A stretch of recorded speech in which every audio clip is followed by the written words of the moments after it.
take him power. down, you my just press friend. remove. You guys not looking at geopolitics. Oh You yeah, guys just don't press understand the remove. World Bank, the Oh, IMF. okay.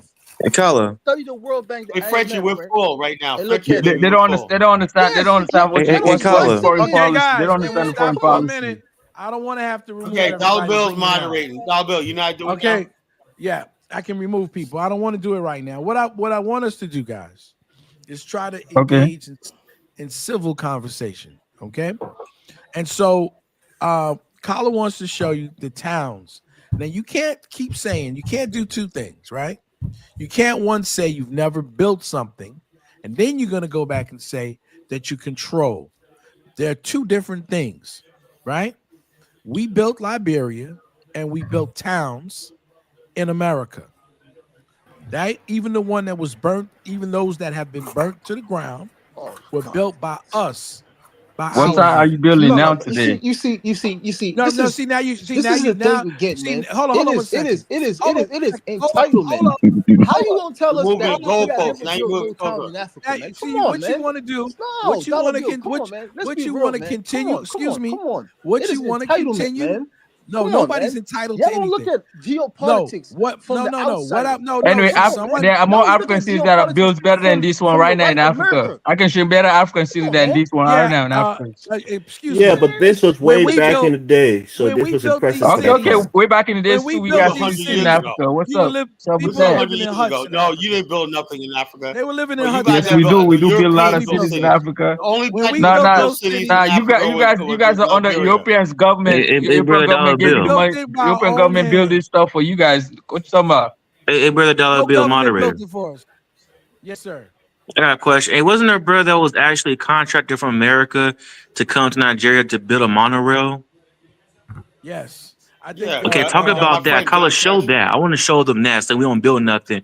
We got the engineers, we got the architects, we got the Oh, builders. Show them that. Oh, And you from Africa Well, got this engineers is too. not We even got an our own argument, engineers too. right? So hold what's on. Many up with that? You from Africans will Kenya, right? concede that African Americans we have built built a the lot of things airport You from in Kenya, on right? Atlanta, this Georgia. on this continent and even in Africa. So it's You not an from Kenya, argument. right? We You don't got built to the prove it to airport us. in Atlanta, And We we Georgia. know built that we African We built Americans started. have Ethiopian built a lot of Airlines. things. You We know, Let's start. move That's on, not We man. started. even We that. built Ethiopian Can Airlines I ask and a question? Ethiopian Air Force. Sister Chantel Okay, would if you like build to all of that, speak why don't you have okay, yours then? all right. Before we go to the thing, we got. because I'm white trying to play a supremacy. video. Every time we build something, they kill Okay, us. okay. Well, we're They trying to try to say the Hold take on. it same Let me check thing. this down. out. We're We're trying trying to to say they're look. destroying But our you can't countries too, say. but you Okay, don't want to hear that. I want to do this video. I want to do this video. But All right. Chantel, Before, before we we start the got to have a video, point of order, folks. Chantel wants to say something. Chantel, go ahead. Ask your question, Chantel. Yes, greetings to the panel in the chat. I want to ask this Greetings. quick question. I had two parts to the question, but I'm going to just ask this one question. Well, let me say this first of all. A lot of Oh people boy. say we're successful, that ADOS FBA in particular, Black group, is successful because we were in proximity to white people.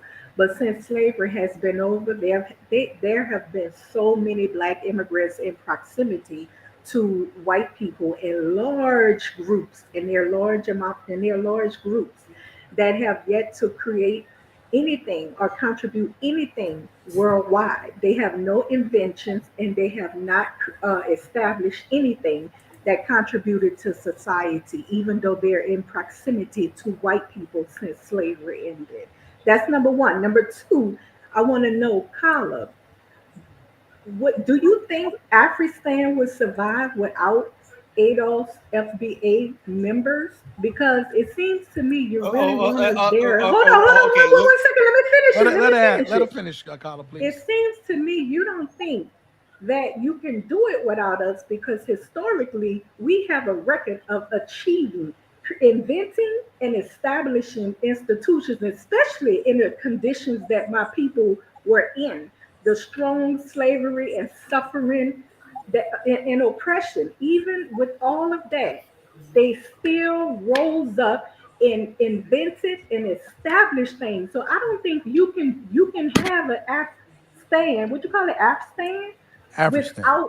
without ADOS FBA. That is We're why you building it keep for our coming people. for us. We're just not That calling them is the why, name. All right. hold on Let one me second, let me say this. finish. That's why you keep bothering with us. Why don't you collect Africans to do it and leave us out of it? First of all, Chantel, with all Thank due you. respect, like I said, Chantel, I know, I love you, but you're kind of stupid. So okay, look, she, let me let Frenchie can get on now. Now, what you go? This is what I want to talk about, right? This is what we'll talk about. Was someone come? Like I said, didn't I say? Remember, was anybody listening to the beginning of the show where I said when I debate somebody, one thing you got to do is take their premise away from them. The premise, right? First of all, she says, why don't you use ADOS FBA? First of all, I'm African American, right? I don't know what ADOS FBA means, but if she means African Americans, of course, this is for and by African Americans, right? So therefore, That's because I don't claim some stupid ridiculous cult, ADOS FBA, which means absolutely nothing. Nobody knows what it is. And I guess this is for people who are educated, hardworking, got a work ethic, who want black independence, power, and security. Just think about the Jews. The Jews say, we support Israel because we think about never again. Black people in America can never say never again. We can't even guarantee that slavery won't happen again. You think about that. You know, you tell me you one pen stroke away from being put back on a plantation. That's all it is. We didn't get our freedom in bloodshed in America. We got some white folks got together and say, you know, slavery is a bad thing. No, and that's why they act the way it is. They think they did us a favor by freeing us. You know, I got one disagreement with that, Colin, but go ahead. Yeah, because I got family members and friends that are Buffalo soldiers. And white people didn't give us. That right there, we fought Buffalo soldiers, right? But they're so written out of history that when you think about black people in America, right? It's always the white people didn't give us anything. We fought in blood. I know that. Zalba, my point I'm trying to make is, although you and I know that, right? The popular misconception in American culture and how most black people see it is the white man gave us freedom. But we got to tell them the truth because you know what? Why do you think that Africans gonna keep coming here and saying, you know, you wouldn't have been free. Right. That's what I'm saying. That's exactly what I'm I don't know what about. African told you that. It's you that said that to yourself, because we Africans, we know we fought for our freedom. We fought every day. This is the reason why you guys will never have land in Africa, because of your attitude. Like, you guys think Africans are just some dumb people who sit in Africa and do nothing. That's what you guys think. Hold on. Based on Chantel's statement and your statement, that's what you guys always trying to bring African people down. There's one lady on YouTube talking about, I don't believe Donald Trump got elected, I'm going to be put back into slavery. This is what I'm talking about. Those are ignorant people who don't know history. That's a good. And it wasn't an African that said that. It was a black American that said that. No, what happens is, when people say things, I would like to say something. Ignorant, I would like to they repeat it. Yeah, I would like to say something to the African real quick. Remember, sir, from Sierra Leone. Remember, your ancestors helped enslave us. My ancestors didn't enslave nobody. We didn't sell nobody. Yes, all they did is bring you guys over. That's all they did. Bring Sierra never sell anybody. It's not even that, man. They keep saying as if Africans participated in the slave trade. Stop. Did you know it was about 1,000 black people that owned slaves in America? Did you know that? No, you don't know that, right? I know that. That's a lie. I know that, but of course you know that. Of course you know that, but you want to blame Africans for everything, okay? Because you think Africans are some dumb people, okay? If Africans are so dumb, why you want to come to Africa now? Because we protected Africa up to today. Nobody can take it over. Why we still have land on our own? You didn't protect anything. If we didn't protect anything, why we still have nations? Why we still have countries in Africa? You have nations because outside don't want to take it. Because white people allowed you to have them. No, they didn't allow us to nothing. We fought for ourselves. We fought many battles and won. Even in Freetown, my people shed blood in Africa to those lands. Tell me what battle. I'm a liar. That's why you never have your own land in this world. You're gonna be on the subject of somebody else. Today you die. We're gonna have it if we have to take it. You can't take shit. What can you do? Okay, come to Africa and take land. Come and take land right now. You can do about it. Hey, look. Okay, come and take land right now. We got our own land. Come take land right now in Africa by force. Come over to Africa right now and try that shit. How do we lose half of Sierra Leone? Nothing you can do about it. YouTube runs his mouth about, I dare y'all take it. Don't be playing with us, boy. No, come to Africa and take it. Come to Africa and take land. Come to Africa and take land then, and see what happens to you. What you think we're scared of you in Africa? You can't. Okay, if you ain't scared, why you still in America then? Why you still under the white man's subject? You can't even change the name of the colonial people that gave it to you. Why you still under the white man's? We still have our own land. What do you have? It's not easy. I don't care who you are. Taking land from anybody around this world is not easy. I'm not going to be screaming over people. It's not easy anymore. It's not easy. Moderator. Anywhere around this world, from north, east, south, west, anywhere around this world. Tell that to the Afrikaners, from somebody. Right? It's not tell that easy. to the Afrikaners, right? Why they squatting on whole thing called Iranian and whatnot. Tell about that. Tell it to somebody else, bro. It's our land. Even in Uganda, they went back, and the richest man in Uganda is an Indian. The richest man in Kenya is an Indian. even after the Ugandans this is were all thrown African out babble, man. Dude, by you Idi guys Amin. are like the little insect walking around. We're the big giant, whatnot. We'll crush you if you want to. You see, the whole thing is he's upset about what? What are you upset about? No one's bothering you. All the man was talking about building the land for ourselves. That's Where's it. he from? Hey, Sarah, where you from Sierra Leone? Oh, I took him down. Why you took I him down? took him down because I took him down because he wants to yell over me. And see, I'm not going to. I was trying to see what country. I mean, this is what not in is ethnic? 2020 and 2025. This is not going to happen. I'm not going to go up and act crazy. Is this his first time? Then he'll be put down. You want me? I'll add him back up if he knows how to behave, because he's saying all kinds of ignorant stuff about we think Africa is dumb. Nobody said anything. But Dollar Bill, check this out. Check this out, Dollar Bill. Y'all do have some false ideas in your head about Africa. Y'all do believe something that's completely false, especially the typical American. I'm not lying to y'all. That's okay. I'm not lying to y'all. And listen. No one can sit up and say that they have all the answers. When I had a study about Black everything, Americans, right? I had to ask an elder that taught me a lot about Black Americans. We all will have things to learn. Had to say that to an elder that really showed me, because I live in DC. Yeah, look, bottom line is, man, I live in DC. What Dollar Bill's trying to say, we don't know everything, you don't know everything, but what will happen is we had a transatlantic slave trade, blood was lost, and something has to be done about it, right? So we could have all the coming away. And down to that, you guys have the audacity to come to a country that we helped build, and then talk shit on us. You know what I'm saying? And tell us about what we don't have and what we didn't do. You Africans got a lot of balls, man. No, that's him. Let me ask this question. I want to make a statement. If he behaves, let me make a statement real quick, Dollar Bill. I want to hear Frenchie. My question to the Africans is this: why is it okay for you to have an opportunity to live under your own rule? You have your own government, you have your own money, your own ways of life. You can name the roads you want. But we as African Americans, when we want the same thing as you don't want us to have that. Why don't you see that we have a right just as you? Why don't you want me? You want the real I've got kids. answer? I have kids and grandchildren, and I want to see them have an opportunity to be in a place that, like yourself, like what you own. Yeah, you want the real answer with our people? Yeah, what is the real answer? Let me give you the real answer, like honestly wise, from my understanding. Yeah, go ahead, say it, man. Oh, okay, if I can answer that question, I answer. We didn't ask you. We asked. Hold on. There's go ahead. There's an element of Americans, right? They think they are just better than everybody else. So what? You can't go to somebody else's land and they have a mentality like that. Hold on. That's what we're arguing about. It's not somebody else's land. That's our ancestral homeland. We said so. We said so. Okay, history books is wrong.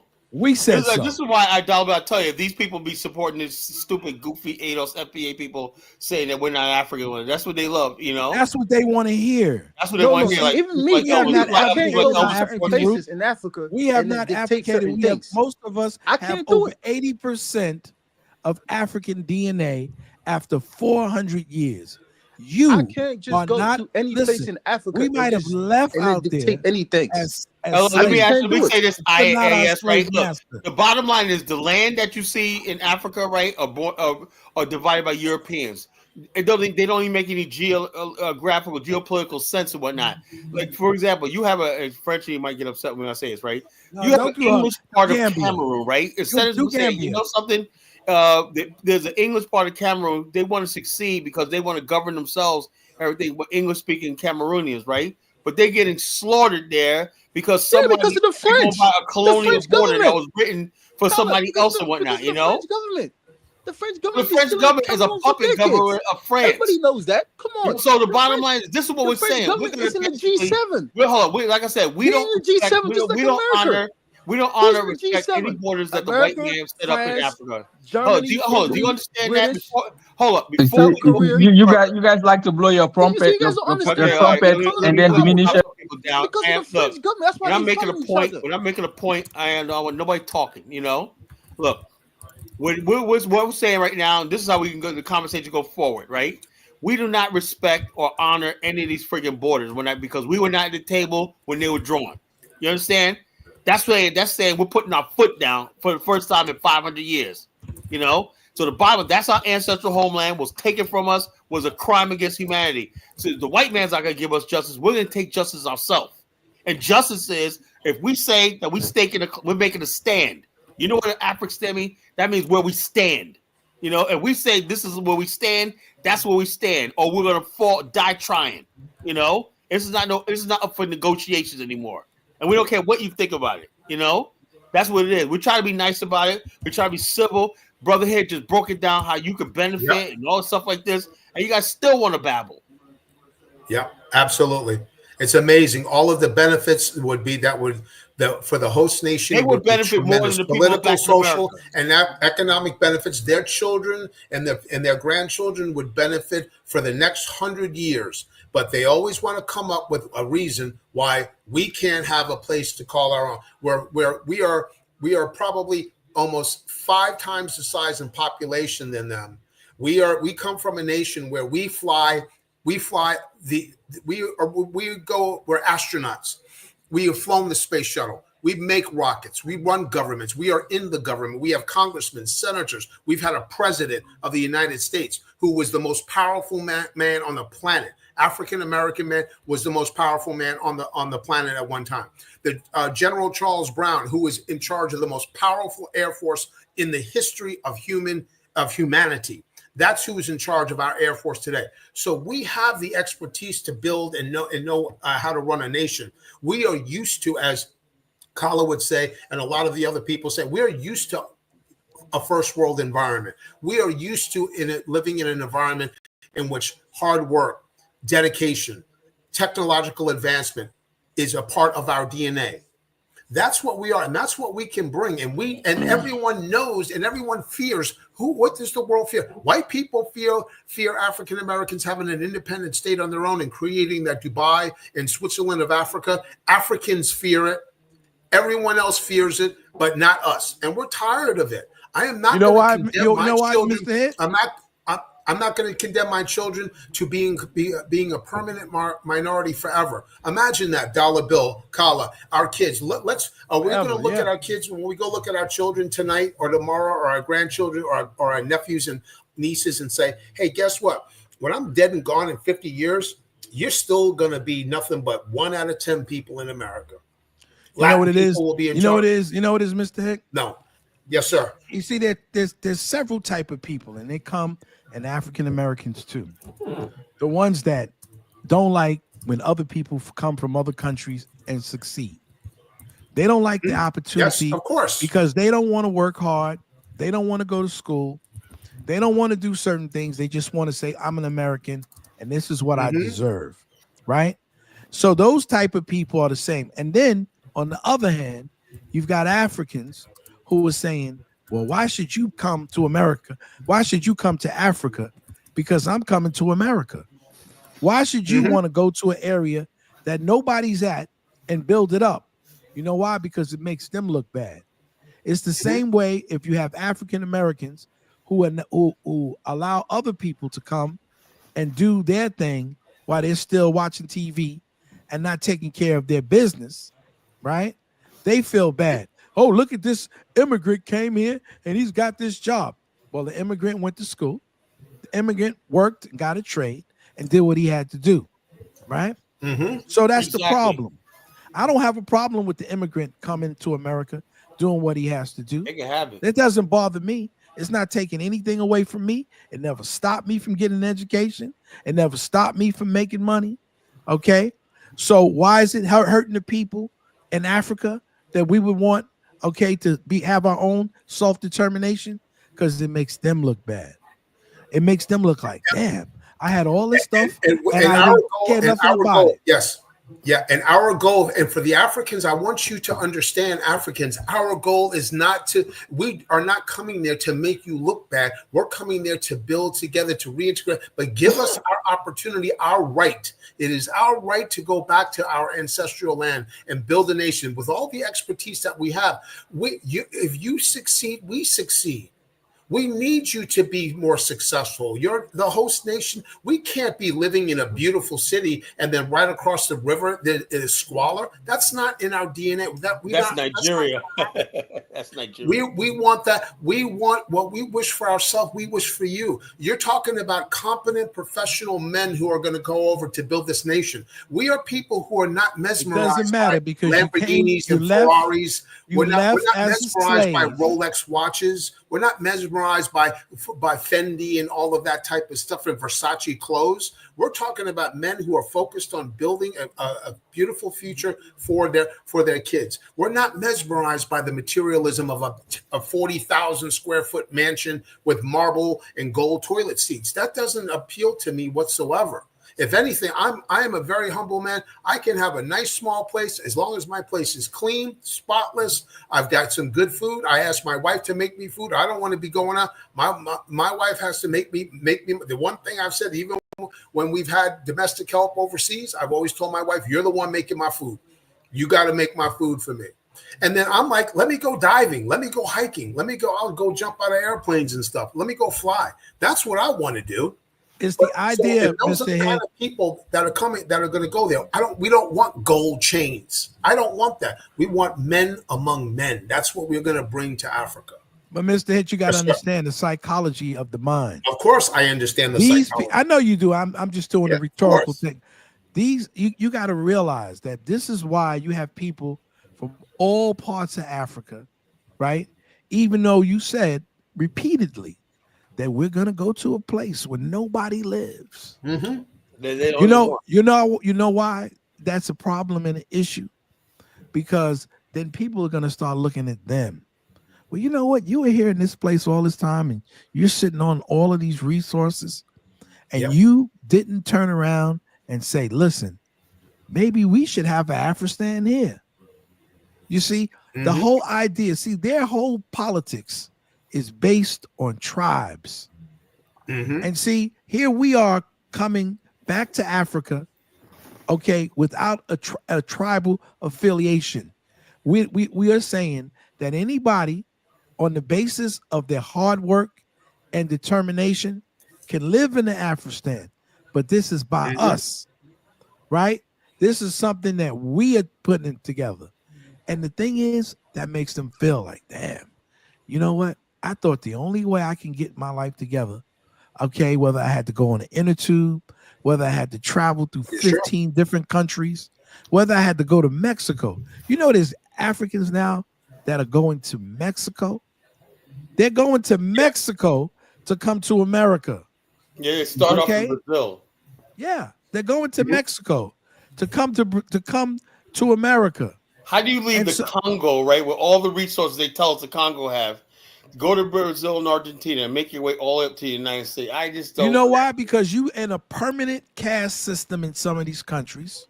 Yes. Where it doesn't matter how intelligent you are, and Africa has brilliant people. Doesn't matter how intelligent you are, how beautiful you are. If you're in the wrong tribe, and no matter how dumb that tribe could be, or smart, whatever it is, that's your fate. That's why they're coming to America. And let me get Frenchie. Fellas, let me get Frenchie on. Everybody, let's Frenchie speak, and then we're gonna play his video. All right? Can we do that? All right. Yes, sir. Frenchie, go ahead, sister.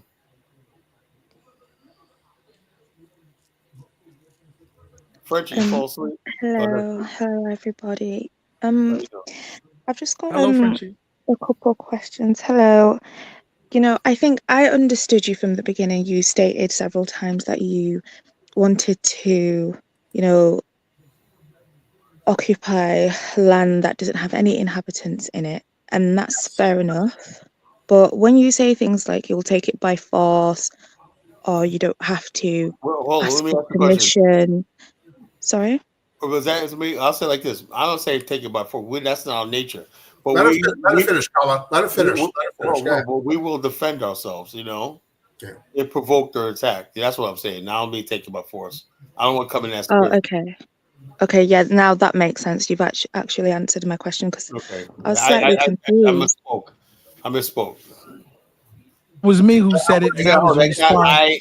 That was a response. Yeah. to I IES. want to say one thing, Frenchie, but I want to make one clear. I want to make something clear, Frenchie, is that when it comes to the negotiation of this unoccupied, undeveloped territory, we're not paying for anything. We're not paying someone to get land back from a crime against our ancestors, and there's no statute of limitations on the transatlantic slave trade. Africa and Europe both participated together in that slave trade. We African Americans, we have the right to return to our motherland. We are a different people. The African American people are a completely unique culture in itself. We are totally different. We have Ibu, Hassa, and all that, but we're not them. We are our own entity. And those of us who wish to go, have the right to have this land. And we would like Africa to say this stain that Africa has on itself, that they sold their own ancestors, their own people, into the absolute barbarous type of slavery that you can't even imagine. How many millions didn't even make it across the ocean that were dumped in the ocean? How many? And people, the curse will never be lifted off Africa. Yes, and that's right. And this stain, this is, as he would say, as a curse. This is one way to release this burden and then close this chapter and say, look, let us come together, acknowledge what has happened, because this is serious. I mean, millions and millions of people. You can't imagine the rape. I'm light skinned. We have light skin all in our families. Why is that? Because my great grandmother got raped. Okay, great grandmothers got raped, literally raped. What do you do on a plantation? What can you do? That they had carte blanche over that. And some of us, the reason why African Americans, we are as physically strong, we're pretty strong, is because naturally, if any group of individuals, whether we're Chinese, Indians, Europeans, Africans, Latin people, if you did what they did to us, they would also be strong people, because we were literally bred to be physical specimens to work in the field. And those that were weak, they were banished, or they were killed and thrown in the ground. So this is something, this stain on our history we have to close this chapter. And Africa has got to understand that we have that right to return. I feel that in my soul.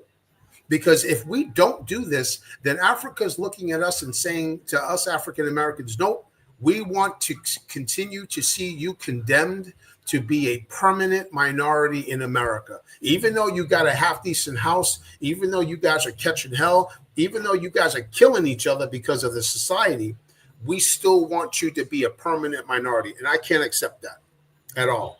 I cannot accept that. We are at a point right now where with the African American community, we are professionals in every facet of creating a nation, of running government, civil, state, local, county governments. We can build anything, fly anything. We can command any submarine.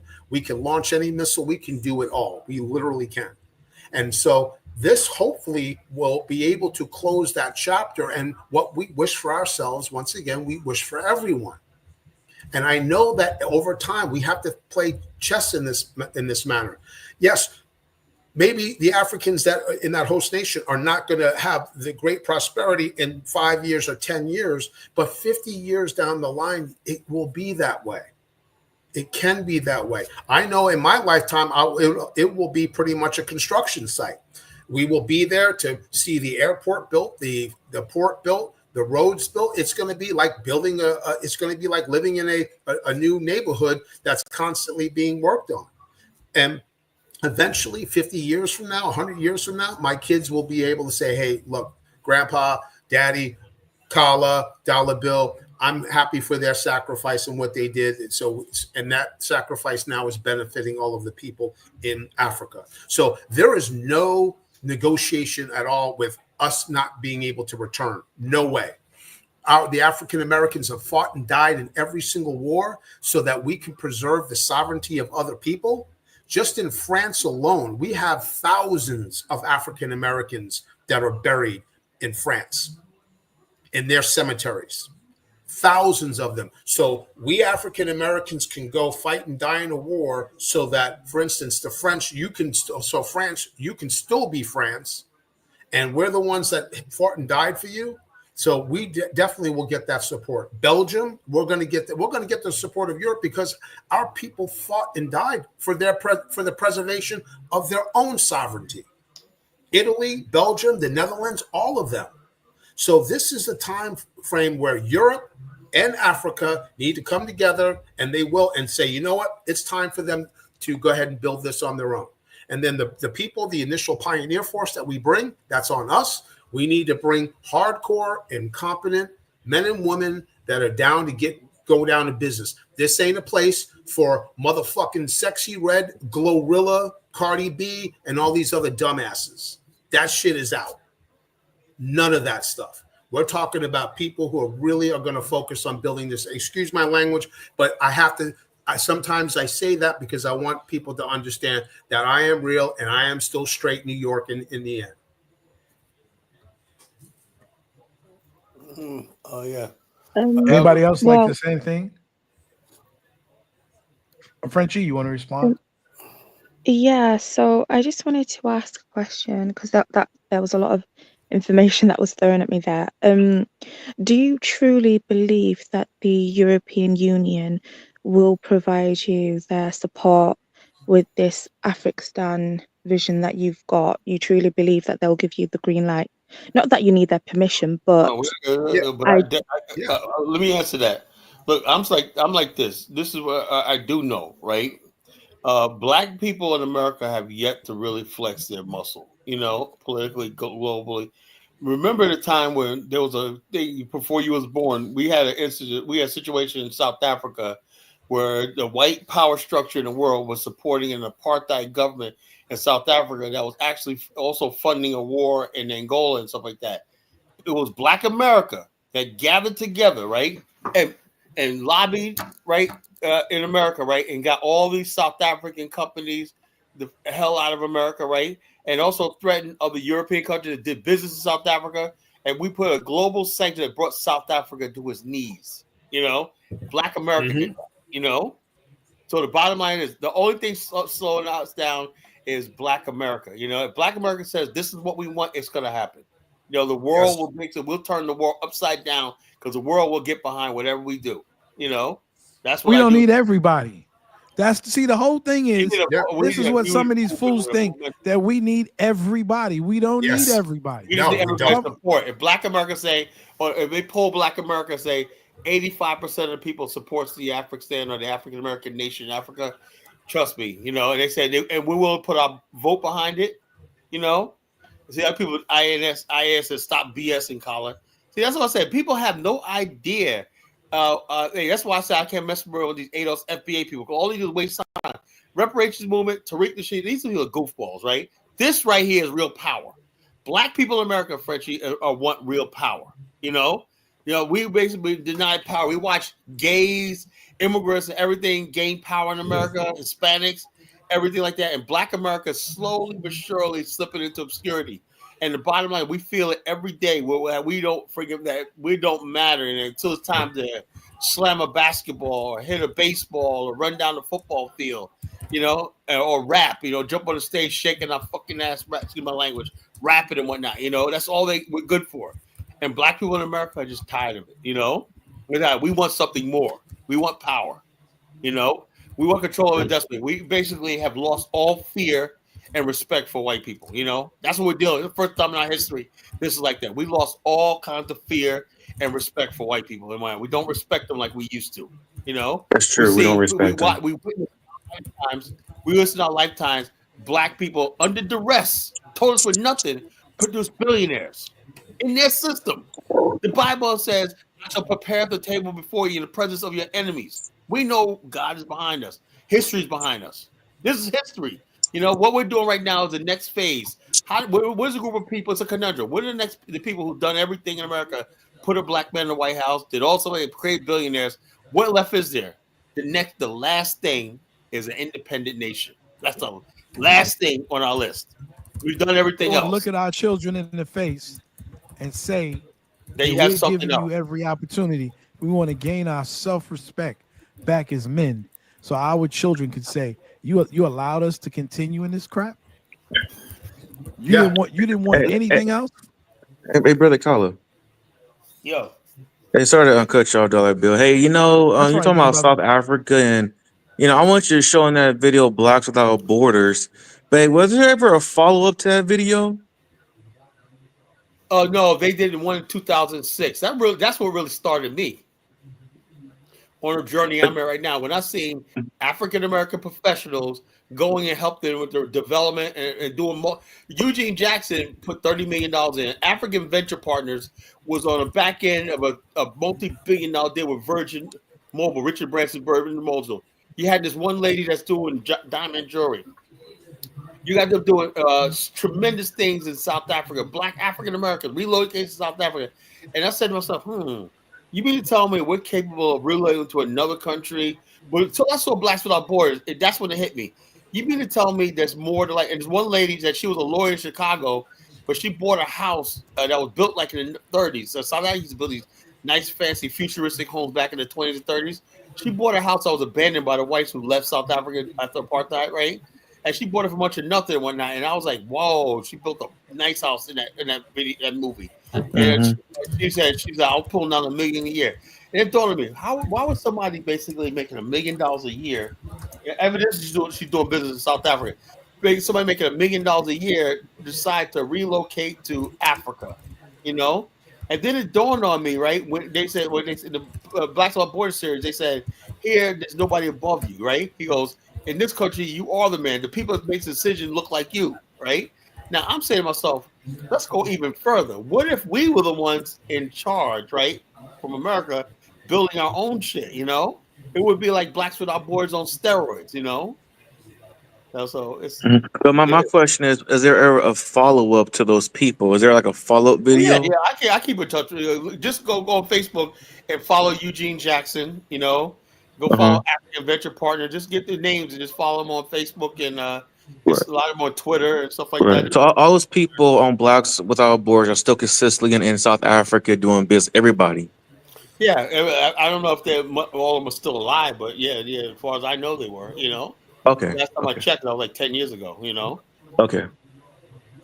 That was a good series. That's what really opened my mind up to overseas. Then I met Brother Hit saying that we could do something outside of America, and he was the first one that really opened my eyes about building something. Oh, thank you very much. It's been I tell you this, gentlemen, if I did not live 11 years overseas and I did not live in Singapore, Malaysia, and to see those countries grow, I never would have thought it was possible because of what I saw over there. And then, of course, seeing Dubai grow from, back in the 90s, nothing but sand. And with modern machines that we have today, all of these bulldozers, these excavators, the machines that we have today, even to clear trees out, these machines are so incredible. You will not believe how fast you can clear land out. You will not believe it. It's so, you get the right gear there. And of course, when we bring those machines, we have to also bring the expertise to fix those machines, maintain those machines. Once we do that, you'll be so surprised at how fast that you can clear land out. It's amazing. Look at what the Chinese are doing. If you take a look at what China's doing with what they're doing, come on. During COVID, they built a 10,000 bed hospital in 2 weeks? What was it? How many beds was it? You remember that? You guys remember? Yeah, I remember that was remarkable. You remember that hospital? Yeah. Yep. Let's see, China. Yeah, they built. Japan can do the same thing. They can fix a destroyed highway within days. Yeah, I saw that. Within a day into an earthquake highway where it was 1,000. Yeah, it was 1,000. Yeah, China built a medical center from scratch in under 2 weeks. 2 weeks for 1,000 beds. Wouldn't it be nice? They're serious people. If we had Nigerians who claim to be a lot of doctors all over the world, wouldn't it be nice if we could employ some Nigerians to come and be doctors? Wouldn't that be nice? Yeah, I thought about that. Educated, and sophisticated. About that, right? If the Africans were smart, right? We know that our people are going to have health insurance and everything like that. So we already know that from the get. that means that basically we could afford to pay doctors, specialists, and everything like that. Yeah. And who do you think we're going to reach out to first? The people on the continent that got the skills and education, you know? So people don't understand. And the ones that, who are here. We can give them better opportunity. That's why I was saying yesterday that I know nurses that are making $200,000 a year, but she's got to work. Okay, all these hours, she doesn't have a life of her own. What we could get her in our land $100,000 a year, right? Plus she gets cheaper apartments, stuff like that. You know, we live with modestly. Imagine what she could do with less hours. Less hours. She could work and have a social life and be able to have a relationship and have her health, man, because that's not healthy. No, it's not. I know how it is to work 16 hours back to back. I worked corrections. That was horrible. Yeah, one of the things that we have to do, one of the things I would propose in this new nation is that we have that people get a month of time, 4 weeks out of the year to go and spend time and live their lives, go on vacation, go chill out, do something. We're not going to be a rat race. We can be very, very efficient. The military does that. Military gives you 30 days of paid leave. And the military is one of the most efficient organizations out there. Give people the time so to live their lives. We don't want to be like New York, working like rats. You know, I like the European model. They have like that siesta. Like everybody, no matter there's a time. I can get down with the siesta, day, bro. I can get down. Everybody everything shuts down, and everybody takes a nap for like an hour or two, so they can rejuvenate themselves. Let businesses offer that to them. Let us be open to those new things, because human beings are truly diurnal, creatures. We were get up, go eat, chill out. Then in the afternoon, when the sun was hot, we chilled.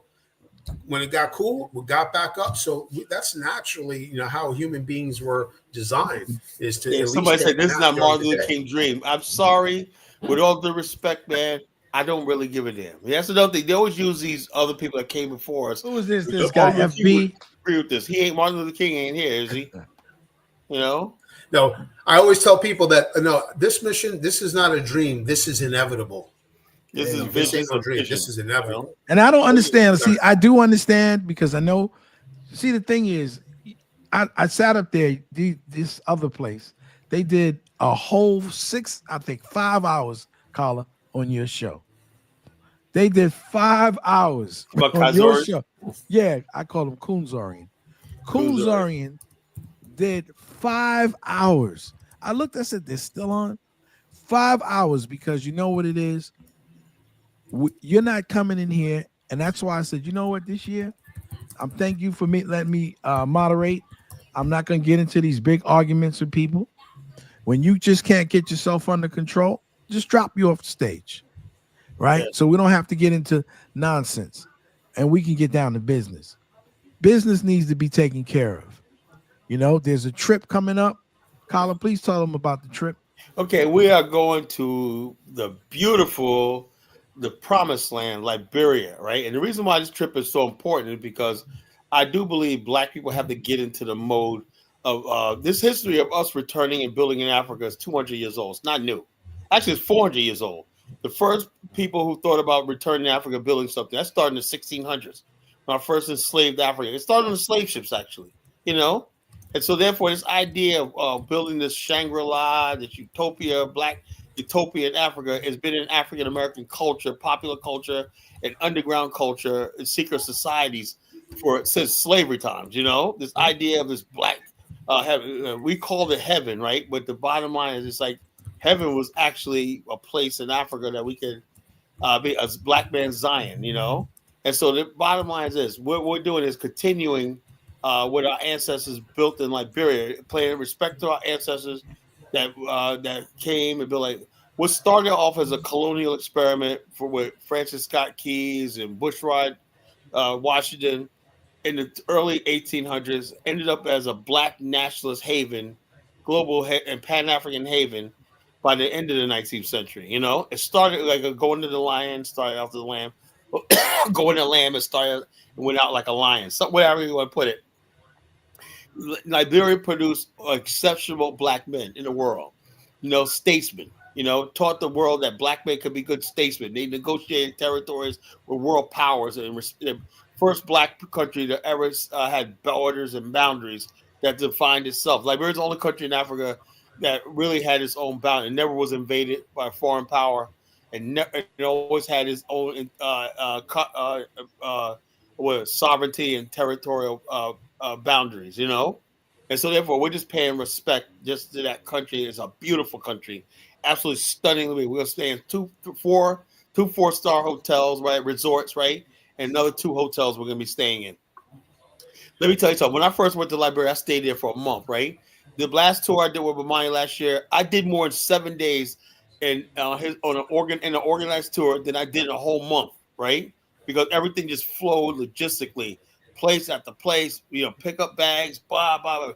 This place, went out, dinner. Everything flows. Bamani has it such out to a science, right? Logistically, because he's a military guy, and everything flowed so cleanly that I was able to do more in 7 days than the first 2 times I was in Liberia. That's where I stayed a month, and so therefore for 10 days we're going to be there, right? And I tell you, we're going to have the time of our life.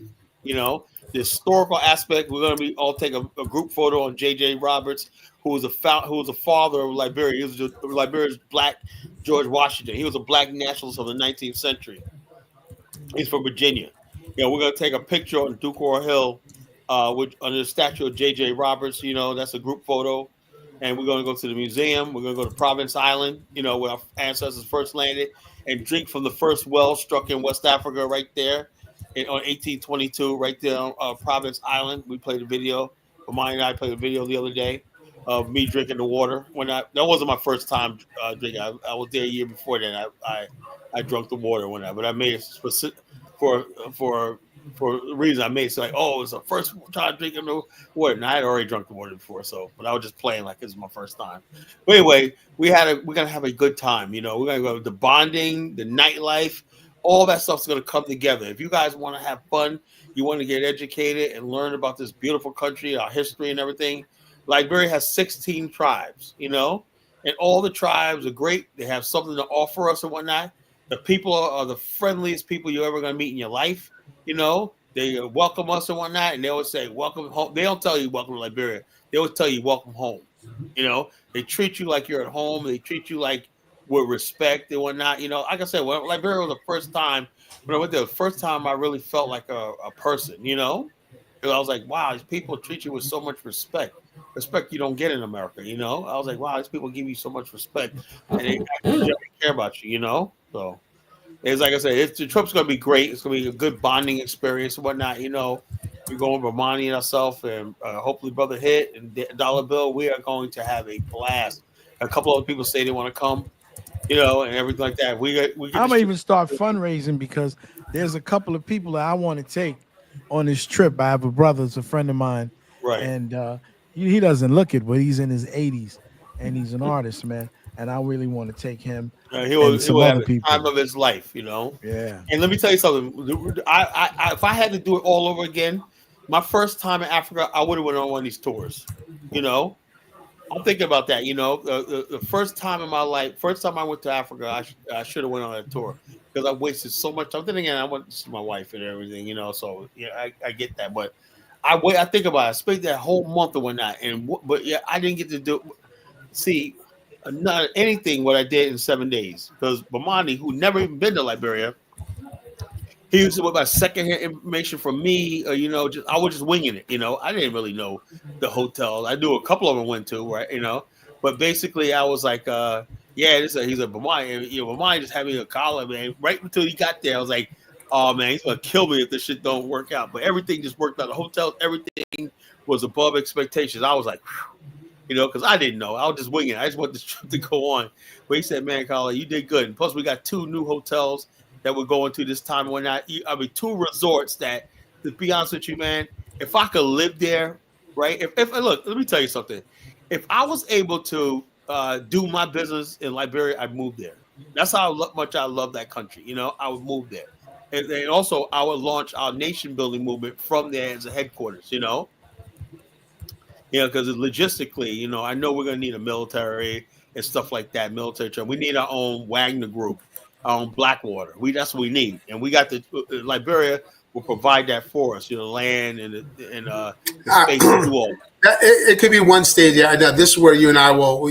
That's one possibility. I mean, we can. It's very easy to launch. We acquire the correct ships. We'll be able to land and immediately start building the port and airport.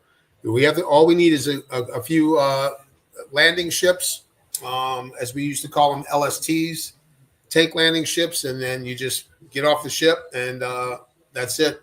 Ramps down, unload all your gear and everything. You have everything that you need on with the ship. Ships are off the coast. They're there to provide chow, medical when you need it, and then you just drop off the containers, and then the containers already have pre-built. We're going to be able to have prefabricated structures immediately. You got to build that port and airport. But like I said, in the end, I agree with as far as your logistical thing. But me personally, I feel more comfortable, right, having a place to launch from. I mean, you would have, depending on where the land is, it would be. Let's put it this way. We'll see how that goes. You remember how they did in Okinawa? They had to get there. They had to leapfrog, and they had to go from place to place and get closer to the Japanese mainland. Every time they could capture the island, right? They built bases and stuff like that, landing places, whatnot, airstrips and stuff like that. So you get closer and closer to the eventually. The last phase was when among the Missouri, it was able to pull up at Tokyo Bay and have the Japanese surrender. They could have never got that to there if they didn't have if they didn't take Okinawa. Okinawa allowed them to bomb the city. Then they launched Hiroshima and Nagasaki, bombs and whatnot. But and then in Liberia in World War II, people don't realize this, right? The German U-boats. I mean, they do have a port there, and it can be. You're right. It can be. You can have a staging for material. You can have a staging point for material, and then from there, continue on. So Liberia has like abandoned ports that just need to be rehabbed and whatnot. So it's like ideal for launching into the continent. That's what to me. That's for. You're creating jobs in Liberia, so you make them happy. So then you get political support from the country and whatnot because you're doing good and everything. You're bringing tourism and you're bringing business and everything like that. They don't really know what you're trying to do ultimately, but all they know is like if you have ships and stuff like that coming there and you're giving people jobs and money, they'll support it. That's how it is in Africa. If you're doing something where people could benefit, they'll support it. That's all it's about. It's not about ideology. That's why I look at this guy, IAS, whatever like that. This guy's a clown. I bet you if we pull up to Sierra Leone and say, we need a strip of your territory to launch from, when that, man, they would friggin' give that to us in a friggin' heartbeat. Because anything that anybody comes to them with anything that's going to put money in their pockets and let them have a better life, they'll do it. That's how it is. But with respect, though, like I said, we people don't understand something. This mission is all about respect. You have to respect what our ancestors went through and our right to return and build a nation on, and we respect your right to whatever that is. So let me get Elvis on to see what he has to say. Elvis, go ahead, bro. I'm just chilling. All right. Elvis, man. Too deep for you, bro. Yeah, Elvis, you gotta say something. This tour right here is gonna be start of a revolution, right? Because once black people get used to going to the continent like that on a regular basis, building in Africa is gonna be nothing. It's gonna be a step up. Okay, yeah, we need to build a nation now. We're going over there and everything like that. You got to feel for the continent and whatnot. And like I said, what I believe by stand is, Bomani made his stand in Ghana, right? I made my stand in Liberia. Somebody else, I think everybody else should have one country, or we can share a country to stand from, right? And then ultimately, when we get our own territory, we're all going to stand together in our own African territory, So like I said, let's say Brandon, right? He made his stand in Kenya. Dice made his stand in Sierra Leone, Nigeria, right? So when everybody makes their stand, You pick your country that you want to do. Some people say, yeah, I like Zambia. I'm feeling Zambia. Okay, make your stand in Zambia. Build over there. Build a ground game, connections and everything. Spread our message and everything. You know, the ultimate goal is to have our own nation, right? So you make your stand in Zambia, right? And then when the time comes, we all converge like Voltron to come together. And as we make those connections out, when we do have the Constitutional Convention, we create the African American national government, then we will be able to start sending people, representatives to these nations, because we want to be able to send people that are coming from our government. And once this government, quote, in exile, so to speak, and that's why it's important that people get familiarized. When we have this government, so then they know how serious we are, and then they'll know how many people. And I think we all know that when it first starts out, of course, you know how Black people will be. Some people will be on the fence. Some people will jump right in. Then you're going to have some people who are 50-50. Then you're going to have some who are going to be like, no way. And so once we know that the people who are on, the 50-50 and those who are committed 100%, then that just is going to give us a lot of credibility with a lot of other nations. And then it's going to make things accelerate even more. And also, I believe everybody should make a stand somewhere. We need people to make a stand in Russia, right? We need people to make a stand in Japan, Europe, Brazil, all over the world. We need people advocating and making. Well, that's where ambassadors. That's where we set up embassies. We eventually set up. Eventually, we need to set up an embassy. That's what we need to set up. All right, I know. Let me say this, brother. 3 people. Remember the guy Drew that was in. He was a Japanese enthusiast in Japan in the 1920s and up to the 40s, right? He basically was in Japan, and he basically welcomed Will Rogers and everything like that. And America didn't know anything about Japan but when time to say, look, we need an ambassador that knows the country, right? So they went to him. I think his name was Edward Drew. I forgot his name, right? But basically, after the America had Tokyo had the World Series there, he basically became ambassador, right? And the reason why he was chosen for ambassador because he spoke the language and he had affinity. So they used him as far as negotiating with the Japanese, and he was able to convey to Roosevelt that the Japanese. He saw the Japanese point of view. He said the Japanese feel like they got legitimate interest in Asia, and he was basically agreeing with them. He said, "Look, what the British are doing in Singapore, Burma, and stuff like that." He said the Japanese, if you keep pushing them, they're gonna. He foreshadowed the Pearl Harbor attack. He said, if you keep pushing them, they're gonna strike. And the American State Department, even though he was ambassador, ignored him. They said they are going to strike, if you keep pushing them, because they feel like they have legitimate interest in Asia and everything. They're trying to protect Asia, whether right or wrong. That's the way they feel, And the reason why America missed the mark because they didn't take him seriously, But even though that's the whole idea.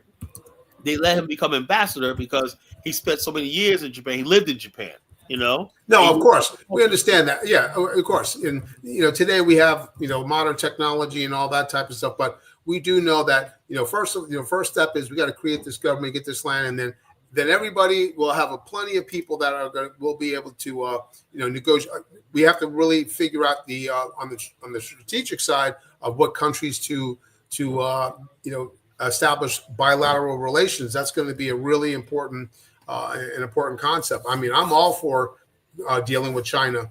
I think we can make a win-win situation with China, and America has to understand. And of course, we can be open for American companies, but we'll take the best deal from the best country because we are independent. We're not beholden to anybody, and we have to let the world know that we're not beholden because we do represent a $1.7 trillion economy, for sure. Great. Hey, let me get this lady Chantel on. She wants to say something. Go ahead, Chantel. Greetings to the panel and chat. Yeah, you're if back. I'm irritating for you, sir, I can exit. I just came up here to. No, just go ahead, Chantel. Okay. Say what you got to say. We appreciate you. Okay, so I wanted to know. You say it's going to be an open land, like where the natives aren't at in the area where they're not present. Mm-hmm. Oh, yes, ma'am. Majority. There gonna be a couple, one or two people stragglers, but the bottom line is like, hey, once we, Oh, it's not gonna be unoccupied yeah, and undeveloped unoccupied. territory. Right. All right. So, what's the first thing are you gonna put together a military? Because just because you're there first, I mean, a group can always come back and say, "Well, no, this is ours." So, are you gonna have a military set up first? Absolutely, ma'am. Yes, we have. When we land, everyone that lands the Pioneer Force, everyone as part of the Pioneer Force will be a part of that defensive force. Every person has to be a part of that. We all have to learn how to use our rifles, our pistols, only in a defensive position. Everyone has to be trained, immediate action drills, tactics, strategy, all that type of stuff, Okay. because So, this we is what have I'm to be able saying. to defend ourselves.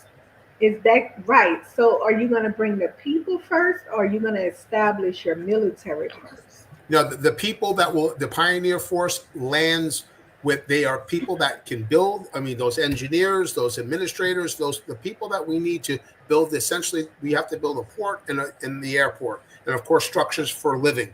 Think of it as a construction site, but everybody on that construction site is a part of defending that construction site too. Okay, so Trucks, you're guys got gonna to have learn how to women drive. and children there with you. So what my concern is protection. You're gonna have women and children there with you. So are you gonna learn these military tactics before you go there so you can be able to defend yourself? Or how I'm trying to see what's the very first thing you're gonna do. Yes, ma'am. No, before women and children get there, I mean, I do envision women there coming there, and being able to defend themselves. I mean, our women, I work with women in the military who are very competent. But yes, ma'am, we will have the ability once we start to establish a facilities and an environment in which is easy for women and children to come live to. Yes, then when they come there, we will be able to 100% defend them. I will guarantee you that. We will have the latest technology to defend you, and everyone will be trained properly, and we won't miss. I can promise you that. So first If you're among, you're okay, so go ahead, first ma'am. you're recruiting able-bodied men to go with you first Absolutely. so you can Yes. establish that. Yes. Yeah. Okay. Yes. Yes. Able-bodied men, able-bodied women. We need elite men and women mentally and physically. Physical, mental. We need, those are the kind of people that we need to come there. I see. And what about military weapons? Like how is that gonna come about? Well, the weapons, we will, once the government is formed, we will be able to, we will have our own we will have our own weapon systems that we will then ship on those ships to the land itself. And So did the American Liberians have weaponry? Yeah, I mean they do. America, yes, Liberians do have weapons. I mean, we want, of course, there's many type of weapons out there. There's many brands of rifles that we can buy. Maybe we'll negotiate a deal with the Chinese, the Russians. There's a lot of Europeans. Maybe we'll negotiate with the American manufacturers. And So it this is what depends. I'm saying. It'll be our choice. Okay, so if the original tribe of people that went there and they had weaponry already when war broke out, what happened that they weren't able to defend themselves? Yeah, I've watched a little bit about like when that Civil War happened. I mean, those were not trained people. I mean, I know General Butt Naked. I don't think he wouldn't last long with men like myself and other men that we bring. He won't last long at all. Why is that? So you got to be well trained. We don't mess around, man. We know how to employ our weapon systems properly. We'll also, of course, have drone technology with us. That's going to be a real, good thing to have, is drone technology. And the fact that we're going to be in unoccupied and undeveloped territory, it's going to be very different. The only way that anyone can come to us is going to have to come from the sea, because the land is so dense. The jungle around the area is so it's so dense. You can't drive a vehicle or even walk through that unless you really, really are prepared. So that's why being away from people, being hundreds of miles away from people, and then those people would be any force that would come after us would have to go through that very difficult terrain in order to get to it. They would just say, let's try to go from the sea. So will you guys befriend any natives that's in the area or come near your area? Absolutely. What we want to do, ma'am, is land. We want to be in peace, total peace. So the nation, the host nation that gives up that particular piece of land, there are social, political, and economic benefits that are going to happen for that nation. And we talked about that list earlier: the job opportunities, educational opportunities. You give us this land, we're going to provide you job opportunities, education, sir, healthcare services. Yes. Okay, so sir, the original American Liberians did that as well, and you see but that was those. Yes, ma'am. But those were slaves back in 1850. We're talking about modern African Americans that have gone now, that are doctors, lawyers, military people, we're entrepreneurs, we're builders. We're not talking about back in the day uneducated individuals coming off of. Well, I would disagree with that. The American Liberians are the most educated people in the world. Right. No, they're not. They're not as educated as us today. There's no comparison between us, them. But I would say this. Yeah. Edward Wilmot Blyden spoke 7 languages. That's great. That's great for them. He was but E.J. Roy, that's great for them. In the 19th century, was a multi-millionaire from Ohio. His first black man to graduate from Ohio State University. He became president of Liberia. That's great. But today, it's not what it should be. It should be a Dubai. It should be Liberia. Should be. It only screwed up because the natives took it over. That's all. Yeah, of course. Yeah, I get that. But ma'am, and my point is, if the natives took it over, how are you going to avoid them taking it over? You're never going to be the number. They never have numbers. There's so few people, ma'am. The locations that we're looking at, ma'am, there are so few people there that you're talking about. I mean, you could find one person in 50 square miles. I mean, it's like. Sir, okay, Elvis has told me his people walk through trees and shit, all kind of stuff they do. So I'm asking you, how you cannot avoid these people coming to you if you are thriving and excelling. They're gonna come to you and eventually steal. And we will have our own. Yes, we will have our own immigration policy, ma'am. And if these people are coming they would like a job to help build this nation, we will give them job. We will honor them with jobs. But if they're coming to be for nefarious reasons, then we're going to have to then send them back to their nation itself. I don't think they're coming for a job, sir. What I said was that if they have a need, they're going to come and take if necessary. Okay, if we are threatened, ma'am, I promise you, we are going to defend ourselves, and we're going to win. I will guarantee you that. Yeah, I'm gonna say this one more thing, and then people may walk through trees. People may walk through trees, but I can see you with an infrared scope. You ain't gonna hide. I can see you with MEGs. You're not gonna hide. We will be vigilant. Our security, we'll have full security. We will have we'll know all of the areas in which the avenues of approach going to us. It'll be locked down. It will be locked down. So if somebody comes and wants to do something negative, I promise you, ma'am, they will be met with a force that is going to win. Okay, so you said that you would befriend them. This is what happened with the American Liberians the first time. No, once again, ma'am, understand this. One second, let me get this out, sir. So the first time they as well befriended the natives, thinking that these people were gonna just allow them to be and thrive and all of that. Come on now, it's not making sense. So hold on one second. They befriended them as well.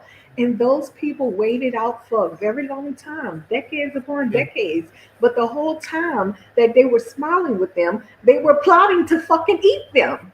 So you're about to do the same thing, sir. No, you're about to get ate. You're befriending cannibals.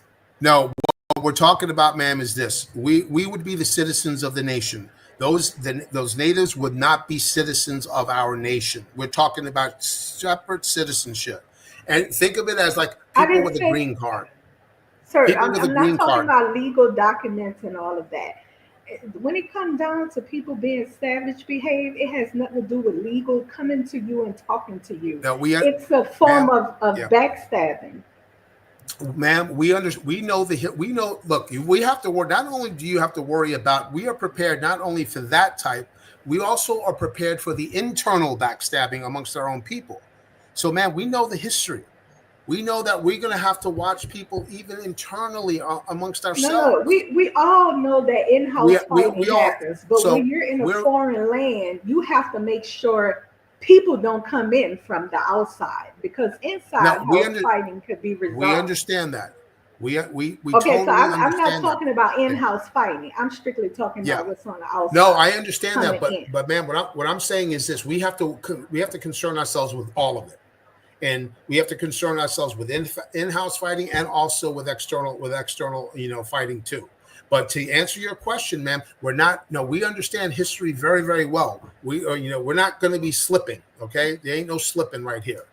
And as Big Daddy Kane said, ain't no half stepping. Okay. We're going to be on top of it. I promise you. The second we see something like that, we're going to take care of business, ma'am. I can promise you that. The American Liberians, the first original group, didn't see it coming either, sir. That's my point I'm trying to make to you. They didn't see it coming. If they did, they would have done something. We know this.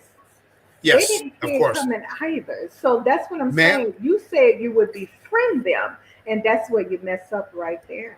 What I said was this. When the host nation gives up the land, we can offer, in order to build a win-win situation. Remember, this is a border in which we own our own country. Anyone that violates our laws, and hopefully you'll be a part of making those laws. No. If anyone violates those laws, then we are going to take care of business with them. So we will have our own laws, no matter who it is. So if a native comes and they are working in our nation, and they turn out to be an individual that is a spy or doing some other nefarious means, then if they break our laws, then they will have the punishment, of our laws. We're not stupid, man. We understand that. And of course, with new technology, we're going to control the wireless networks. It's going to be our networks. We can do whatever we want on our land. Will you guys have ties or some type of establishment with white America to help you out or something like that? No, man, we have to know. We're going to step up on our own feet. We're not begging no one. I will die before we get oppressed again. All right? No, man, we're just talking to men among men. We don't need anyone else. Once we have the ability to defend ourselves, we will defend ourselves or we will die. Plain and simple. Plain and simple. So have you heard of Ben Amini Ben? Who? Ben Amini Ben Israel. He was the one that. Yes, I heard. I've heard of him in Israel, in the the one that lives near the nuclear power plant, and so they're trying to kick some of them people out of there. Right. So he went to Ghana first too before going to Israel. Why do you think he left Ghana? Yeah, I understand why he left. Followers at that time. Yes, I understand why he went to Liberia, not Ghana. Yeah, I understand why. Okay, that's even more interesting. Why do you think he left Liberia? Man, I mean, once again, it was he was there when the coup happened, and then left shortly after the coup happened. Exactly. And that was back in the 60s that happened. So much different time. Completely different time. But I'm we are well aware of your concerns, and those are the same concerns that we have. And once our laws are established, man, we have to enforce our laws, and we're not going to allow people to screw this up. This is our one chance, and we have to do it right the first time. And I lived in Singapore, and I lived under the rule of Lee Kuan Yew. Singapore, the place where you can't even spit on the street, you can't even chew gum.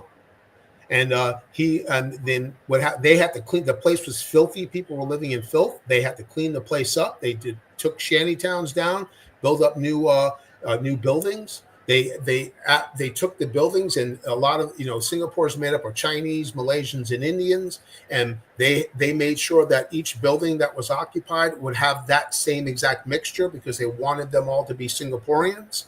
So, Lee Kuan Yew was a very, very hard person, and the PAP, the Political Action Party, which is the the political party that has ruled Singapore for the last 60, 70 years, they were on top of their game. What will, drug dealers. What will it be called? What will the land Say again? be called? What will the land be called? Man, we're gonna put name. Look, I always say African American nation. Whatever we decide it's going to be called, put names in a hat, pick it out. Whoever wins, great. Whatever. I don't care. Okay. In the end, yeah. Put your name in. Okay. I'm like whatever it can. You put whatever name in. Kala says Africa, Afristan. Okay, throw Afristan in there. Somebody else got another name, throw it in there. Okay, then we can count them all up and say, okay, do we agree? If there's not a majority, throw the names in again and then do it again until we come up with a name. But I use the term African American nation. I use that as a placeholder because the world understands exactly who this nation is for, and that's the African American people. I don't know if you and Kyla be talking on the same thing, because I heard Kyla once say that Africans wasn't invited to. No, African. We're talking about the descendants of the slaves born in America. The citizens of the nation, ma'am, are black people from America. The black people that are descended from slaves from Mississippi, Alabama, Florida, Georgia, all that stuff. Okay, those people who are descendants from those slaves, those will be the citizens of that nation. Those are the people who will be. What about other black immigrants in the diaspora, like Jamaicans and Ghanaians and? No, they have a country. The Ghanaians have a country of their own. No, I didn't mean to say them. I meant the ones that were sold in slavery, the diaspora around the world. Ma'am, that's on them. Like the Brazilians, that's them. Yes. Everybody, we're different. We got to focus on ourselves first. We're not there to save the world. We need to save our own behinds first. Let us just focus on ourselves, and then later on, if the future government says, hey, well, look, let's help some Brazilian Africans or Peruvian Africans, okay, let them do that. I think it was Guyanese, people from Guyana. Okay, sir, I'm not talking to you. I'm talking to this man here. Okay, so, sir, what about if Caribbeans want to go there? Like the Caribbeans have their own nations. No, they have their own nations. You can come visit. You can come as a tourist. You have your own nation. Jamaicans have Jamaica. Haitians have Haiti. Dominica, from Dominican, they have their own nation. I would love to take the island of Jamaica. Give me Puerto Rico. Give me Jamaica. Let us have Jamaica. Hey, you guys can take America. Give us the island. No, they have their own countries. They have their own nations. They have their own money. They have make their own laws. Their own airports, they have their own. No, this is for us. We're the only ones that don't have a place. So will you mix with the natives? Will you marry their women and their women marry you guys?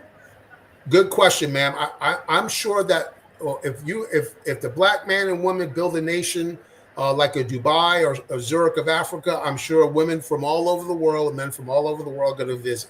So. The brothers themselves, who they hook up with, that's on them. Okay, they're going to visit. Are they welcome to stay?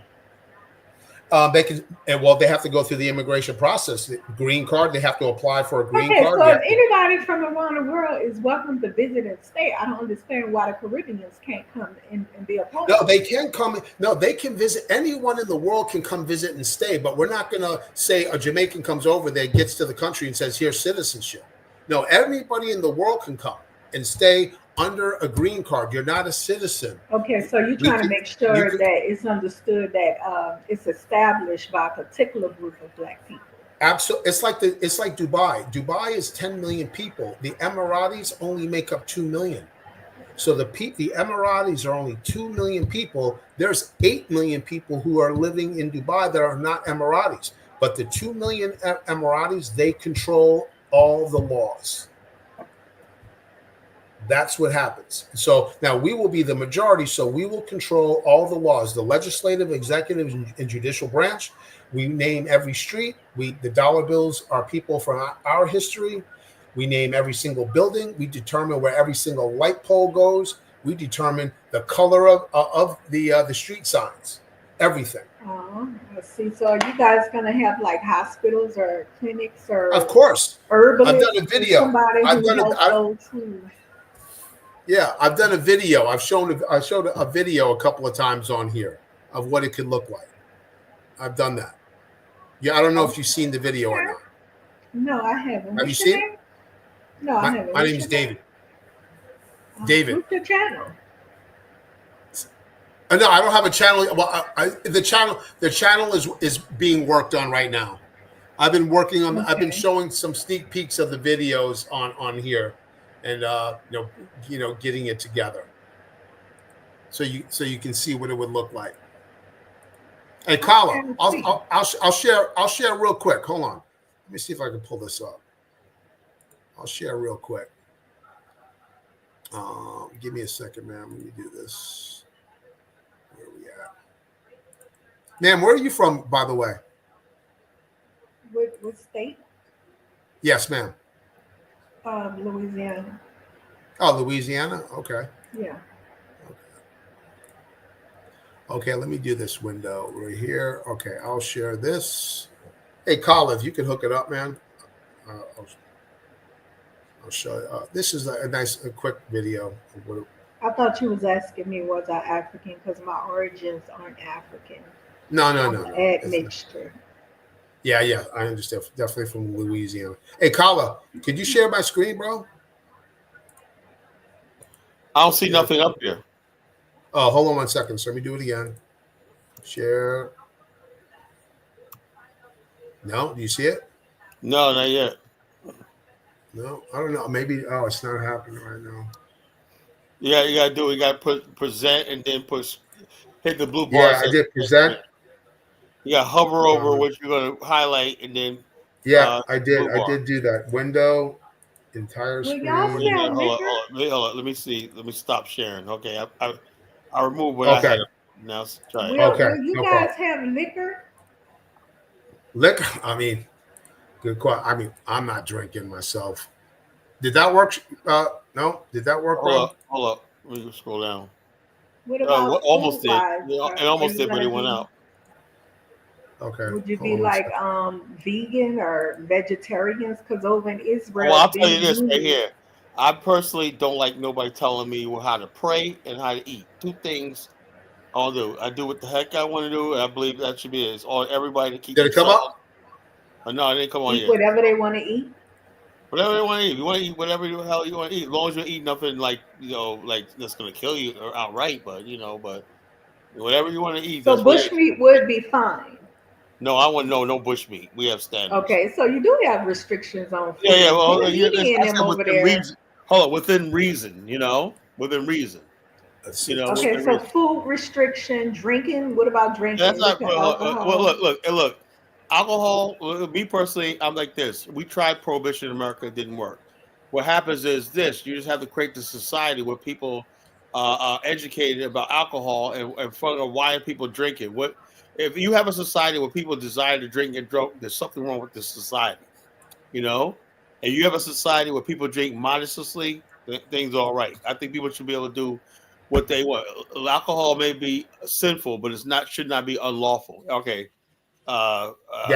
You almost did it, man. It almost went up there, but something you're not doing. Wow. Oh man, it's like I don't know why it's not. It's like it wants to pop up, but it keeps going out. Hold on, let me refresh the page real quick. Let me see what happens. Let me refresh this. Refresh.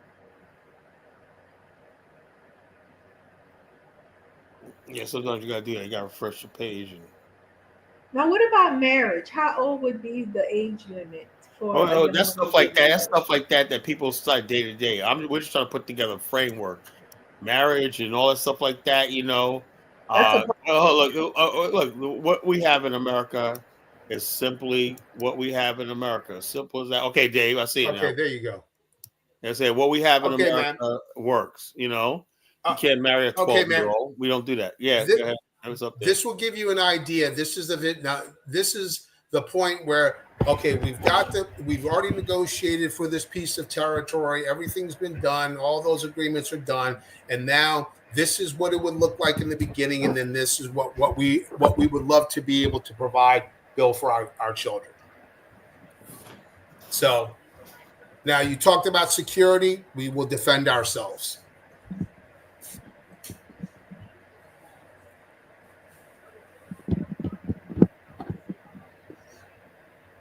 Now, what is the land going to look like? That's the land that we're trying to look for, that we're looking for. There's nothing there. And there's places, there's hundreds of miles you can walk, and there's not a single human being. That exists in Africa? Yeah. This is like, there's areas in Africa that look exactly like this.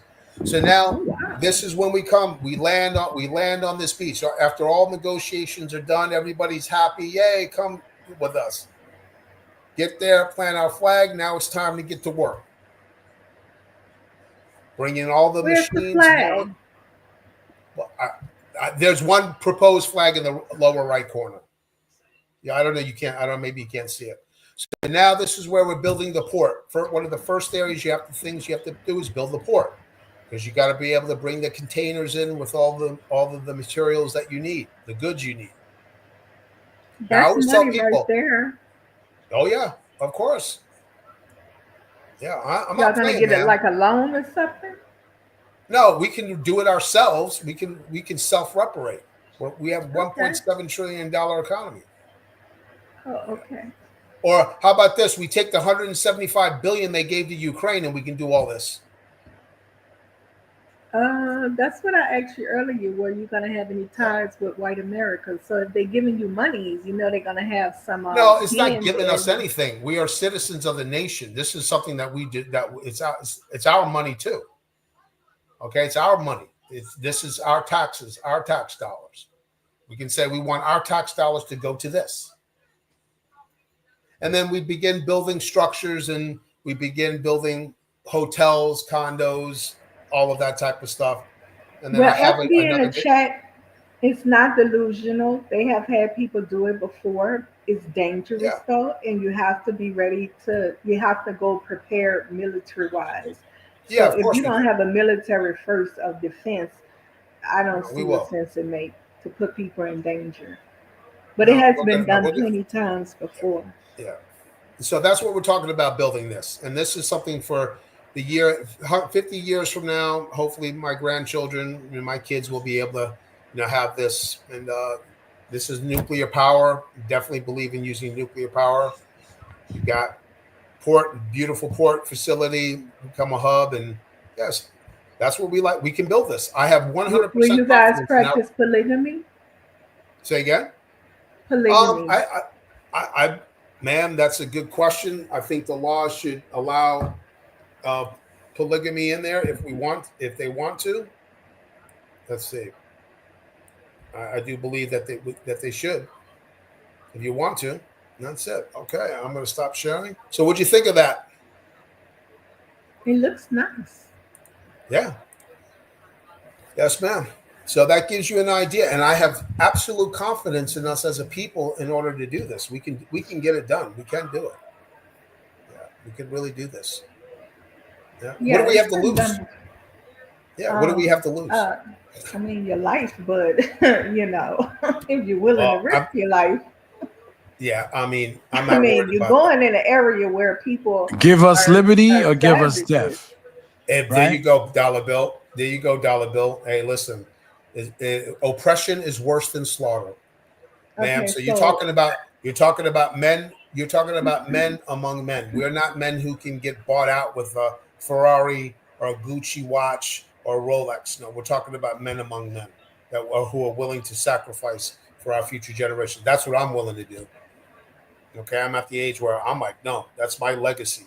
I want my now it's on the legacy. I'm not worried about none of that other stuff. Please listen to Frenchie and like, share, and subscribe. Okay, share this idea and the ideals with your friends. Have them come online, and if they'd like to come up and and have an intelligent conversation with us, we're more than happy to do that. We've got a trip coming up in 2026 to the beautiful country of Liberia. Did I say that like Elvis, like Liberians say? Liberia. They say Liberia. They don't even have to pronounce it right. Yeah. Liberia. Yeah, and they call us O'Bruni when you land there. That's all right. It's okay, no problem. This person, Big Chief, says, I disagree. Brony. That's not even a Liberian word, brother. Say again? Yeah, Brunei's No, gone. we don't use the word of Bruni. We don't speak. That's a different language. We don't speak that in language. Okay. That's Okay. gone. What do you call us then? What do you call us? I They don't, mean, they don't have a word for somebody like myself, right, who is you know, residing in the United States, they might call me a December because usually we go back, you know, during December to have, you know, to spend Christmas back home. I got you. But Yeah. people like yourself will probably just be called Congo man or American Liberian because you descend from people like, you know, who founded the country. So you won't be.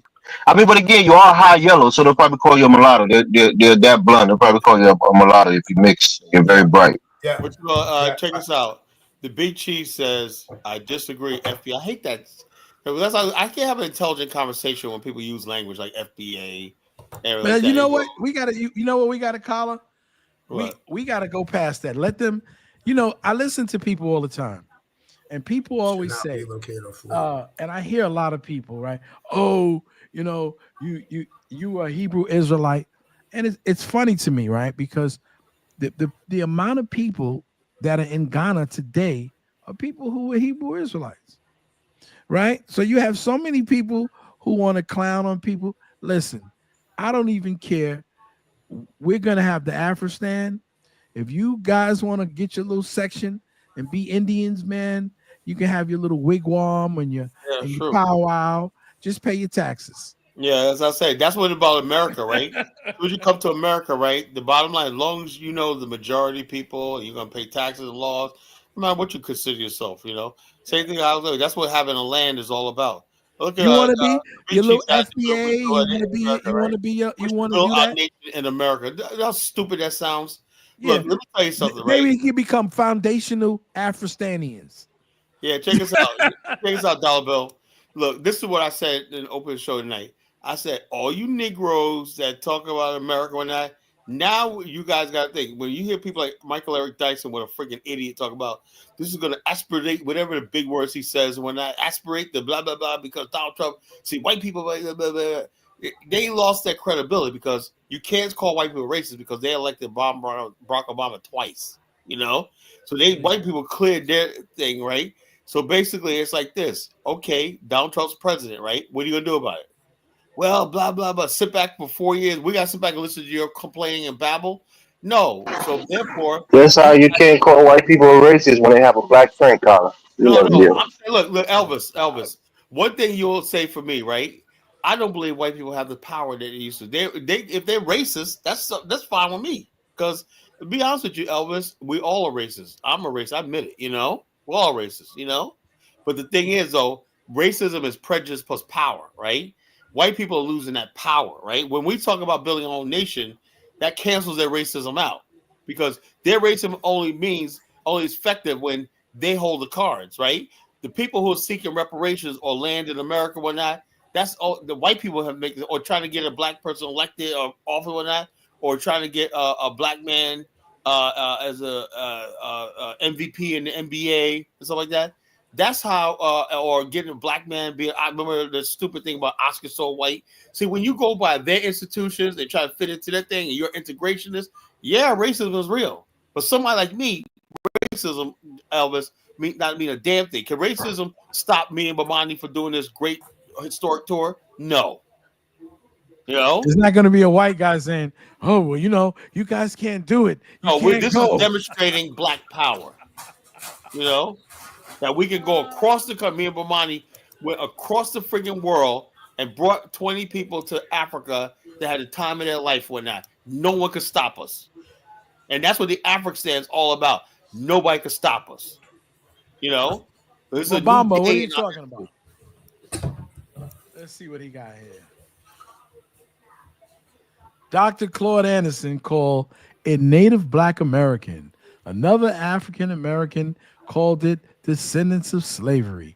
It is from these concepts or terms that found, you could stay in America and define and redefine, and you can be the concrete, the foundation, anything you want to do. while we go Yes, and be our absolutely. own men and have our While you own guys looking for manifest permission from white destiny. America, the FBA is all about making like somebody said yesterday. That idiot Liz, whatever her name is, right? She says, and Colton uses the term FBA. See, that's all it is. They want white zaddy and white people to acknowledge them. That's all that. We don't give a fuck about white people acknowledging us. That's the difference between FBA and the college genesis. What we're doing. We don't give a fuck. They have no power. Like Zod said, how can you negotiate with what you don't have? I love that. Superman too. How can you negotiate with what you don't have? There you go. So descendants of chattel slavery, deep south chattel slavery, have been naming themselves different names for a minute. You can name yourself all you want. So, hold on one second. So FBA. Let David Hick deal with her. I'm not even gonna deal with her. FBA is just another name. So yeah, you can name yourself to perpetuity. The hatred for people can't. What happens is this: black people always renaming themselves, right? But your situation never changes. Okay, but you're over talking me, and I was trying. Let her talk because she's gonna really cook now. Is that we have always been changing our name. That shouldn't be a problem. Keep doing it. Keep it up. Right. It has never stopped the flow of anything. That shouldn't be a problem. Yeah, you're not going nowhere. So what's your problem with FBA? No problem. Not no problem at all. Y'all can call yourself FBA, You're FBA. You whatever want you to be call ADOS, whatever it is, right the hell that's fine. We don't have no issue with it. You want to call yourself what? Because see, what people want to do is get us caught up in the quagmire of arguing things that don't exist. Exactly. Right. So when you argue with people and you argue with things that don't exist, that doesn't make them crazy or stupid. It makes you crazy and stupid. So that's why I could have stayed tonight like I did in previous events and argued with this guy AIS because he particularly came up here to troll and he wants to argue, and so they can make more shows. There's nothing to argue about at this point. They can make more. These are how the African Americans up on the stage. There's nothing to argue about anymore. Oh, look at them. They hate you. They hate Africans. All kinds of nonsense and stupidity, right? If you guys want to follow a guy who's sitting in his living room, okay, and he wants to be a nightclub operator and have you guys, and make caricatures all day long and yell and scream at people, okay, like your crazy uncle in the living room, fine. People are talking about having real opportunities for our children. So they'll be able, okay, to have their own self-determination. There won't be any ceiling on the color of their skin. If they want to run an organization or they want to run a business or an industry, there's not going to be, only thing that's going to stop them if not having no dress code. We're not going to be having a dress code. Only people in dress codes are people who are in militaries, right? Then the military school children. So when they can walk around in little bitty. No. Look, Chantel. We would like to. This is a serious conversation. Ask me, Chantel. I will drop you down if you don't stop with your trolling. You're an intelligent person, right? Chantel, have you been around intelligent black society, or you been ghetto all your life? Okay, so no, sir. Hold on. I'm dead serious. No, I know. I'm dead serious, right? What kind of background you come from? I remember when black people used to be civilized. We're trying to get back to where we used to be. And this will be a place for it. We used to be civilized. Our ladies act like ladies. Our men act like gentlemen at one time. We weren't thugs, niggas, and hoes, or something like that. So when you understand that, you understand why we're building the African. No, we're not gonna bring niggas over there. So keep the nigga shit in America. Is that clear to you? Okay, but sir, you're being very aggressive for no reason. No, but you're asking me questions. We told you, no, we don't want nigga shit over here. So you keep asking me the same stupid questions. Will this be this? I didn't ask you no, sir. You're getting aggressive for no reason. You asked about dress codes and stuff like that. Right. I'm trying to get a picture. We want a society where women act and dress like ladies, right? And men act like men. No men can't wear dresses. And we don't want women acting like men. As simple as that. That's Guys, let's take a time out. Let's take a time out and Right, relax. because he's getting all grumpy old man syndrome on me. Before we start getting into, I'm trying a new leaf. Thanks to my brother Elvis over there, tells me that I have to take, try. He was nice enough to welcome me back to the Liberian family, and made me an honorary crewman. Right. So now, usually when people come up here, they go against Colin and slam him. He don't be on that. But I'm up here having a nice, no, but hold on, no. What I'm saying is, conversation with you. Now you listen to my last shows. Well, now I go at it. Look, I go out with everybody. But hold on. That's why. That's why I took that guy IAS down and whatnot, because he's trolling.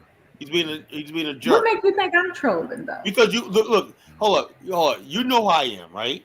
If you listen to Brother Hit, right, what he just said, what type of society he likes, what his values are, and everything like that. And so when you craft the society, why do we do this? We think we're just gonna do this and do the same stupid stuff we're doing in America? No, we're trying to have a place where we know that the reason why we act the way we do is because we live in a white man society that makes us. Hey, this is the title of the show, The Lost Identity. Is self-hatred is a bastardized child of lost identity.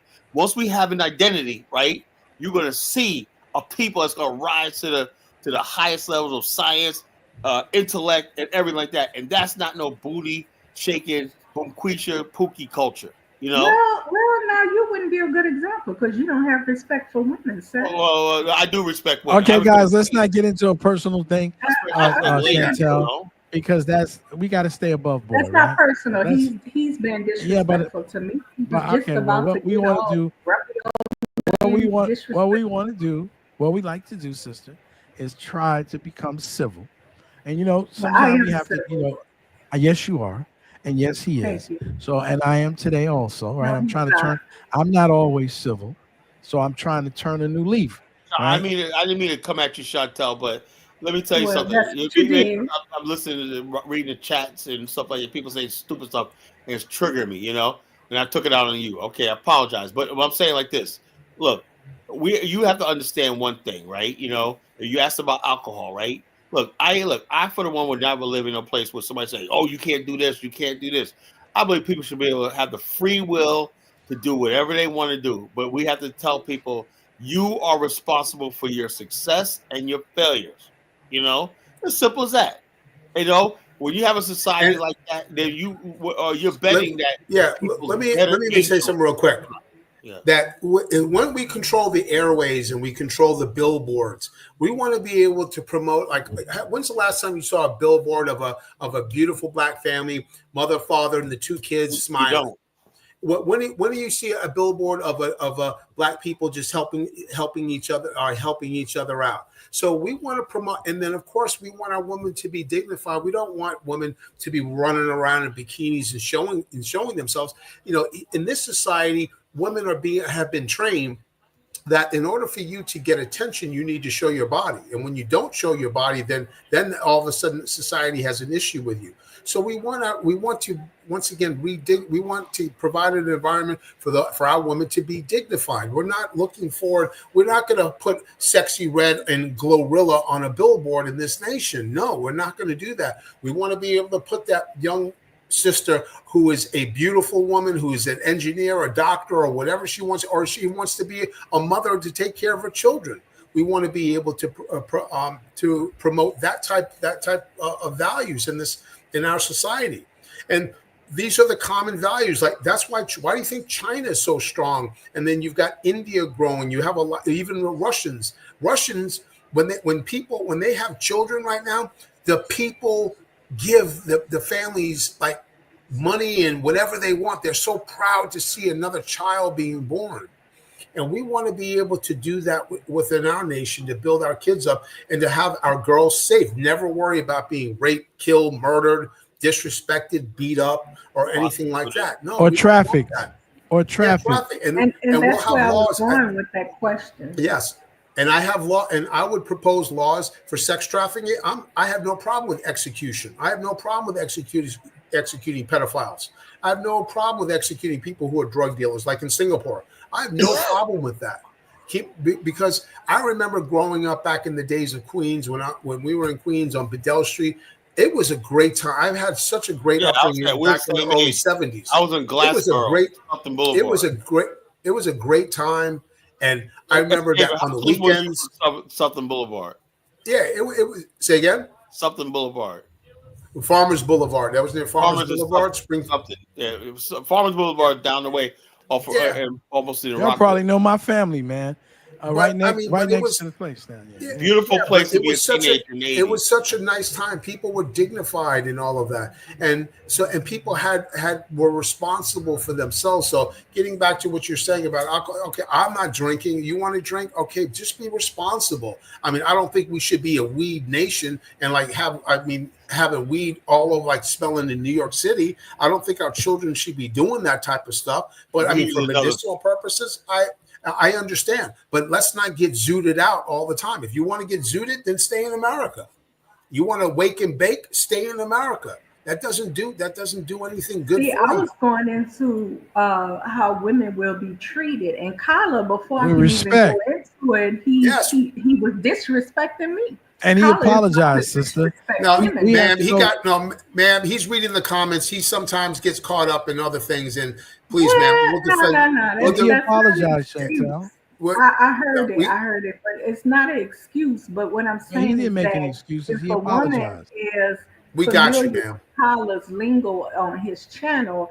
I don't have any idea why she would even go to a place under his control and authority. Why would she even put herself in that kind? Because he sounds abusive. You would just go out grumpy old man syndrome on me, and I'm talking with a soft voice, and I'm doing my friendship voice. And look how he came at me like a savage. But he apologized, right? And come on now. That's not I mean, okay. So the thing is that if I'm in a relationship and the first time a man slap me or do me something that I feel is aggressive, I'm no longer dealing with him. It's no such thing as I'm sorry. I don't even get down like that. Kyla didn't hit you. No longer he didn't curse you. He didn't call you. He didn't curse you out. He didn't say anything like that, did he? No. To you? Did you feel he was being aggressive, sir? He was aggressive, there's a difference between putting me off his pedal because he said I'm trolling, and I'm trying to get the idea of I am laughing softly, but I'm still trying to get the idea of and he's self-corrected, did he not? Okay, so again, I don't think that Kyla has respect for women. That's why I went into. Well, see, I think that's a different thing. About women. I think what because you're saying. I wanted to know about the women and how they will be living over there. I think what you're doing. I think what you're doing, right, is you're applying one situation and your personal beliefs, right? Kyla is a well-respected gentleman. He is betrothed to a woman, right? You don't hear him coming in on the air talking about womenizing or having a gallivanting. When Kyla, as soon as he came on, wait, Kyla Bill, as soon as he came on, I complimented him. And he started bugging out when I complimented him. He just started bugging out. The old man started bugging out. Well, you know what it is? You know what it is, Chantel? I was like, well, goddamn, we've had some. Sir. We've had, and I won't sit up here and be hypocritical, right? We've had some very rambunctious engagements on this channel at times. Has Kyla not been very disrespectful to people? Not to everybody. Well, I'm talking about me. I'm not going to talk about Kyla. I will throw myself right under the bus with that. But we're talking about Kyla. Yeah, but I can't do that. I can't. I can't sit up right, and that would be hypocritical of me to say. We all go overboard sometimes. Exactly. I can't say, "Oh, Kyla did this," and then that's being a hypocrite, right? So the first thing that we all have to do, right, is that if we're without sin, then we can be the first to cast a stone. I can't cast a stone because I'm not without sin.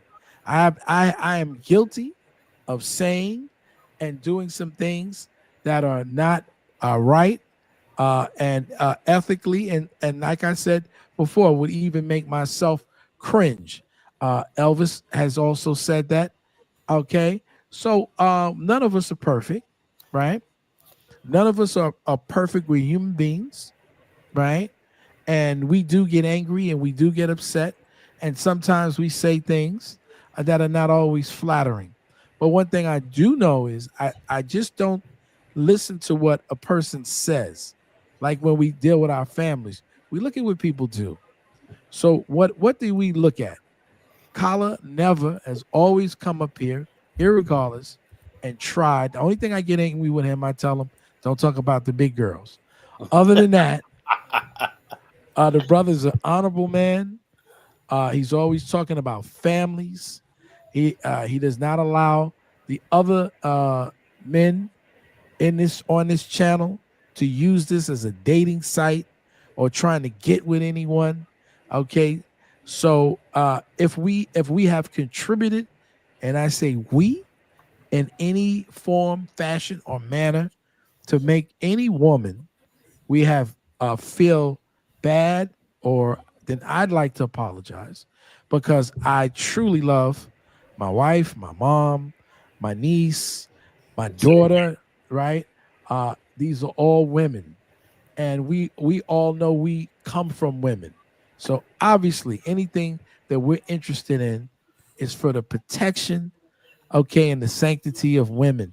Without women, we have no nation. No nation, right? And so when we say certain things about our women, a lot of it is because we want to keep our men, our eligible young men, okay, to get out there and to marry young, beautiful sisters and give us beautiful families, right? So we can perpetuate ourselves, okay, into the world. This is what we want. So it's not going to be a situation where anybody's trying to be repressive of women, that they want to talk down or be abusive to women. No real man, okay, does that.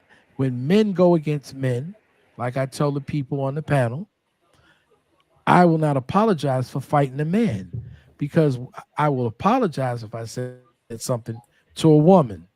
I will be the first to say, man, I was wrong, out of place. I will apologize to women. I will not apologize to men, right? Because men is all is fair and love and war when it comes down to men, right?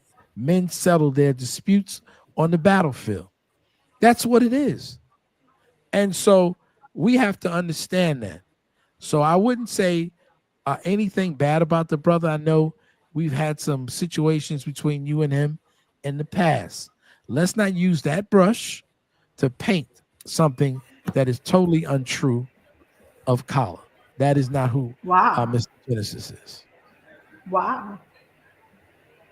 Wow, Dollar Bill, you just spoke on behalf of Kala while totally telling me my experience is delusional. No, I did not say anything about your experience. Sir, that's exactly what you just told me. Dollar Kala bill. is not such a person. I'm That sorry Kala you is took it not that such way. a person. No, And he's I not. was telling you my experience, not yours, but my experience dealing with the Kala and hearing what Kala has to say. And from my experience, I say, me, not you, because you Mhm. think different of him. I Yes, say I do. that he is disrespectful to black women, in particular ADOS FBA black women. So he wouldn't be somebody who women would likely engage And ma'am, with. yes, and ma'am, I understand. And it's unfortunate that you've had that experience, and we understand that.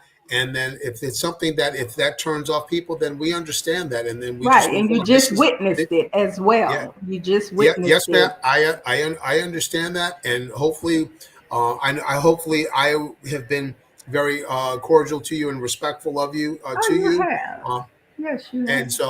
and so hopefully, I mean, once again, I think we can just move forward from this. In the end, ma'am, that I know that he wants to build, like myself, we all want to build something greater for our own people. All right, so let's move forward from this one. Let's move forward from it. But so far, ma'am, so I hope you will support it. this effort? No, Do no, you see yourself I'm not supporting it? into it. No, no, sir. That's okay. That's fine. Then it's not for everyone. See, That's see, I fine. got this is that problem I have. Trying to tell And then you, we basically, wish you the you best in unique, Louisiana. We wish you you the deliberately, best. you deliberately provoked me, right? And then basically, like you, he basically told you everything, answered your questions, everything like that.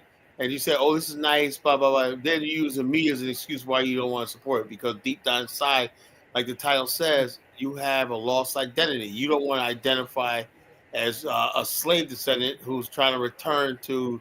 Once you have that identity, once you identify who you are, right, then you understand what you want to do. Whether you want to stay in America, that's fine, or you want to basically say we need a nation. But what's not acceptable is somebody who basically want to stay in America, right, but think they're gonna complain about racism, white people in perpetuity. When white people have told you they don't give a damn. You know, we don't care if you don't call yourself American. You know, go somewhere, go elsewhere, but they don't really care, right? And so what a lot of black people do is like, oh, since we're already here, we might make the best of it. Okay, that's fine, right? If I'm gonna make, if I had that mentality, you know what I would do? I'd become a MAGA because they seem like they're on the winning team.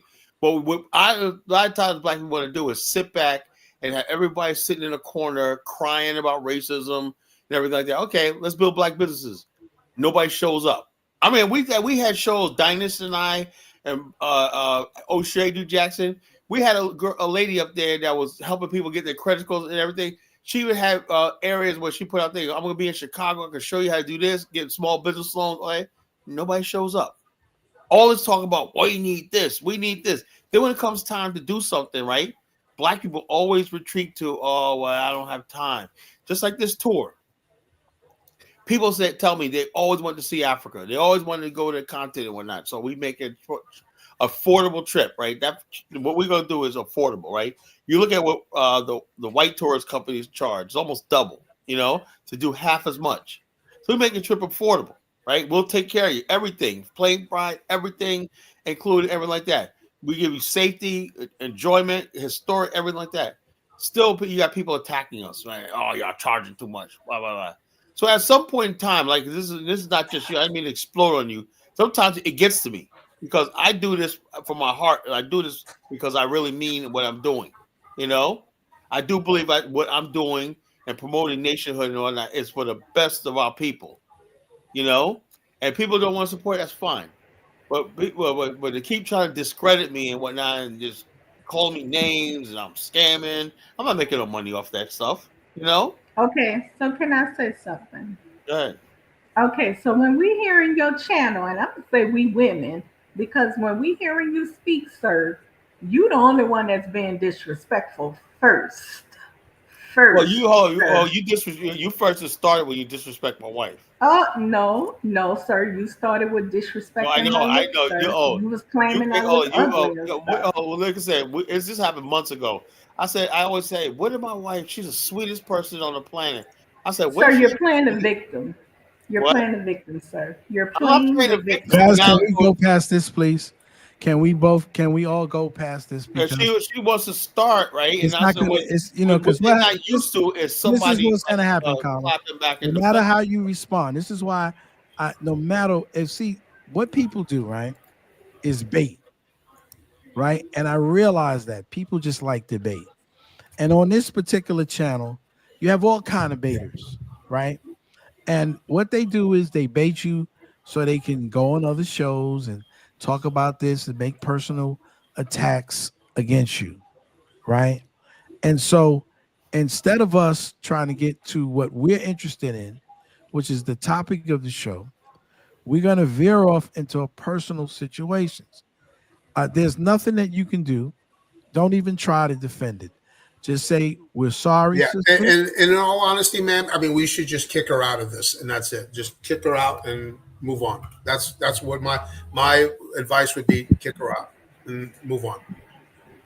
Plain and simple. Why would you kick me out? Because, ma'am, you're not because there's nothing. You're not contributing anything productive to this. Like I said, well, I was about to say this one thing. Let me say this one thing. This is going to be something that is run by men Men for men. That's what's going to. I did this it. Is, yeah, that's it. Just cut her off. That's it. This is going to be. This is where men are going to step up and be men. That's it.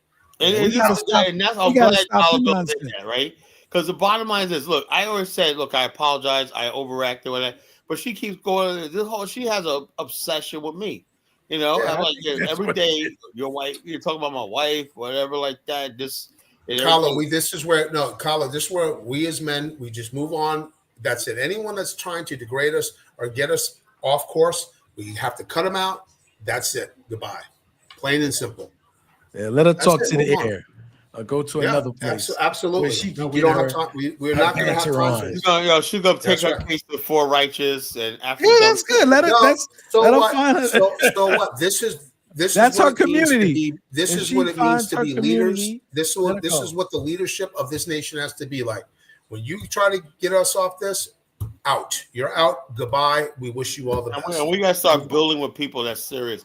At this junction right now, I think, what I think is we made our case. More and more people are talking about this. And unlike a decade ago, Brother Hit, we're not really getting the blowback like we used to, Yes, yeah, absolutely. Because we tried this when Obama was at the height of Barack Obama. Yeah. Are you kidding? Are you kidding? And look, I thought about something today. I have another funny, hilarious college Genesis story, right? And I love my stories. You guys know I love my story, right? Anyway, it's good. Oh yeah, this is a good one, right? This is a really good one. Anyway, okay, it was election 2008, right? I was an election official in Virginia Beach, right? Predominantly white precinct of Virginia Beach I lived in. So I was an election official, right? It was my first time being an election official. And like that, we get there and you get there at 5 o'clock in the morning. And we were not allowed to leave there to the votes were counted and certified by the both political parties, right? So we were basically locked in this place. We could not leave. Once you swear in, you cannot leave. You have to be there all the time watching the ballots and stuff like that. Chain of custody and all that stuff like that. So once you get on, let's say once you come and show up for election official work. Well, actually, once you swear in, right, you better show up because that's like not show up to jury. That's like missing jury duty, So I had to go there. So I had to get up in the morning. I had got like 4 o'clock in the morning to get there like 5:30. Be in there. We had coffee and everything like that. Anyway, there was this one older sister, right? Older dark skinned sister. Right? She was like real nice lady. The type, like she's like a Liberian, black Liberian type, right? And she's a real nice lady, right? Anyway, basically, we were working the polls. All of a sudden, about 12 o'clock, we broke for lunch, right? Someone was sitting in the break room for lunch, right? And she turned to me, right? She was sitting there talking about that real quiet, reading a little Bible, right? Then she turned to me and said, "See, don't despair." I was like tired, like falsely, like, because and then she started saying, "We're at hand." Something like, "The time has come. The Messiah is finally." I said, "What are you talking about?" Barack Obama. She goes, "He is the Messiah." And I'm saying, I got scared. I was like, her eyes lit up like this. And she started really going off about, he's the Messiah. We're going to be liberated. We're all going to do this and that, You had that crazy level. I said, man, there's something not right about this. I know I like Barack Obama. I voted for him, right? But goddamn, people were saying he was a Messiah, And I said, my God, so back that time, that's when I was getting into the Black Nation building movement and whatnot. People in that time did not want to hear nothing about no nationalism, no Pan-Africanism, no Black unity. All they knew was Barack Hussein Obama was Jesus Christ in Black 2008. Jesus Christ, came to earth. He was coming to save them. Coming to say, bottom line is that Jesus. When they say Jesus coming back, that was it. Was Barack Obama. And she's got good. She's not shouting and whatnot. Dolly, you went in the Black church. You know how people shout, right? Oh yeah, man, they do that dance. Carla, that's blasphemous. Don't say that. What? I'm not blaspheming. I'm just saying what she did. It was blasphemy with her calling Barack Obama Messiah. She was the one blaspheming. Remember the House of Representatives the first time he spoke, and everybody got up, man, and they just started clapping and stuff. And I think you're talking about the Boston. I think the DNC convention 2004. That was Oh my God, man. Yeah, I don't see a purple America. I don't see a blue America. I see one America. States of America. One America. Man, he was a rock star. I had no white people that were so-called rednecks. So like, man, I wish that was my president when he let so many people down, man. Man. I knew when he made that speech, right? And then he went Senate. I knew he was gonna be president, I knew it. I mean, he has such goodwill and he squandered it, Yeah, he's very charismatic. He's very charismatic. That's what he's not. I don't think he was, but now he's he's done. He's absolutely done. If he couldn't have seen, if he could not predict, that's like that question. Elvis, we argue about Barack Obama's intelligence. Look, if he could not see, you do not talk to somebody like you don't provoke somebody like Donald Trump. He had no idea what he was doing. You don't become a community organized college professor think you're going to take on one of the richest men in the world, most influential in the world's ever seen, and whatnot, and think you're going to this guy came from nothing, a TV show, basically a billionaire with a TV show, to the president. They couldn't imagine that. I said, look, Barack Obama, you was a college professor, a community organizer. This guy was a billionaire. Why would you think he could be capable of winning the White House? Do you see what color these people are? White. And we're in America, full of white folk, right? Yeah, Barack Obama forgot what he was. So that's what it was. So I say Barack Obama, he got to take that L. I don't know if you guys want to continue on, but I think you had a good show tonight, Colin. Yeah, I'm out, gentlemen. Yep, I'm out. Thank you. It was a good one. It was a good one. Thank you, Captain. Captain, appreciate you, man. Calville, thank you so much. Yep, call it Elvis. You're welcome, my brother. All right, brother. So much. Everyone. Have a good night. Good night. All right, gentlemen, have one. Good one. Yeah, I think that portion of the show is done because it was a good reflection and of the things that you wanted to say, and just moving forward, man. I think people, I know it's free advertisement, but I just think that some people are just dangerous, man. And I don't mean Chantel being dangerous. She's harmless. She's just, she just wants to antagonize you. But people like this guy, Kazarian, what is his name? Kazarian is a professional troll. He used to be called Dr. K, He I think, he's just, to me, I don't know. People like him, I just, see, when I say certain things, and Elvis, you tell me what you think. I think there's some people who are dedicated in keeping the diaspora wars together. I think he's one of them, I think because Kaizo knows that this stuff brings ratings, he makes money, and he's growing his channel. He's growing his channel. And what I wanted to do was say that I'm not about the diaspora wars and whatnot.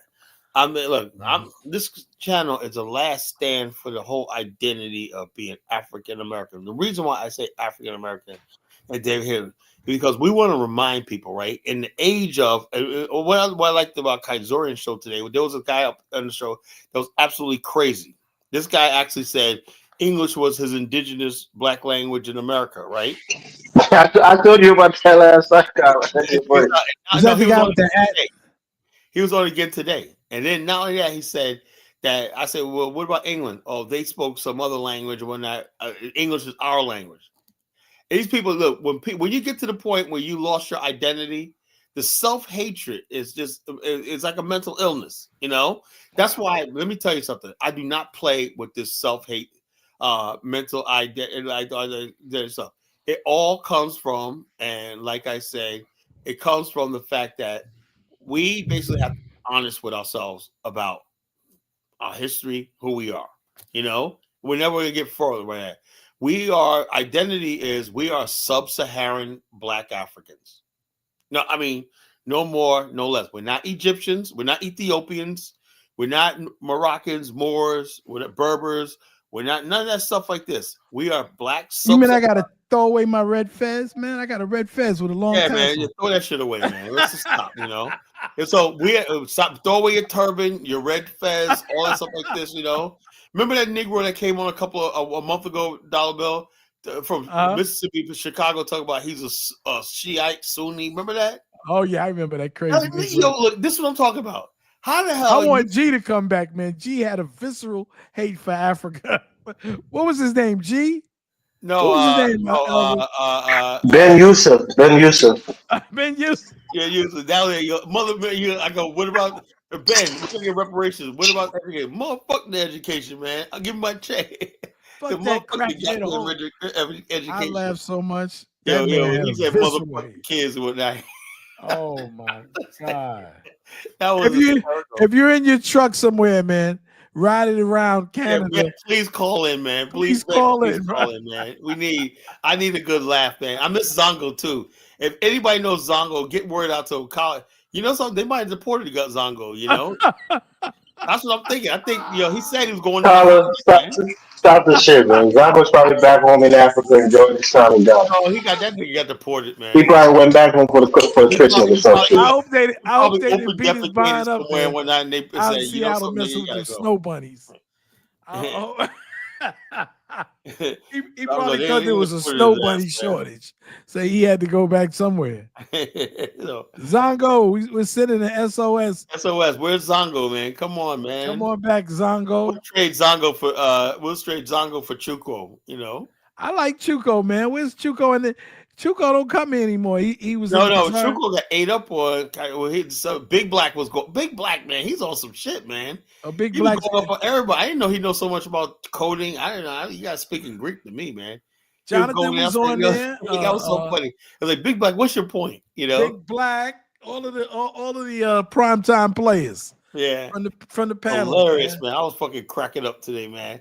I can't listen to so much of that, man. But every once in a while, when that dude came in there talking about he's an Olmekian Native American, I said, so what's your language? They said, what's your language? English. You know what? I'm gonna put it together and put it on the show if you guys want it. We'll do like a Wheel of Fortune, man. An Africa Wheel of Fortune. See how much they know about the continent of Africa. Yeah, we should, Put some of these so-called continental Africans to the test. Also, what I like to do is get a hold of everybody's picture, somebody Negro's picture, and put up there, guess the race, right? And they'll say, everyone will come back with their, I'm an Indian, but I'll say Negro. They'll say Negro. The Negro. Which I get 100%. Negro when I look. The bottom line is this. Look, I understand because we lost our identity. Slavery. Look, let me say this, right? And I know people are gonna get mad at me right now. And you might take my black card away from me. I get it, Uh-oh. You're gonna call me a coon, black card. Look. As far as like history is concerned, being sub-Saharan Africa, you have every right to be ashamed. You have every right to be ashamed or hold your head down. But I will say this, in the words of Marcus Garvey, the cause of what? African redemption. That's the part we miss. He said you could be in the bowels of civilization, right? The gut of civilization, but every man given purpose, right? Under God, right? And basically, the reason why we cannot do that in America is because God can't bless us because the white man, his power structure is in the way. God wants us to have our own land so he can send his blessings down to earth to us to manifest itself. Like the Chinese said, there's three powers, heaven, humanity, and earth. Where are we at on earth? We're in the white man's soil. That means he controls our humanity and he controls our connection, a magnetic connection to the universe. So we have to have our own land so we can have that. That's the epicenter of our place in the universe, not just our country, but a place in the universe where God and forces of the universe can deal directly with us on our own soil.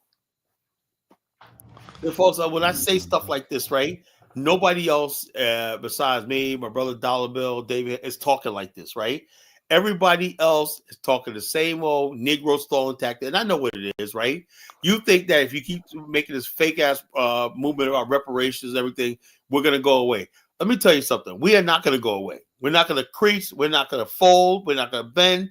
We're gonna see this thing through. So you guys say all you want. Every time people talk about reparations, and somebody in the comments say, "Colin, get your land in America." No, sorry. Get an FMG, man, and make a Harriet Tubman hamburger or something. Yeah, so the bottom line, that's not gonna happen. We want an Afghanistan, what the name of the Afghanistan will be, we don't know. When we get that, we'll discuss what the name is and stuff like that. And Afghanistan, like I was saying earlier, right, is a placeholder, right? It just simply means a homeland for the African Americans specifically, and also the diaspora, figuratively, whatever slave descendants, right?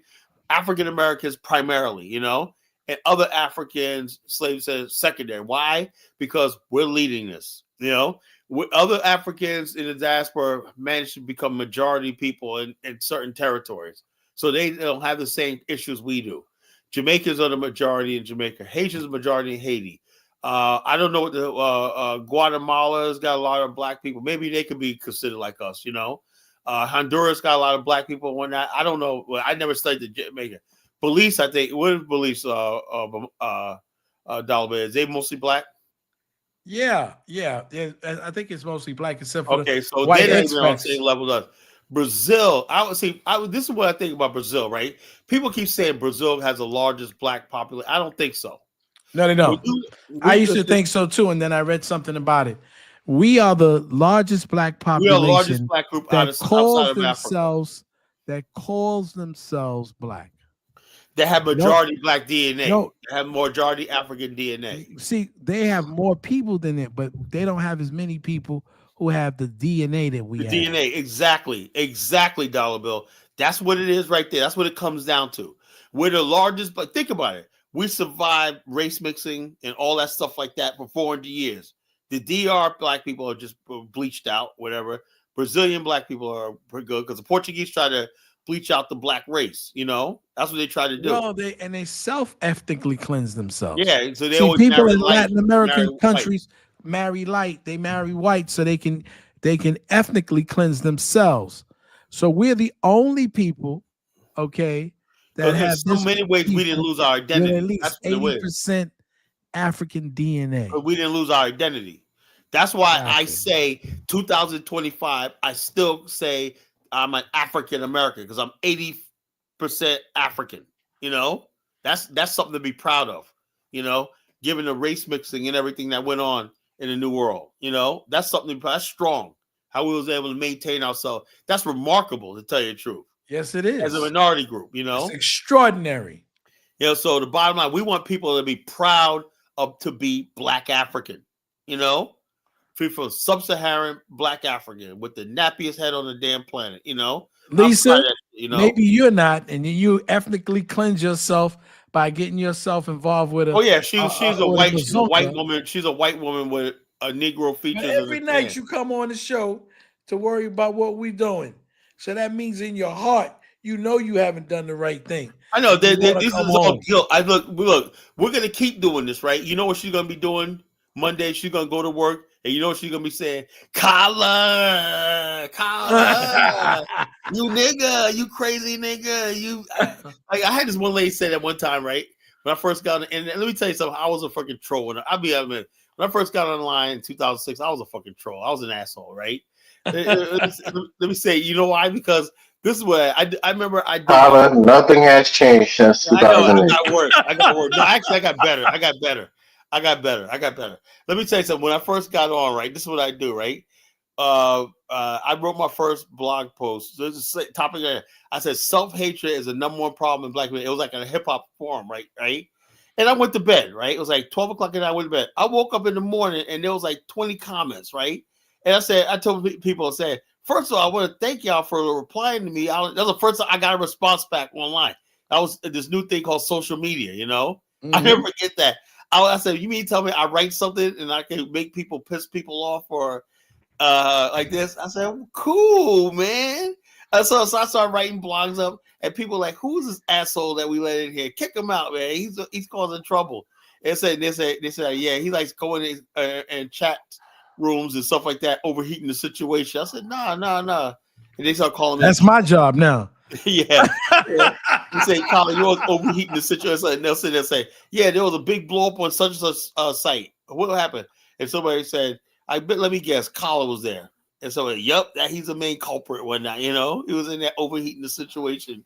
I just found to being a troll was just so relaxing because I was working at a club at the time, and the really only satisfaction I got was I had this growing power of influencing people, Yeah, Colin, you thrive off mischief, man. You're like Dennis the Menace, man. Nah, not really, man. I'm doing something constructive right now. Before, I was just being a fucking asshole, man. I was a fucking Elvis asshole. says that's my job now. Right, Right, he Elvis? goes, this guy said, Collar. Nah, it's 2025, man. So peace. Yeah, this guy Listen more, tug less. That's the motto for 2025. This guy said, Colin, I know you try to get in touch with your inner ass, but listen for a second. I was like, yeah, I mean, me? Who, me? I just asked him certain questions and whatnot, Especially I had this one group, I forgot the name of the hip hop group, right? They said they used to have a big eye, right? And also they used to send me this picture of a big eye, said, we're watching you, Colin, And they were like, because they were like, they say, yo, like stop with that Black Panther, racist black race. They were like a mixed race hip hop band or something like that. I forgot the name. Oh my God. But they were like, oh, you're trying to bring back that stuff with that Black Panther. You out of date, bro. I was like, look, when I first came out, man, let me tell you, this is what I'm gonna tell you something right now. When I came out, there was no Umar Johnson, there was no Tree, it was only College Genesis, right? And then my brother, African Warlord, said, Colin, you are one controversial Negro. Everyone's talking about you. I said, yeah. He's my brother from South Carolina. I'm gonna see if I can get him a All right, Colin. So Bomani says Afristan seems like an African American ethnic survival nation model. If talented 10% pioneers needed 90% crew not needed, why should most African American fund Afristan if they would be non-participant? Hold on, let me say this. I don't know where that came from, but the whole thing is, I say is you look at any society, right? You always the cream rises to the top. A pyramid is a pinnacle, right? There's always the saying, shit, money floats up, knowledge, money, and blessings float up, shit flows down. That's the way civilization is, And so the bottom line is this: you always got to have people at the top, That's just any civilization. When people don't understand that, So he's asking, what's in it for the bottom 90% who's not part of that talented 10? In America, right? A social contract. See, this is what I'm talking about. Don't be angry. Explain it to him. Give him your answer without anger. Let me explain. We got plenty of time. It's early. Let me explain to you what a social contract is, right? When the people from Europe came over, it says, give me your huddle masses and everything like that. They didn't say, what do you got for me? They said they got opportunity, There you go. They'll say, so therefore, you could basically be whatever you want. You could say whatever you want and say, this is who I am. There's nobody telling you that you're inferior. Nobody telling you you're a nigga, whatever like that. In this land, you are a king and queen, simple as that, And so therefore, we're going to get rid of class division among black people, right? Because everyone's going to have the same holidays. We're going to become a people, When you look at America, one thing I do admire about America, right, is the Americans, the Anglo-Saxon Americans are a people, right? When I grew up in America, right, I noticed that I would see, it was never more evident to me when I was like 18, I worked for this moving company, right? A bunch of rednecks in upstate New York, right? A bunch of rednecks, man. I hated it, right? So anyway, the guys I work with, right, were rednecks. These were working guys. They lived in a trailer park, whatever like that, right? They were so fucking racist, right? Anyway, one of the the moving company was called United Van Lines, right? I work for a private guy, right, that has his own franchise, right? And then you had the people who are part of the corporation, had bigger trucks and everything like that. Anyway, I remember one time some Anglo-Saxon type of guy, he was like his late 30s or 40s, right? He came in there and gave his rich white man laugh. And he's sitting there yucking it up with the truck driver. And I said, man, these are all white. They're sitting there like they were family, These guys are working class guys going to bust their ass. They're back lifting furniture and whatnot. And this guy they're sitting down talking to each other like their brother. I said, that's what it's all about. That rich white guy knows if something goes down, them guys are going to be the first. You think that's why Barack Obama made his mistake. He thought that he could divide white people, the rich, from the average white person. That's why they keep saying college educated people didn't vote for Kamala. They tried to get working class white people to turn against Donald Trump, and it failed. They said, why are they supporting a billionaire? Why are they supporting? So that's what they said, because white people understand there's something stronger than money and opportunity is race. You know, and they know that as long as they basically stick together, they'll get over it, and at least they'll have the illusion of togetherness. You know, and they'll work it out, guys. I gotta go for the night, man. All right, brother. I think you had a fantastic show, right. And I wish you well, guys, for tonight, and I'll see you another night. I'll be on tomorrow night, probably on earlier too. You know. All right, one. All right, brother. So Elvis, do you understand what I'm saying? The bottom line is this: when we talk about the African, it's going to be crafted, right? The Bill of Rights, American Elvis, right? The reason why, let me tell you something. Like I was going to get to your guy yesterday. I spared him. I have to debate him again. I respectfully, you know.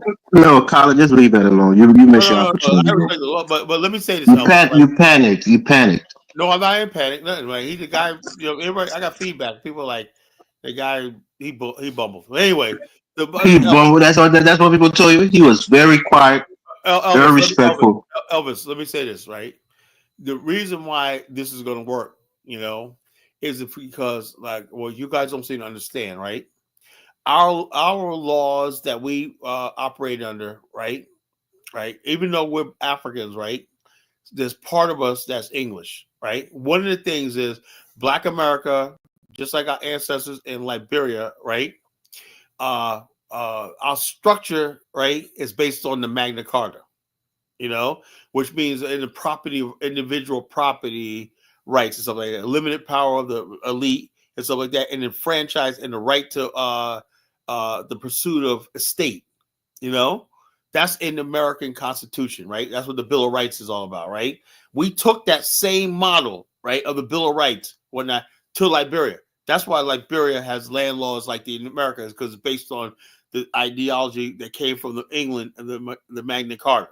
You know, we're going to continue that same thing, you know, which means the average person is not going to be a peasant. He's going to have the right to own property and the right to do all this stuff like that we are going to provide through constitutional and the Bill of Rights, you know, like we have, you know.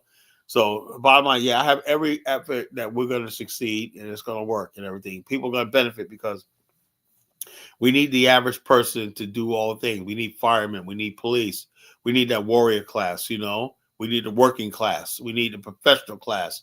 We need all those things working together and as a people. You know, we're not going to be divided by sectarian. Oh, I'm a elite. We're right here. No, everyone's going to be one people. You know. So the bottom line is this. Let me see. M battle. All right. M Dama, what's on your mind? Hey, Kyla, how's that going? How's it going, bro? Yeah. I saw you had a live, so I thought I'd drop by. That's good, man. But my whole thing is this, Kyla. I don't really believe in the concept of like an Afghanistan because I think it's too it's too idealistic. We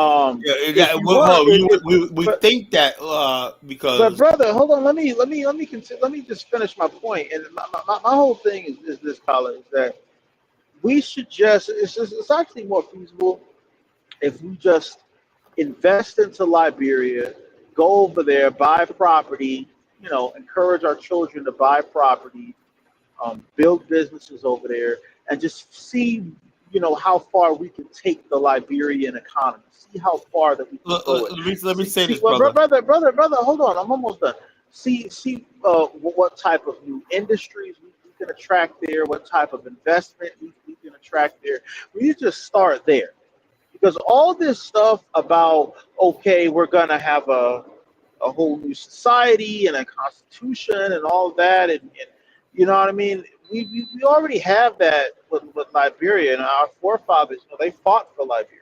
You know what I mean? So why not just... Okay, we got to start there first. Let me say this, right? There first. First of all, I have no problem with Black people in America making a stand in Liberia. I made my stand in Liberia, Right now, I believe that all African Americans should pick a part of the world, part of Africa particularly, and make a stand.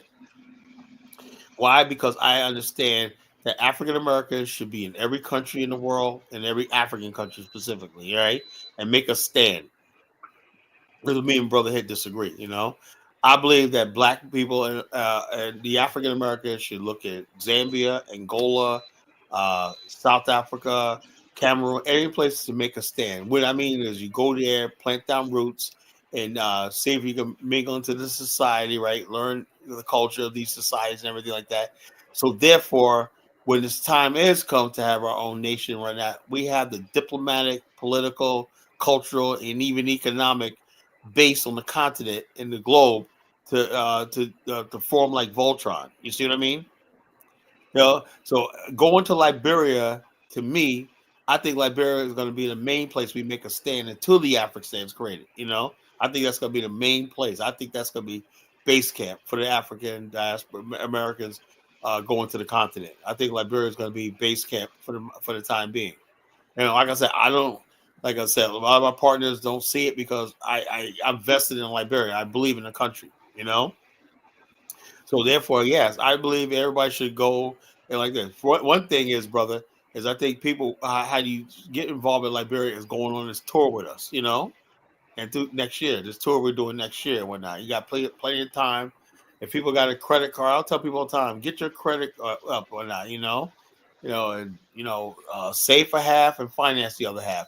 Make this tour, because if you want to make Liberia the place, let's say if you think Liberia could be the permanent Afghanistan, how are you going to do that unless you basically go there, And so therefore, going to Liberia is going to be very important. I think that's definitely going to be a country in Africa I would basically want to rebuild and help build and everything. And not oppressing the natives, but getting to know them, having a new relationship in Liberia, let's start all over, let's see what we did wrong and see what they did wrong, and let's work it out. I'm absolutely for that, but in the end game of us is we need Black America, almost 50 million people. It's like you live in your parents' house and whatnot. You reach a certain age, it's time for you to move out and strike out on. I think Black America has reached that critical mass where there's nothing else left in America for us. We produce billionaires, a president, senators, everything like that, right? What's the one thing we don't have? The idea of controlling our own destiny. That's the last thing. And so, like I said, even though we go with Liberia and everything, it's still another group of people who didn't have our experience calling the shots. You see what I mean, brother? No, but here's the thing. I don't think I do. don't have. Okay, but I brother, do. let me respond. Here's the thing. I don't think when it comes to Liberia, I have more of a vision of Liberia about making Liberia like a strong country, industrious country overall. Not just for the American Liberians, but for everyone, everyone. But brother, hold on. Let me finish, brother. Let me finish. You gotta wrap it up. But brother, for everybody that's there, because if we're just gonna say that, I think everybody in Liberia has something to contribute to the country. And if we're just gonna say, see, that's the mistake Samuel Doe fell into. He launched a military coup, got rid of Tolbert, and then he thought he could rule the country, from like this tribal mindset. He wanted to get rid of the influence of the American Liberians, and then, but in the end, he ended up getting betrayed, and I didn't know that, when I researched Samuel Doe, I knew that he took over the government and stuff, but I didn't know that later on it was other Africans that betrayed him and killed him. Like, I didn't know that it was that Ghanaian, I think it was a Ghanaian general that was over Monrovia.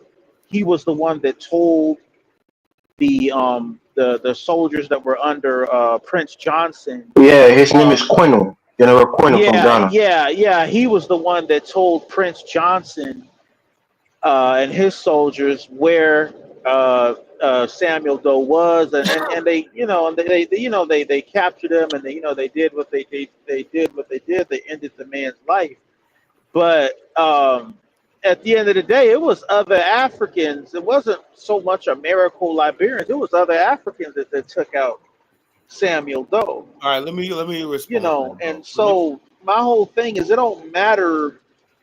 You know, we get caught up in that whole lineage thing. It don't matter if people think they can profit. Bro, you gotta let me. Hold on. You can't tell me to hold on, bro. Look, you made a statement. Go ahead. Let me answer what you said, and then you go on because you're rambling. That's not good. Good show. It's not good thing. You know, you're rambling. Let me finish. Let's say your point you made was okay. Liberia, we include I agree with that, right? But Liberia has a government right now, right? They have a government, and they have a lot of serious problems in that country, right?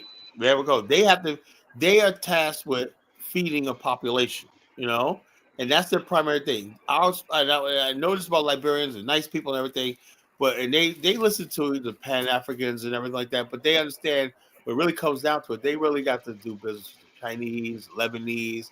That's reality, and they have to attract. Liberia has to know they have to make their country attractive to foreign investment and everything like that. Yeah. So they have to do all that. So it's not just easy as thing. What we want to do is, in fact, when we talk about in Afghanistan, we're not going to need the same level of support from like the Lebanese, everything like that, because we got that in Black America, you know. And hopefully, when we say do it in Liberia, that sounds good, right? But the bottom line is, you have a government there and the people there that basically are complacent in doing what they want to do. So you come there with your zeal. I've sent too many people to Liberia, you know, business people in Liberia, all of them coming back saying I wasted my time because they basically don't see the vision or see the urgency of what you just said. You know, yeah, it could be a perfect country, right? But the people, the powers that be in Liberia don't see the vision. Not that they don't want to, but they just don't see the vision. Just the way it is. Everyone's frustrated. Even the native Liberians are frustrated why things don't get done. I have no idea. You know, why is that like that? You know, why is that like that? Why is Liberians can't seize? Yeah, they have plenty of resources. They got land. Like most of Liberia's coastline is virgin coastline. They can basically make Liberia's coastline better than Cancun and everything like that. You know, that's what we're trying to demonstrate with this.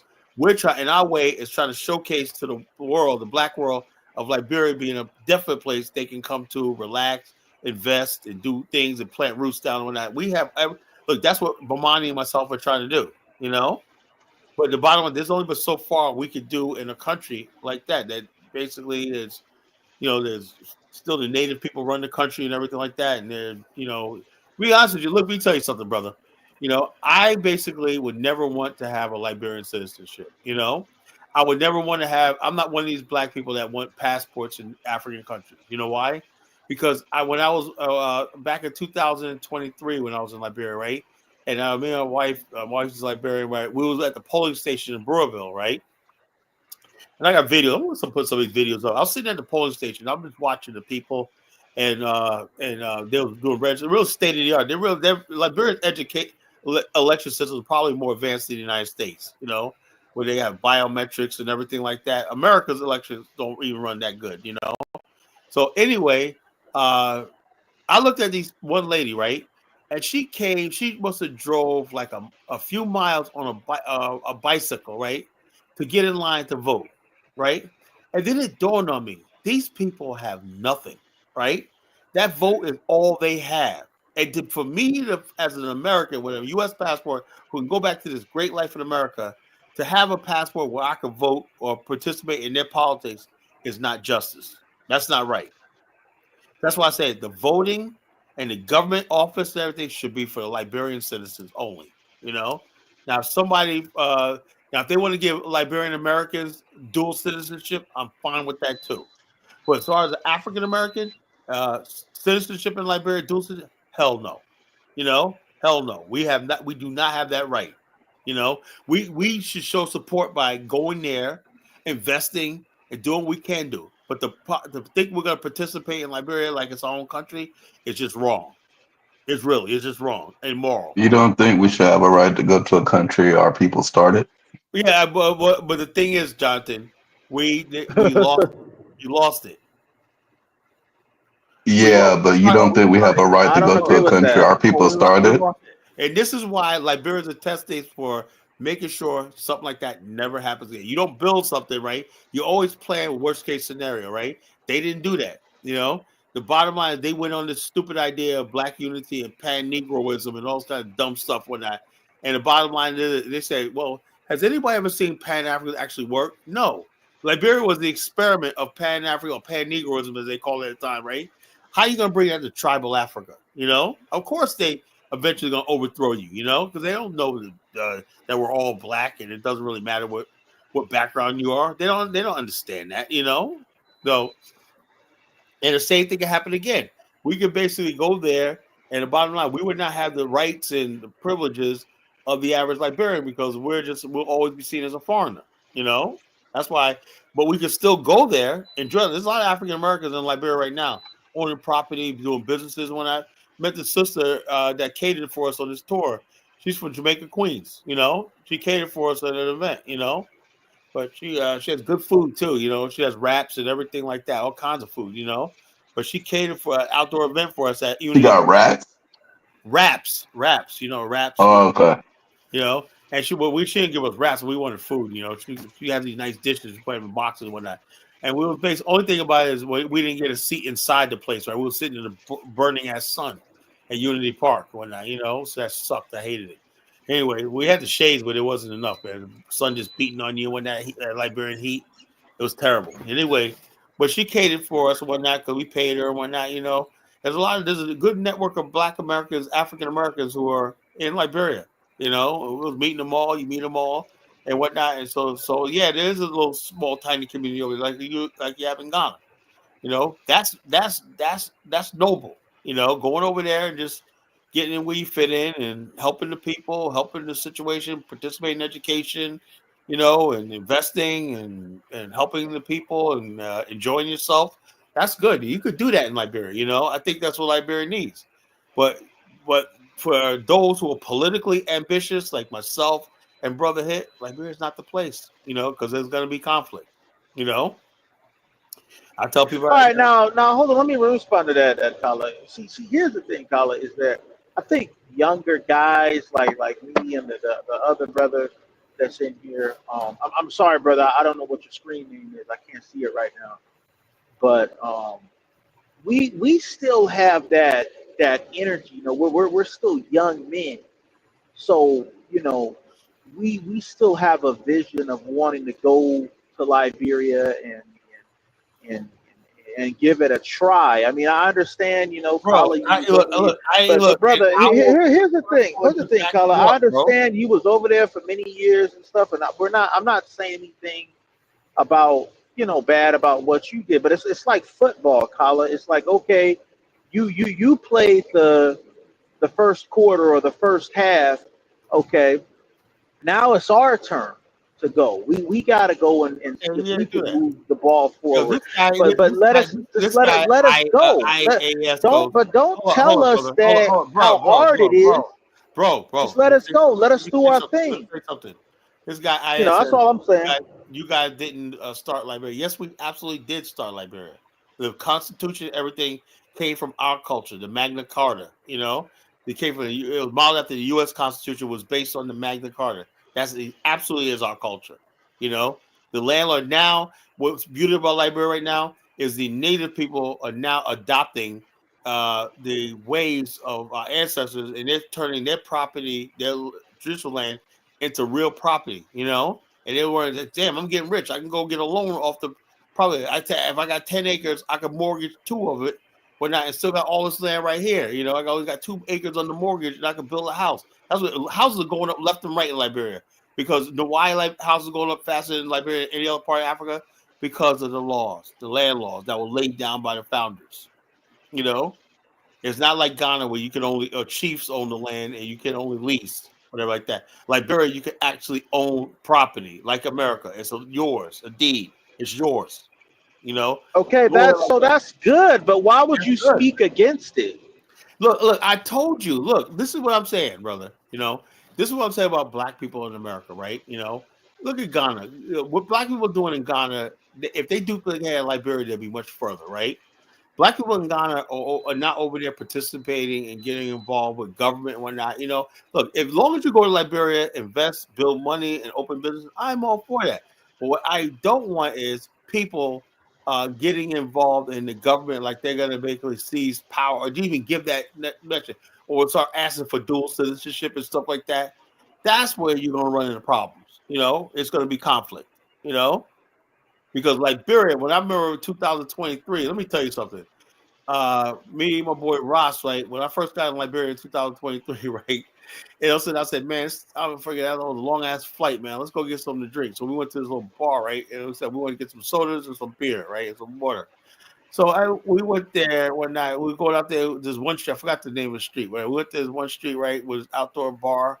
That's what Liberia got, a lot of these nice little tiny hole in the wall bars and whatnot, right? So he knows all the people, right?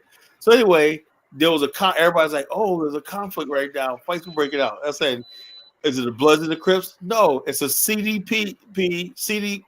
Elvis's people. The CDC versus the UP boys are going at it.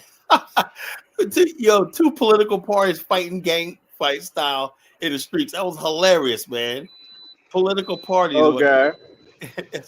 So the bottom line is that election year, then you have some idiot, right? Or every night, some idiot in Congo Town just yelling on the bullhorn, vote for George Weah, blah, blah, blah, blah. I'm like, well, this guy shut the hell up, man, all night, man. It's just so, look, politics in Liberia is dangerous.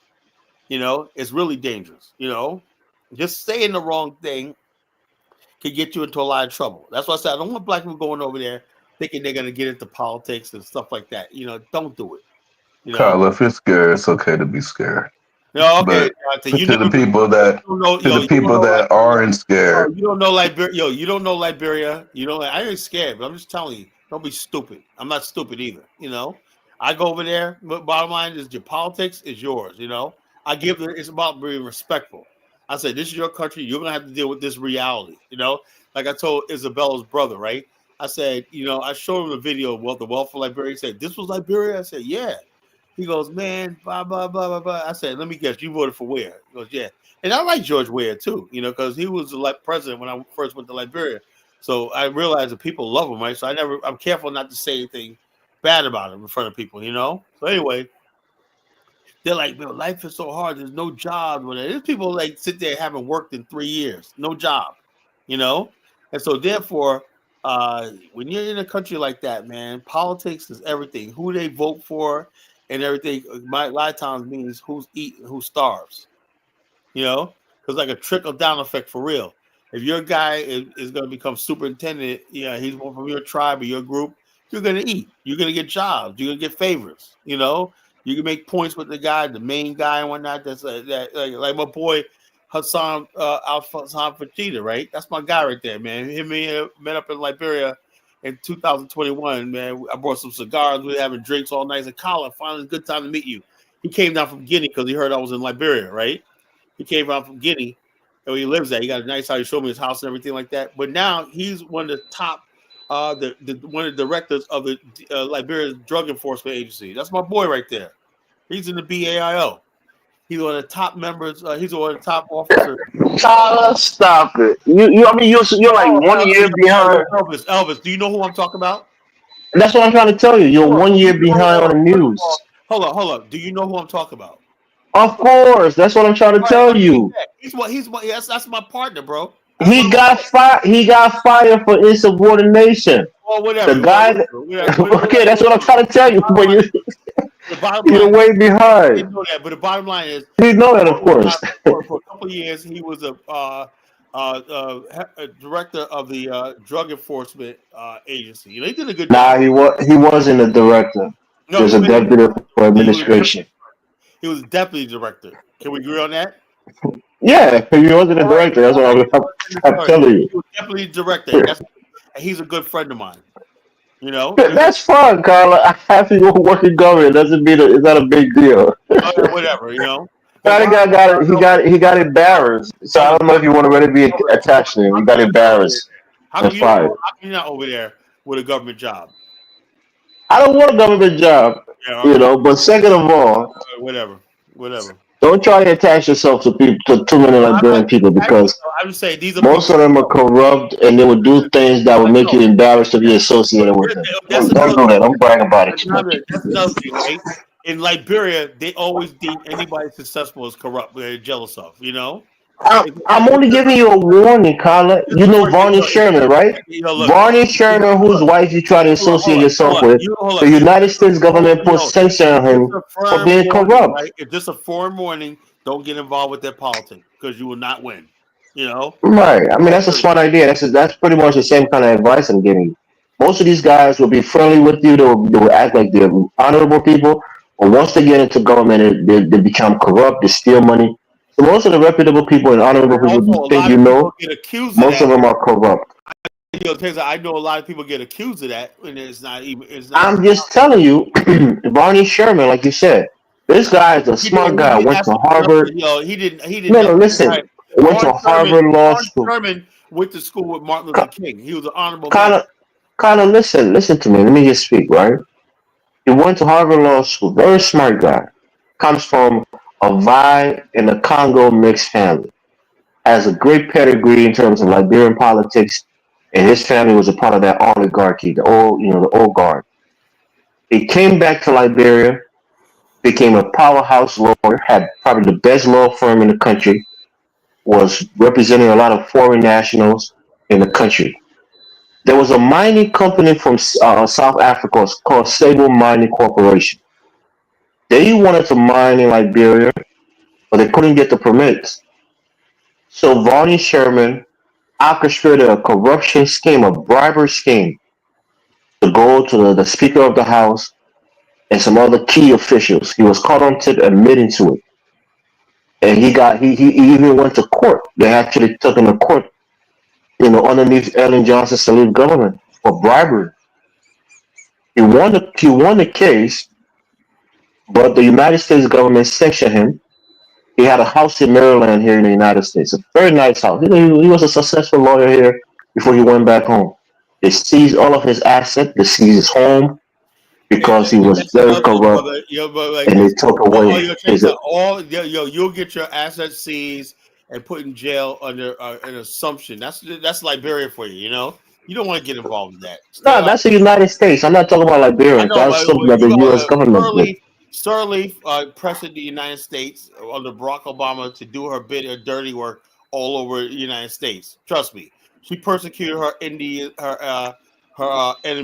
everywhere where she, because people held her as this darling, right? Because she was a freaking a female, but she was actually, she wasn't that. She did got a lot done, but she was ruthless. That lady was ruthless. And so Kind of my bigger picture advice is that don't be so quick to attach yourself to people that you know no, because how about this? How about this? they present themselves to be a big shot to you. Most of the time they will embarrass you, and you'll be embarrassed to be even associated with them. Elvis, you should basically be telling this to this brother right here because he's going to dive into Liberia head first. No, the brother is being reasonable. I mean, you may not agree with his point of view, but he has a perspective. I'm And I telling think him it's don't get reasonable. Even involved. I'm telling him. Jonathan is saying you guys have a I'm stake in telling him Liberia. You don't can get go back involved. there and I'm telling him participate if you don't get want. involved with Liberian politics. Go over there, invest. I have no problem with that. Buy Yeah, property. politics is it can be deadly. Sure, I agree with you on that point. But So he do have a right to go back there and invest and be a part of the country that what we're his trying to people built, his kinfolk built. ultimately is basically have our own geopolitical reality in the world. You know what the Afghanistan is? That means you can point to it on the map as a geopolitical entity in the universe. So the way you are in the universe, you can point to that geopolitical entity, whether you're on Mars, Venus, everything like that. People on Mars will be like pointing to Earth saying, "There's the Afghanistan right there." That's what I thought. Carla, See, that's the thing, Kyla. I mean, you too old to be this idealistic. I mean, that's No, something that I no. would That's expect what it was. That's what a look. 17 or This is 18 what year it was old to because say, but look. The bottom someone line is, who's already you been young on the guys, continent you and believe you know how it's many human. different languages and cultures are there. You know that that's not possible. You're not going to put Really? Oh, really? everyone but into brother, one big I don't know what ass. your name is, but Carla is not doing the Afghanistan in Liberia. He's probably doing it like someplace in Angola, Namibia, someplace like that. So it won't be done in Liberia. It doesn't matter. You know what I mean? It's not reality. What's not I mean, reality? What's not reality? those places Hold on. already You have think governments, America? You and think America's those reality? places are sovereign states, and they already have governments. You can't just show up there You think and create reparations your is own reality? government. I'm telling you right now, you It don't probably work have a like better that. chance of doing that than what you just. Do you think you're gonna take over Liberia? Are you kidding me? You know, You don't need to take Liberia over. You need to just work with, we need to just work with what work we with what? have. Hey, don't you think I've been doing that for how many years? Now, I got to Well, look. look, I have I an don't know. Well, organization look, in Carla, Liberia. you telling me Look. Let me tell you about something, what brother. you did, Bro, let me tell you. but Look, let I me tell don't. you something, brother. I Let me can tell you only something, brother. take your word Bro, for it, Carla. bro. I Let me don't tell know you something. what you did over Yeah, there. okay, let me I don't explain to know. you. Look, I let me can only explain to you. take Look, your word for it. you're not gonna talk over me. You're not gonna talk over me. Let me tell you what I did in Liberia. Right, one, I've been there 3 times already. You know, stayed there for a month and a half each. Right, whatever like that. I got married there. You know, I have a BAO, my organization chapter there. My chapter head guy is there. When I have an organization on the ground, we were so organized. I was able to help Amani, who've never been to Liberia, organize a tour that went viral, and everybody's talking about it. Everybody wants to come out on this tour now. We're getting tours are getting booked. Well, not for the next tour next year. You know, we did a world class tour and everything like that. That's what I did do. We hosted a business conference when that where we had all kinds of Liberians from all over give presentation. Everything. Only thing is our projector didn't work. This time we're gonna have a projector that works so people can do their PowerPoint. You know. So the bottom line is this: I've done it. I've been to the country. I have business. I have a couple of people that agree to be my lawyer over there and stuff like that. Business partners, everything like that. I have a real estate developer, everything like that. You know, and so also I'm incorporated in Liberia. I have a corporation. The BL Corporation is in Liberia. You know, so the bottom line, I'm incorporated. I got an organization. The next thing we're gonna do, as soon as I get monetized here, because I want to be able to support it, my partner Sam. He owns like 15 buildings in Monrovia, right? I'm gonna get an office space, you know, and have a computer, fax machine, all that stuff like that. And I want to be able to bring investors and builders from all over the world to Liberia when I got the connections. That's what make it happen. Once we get our office, we're gonna make this happen, right? Once we get strong enough in Liberia, right? The next phase is trying to find the area where we can make this Afghanistan a reality. But we're gonna need Liberia as a base. You know, that's what me and brother here disagree. We're gonna need a base, a strong base in Africa to operate on. We can't operate from America. You know, All right, that's now what. let me ask you this, Kala. Are you gonna have laws? Are you gonna have an Of course army? Are you you are. gonna Of course we are. have Of you course we are. organized that stuff yet? We're gonna have a laws, constitution, everything. You know. Okay, do you have a board of directors? Have you We assigned haven't done people to anything different yet. roles? Look. We haven't Okay, see done. that's my We have no look. problem. Well, look. You Look. sitting Let me there tell you something. talking, Bro. but you Let me tell you haven't something. really done any Well, of this stuff. since I you mean, asked, this is just I gotta move this guy. You're not gonna talk over me. That's one thing I did. If you ask me a question, let me answer the question, and then you come back with another question. You ask me about do we have a government laws and like that? We're forming that right now. You know what I'm saying? What we really should not do is, like I said, the spirit of the Afghanistan when is important, right? We're making the case that we need to become a people and we need a nation of our own, right? That's the most important thing to me right now. Not even the government. All that stuff will work itself out. You know where it's going to be at, stuff like that. That's nothing. But if you're not together as a people, we don't have an identity, right? Like I said, the title of the show, lost identity is a self-hatred is a bastard child of lost identity. If people don't know who they are, you got people saying that Hebrew Israelites, that all this nonsense and everything like that, you're not going to be able to build a nation. We have to get people to the point where, do you understand that your ancestors were taken in the transatlantic slave trade? Yes. Do you believe that black people in America, 45 million people, have a right to self-determination? Yes. Okay, do you believe that the one race of people should not rule over another race of people just because they're numerically superior? Yes, right? Do you think African Americans are capable of governing themselves, given the fact that we have all these colleges, educated, we produced the world's first black billionaire, we did all stuff like that. Do you think black people have the track record and the capability of governing themselves? Yes. If yes is all that right here, there's some of us who say, now we plan to manifest that in our own land. Now you can say, I agree with you, but it's not for me. We're fine too. Let me tell you something. If people want to stay in America and just be Americans, hey, you're my brother and sister too. You want to go to Liberia? Same thing. You can make your stand. I'm like a person. I'm making my stand in Liberia right now because there's not an African stand yet. Liberia is my stand, and Liberia and Angola are my two stands. In Africa. You know, so the bottom Are line. you willing to live in Liberia or Angola right now? Yeah. Look, if I can let me tell you something right now. If I could basically do what I look, the plan was years ago. What I'm doing right now, I'm at 17 years in my business. I'm at the top of my game in my industry and stuff like that. I want to top people in my field, marketing and insurance and what in my state, whatnot. You know, I have a whole agency under me. You know, and I'm expanding it to like 2 more states. You know, the bottom line is the money I generate and the money I make and the opportunities I have and the profile that I have, the prestige I have whatnot, you know, I'm not going to walk away from that. That's crazy, right? What I thought was that what I have right now, I was going to have in Africa, you know, it never happened, right? And then it dawned on me, why does that happen? Because all these countries in Africa, they prioritize their own people, you know, they prioritize all people in that, you know, this is what I'm trying to tell this young brother right here. You know, I have people that got so many Liberians that live in exile. They would like to come back to their country, but if you're not part of their in elite of the country and everything, you're not gonna get nothing done. That's just the reality, bro. Now you can go over there, start a business, everything like that. But I have people that want to do real work in Africa, and I go. It's sad.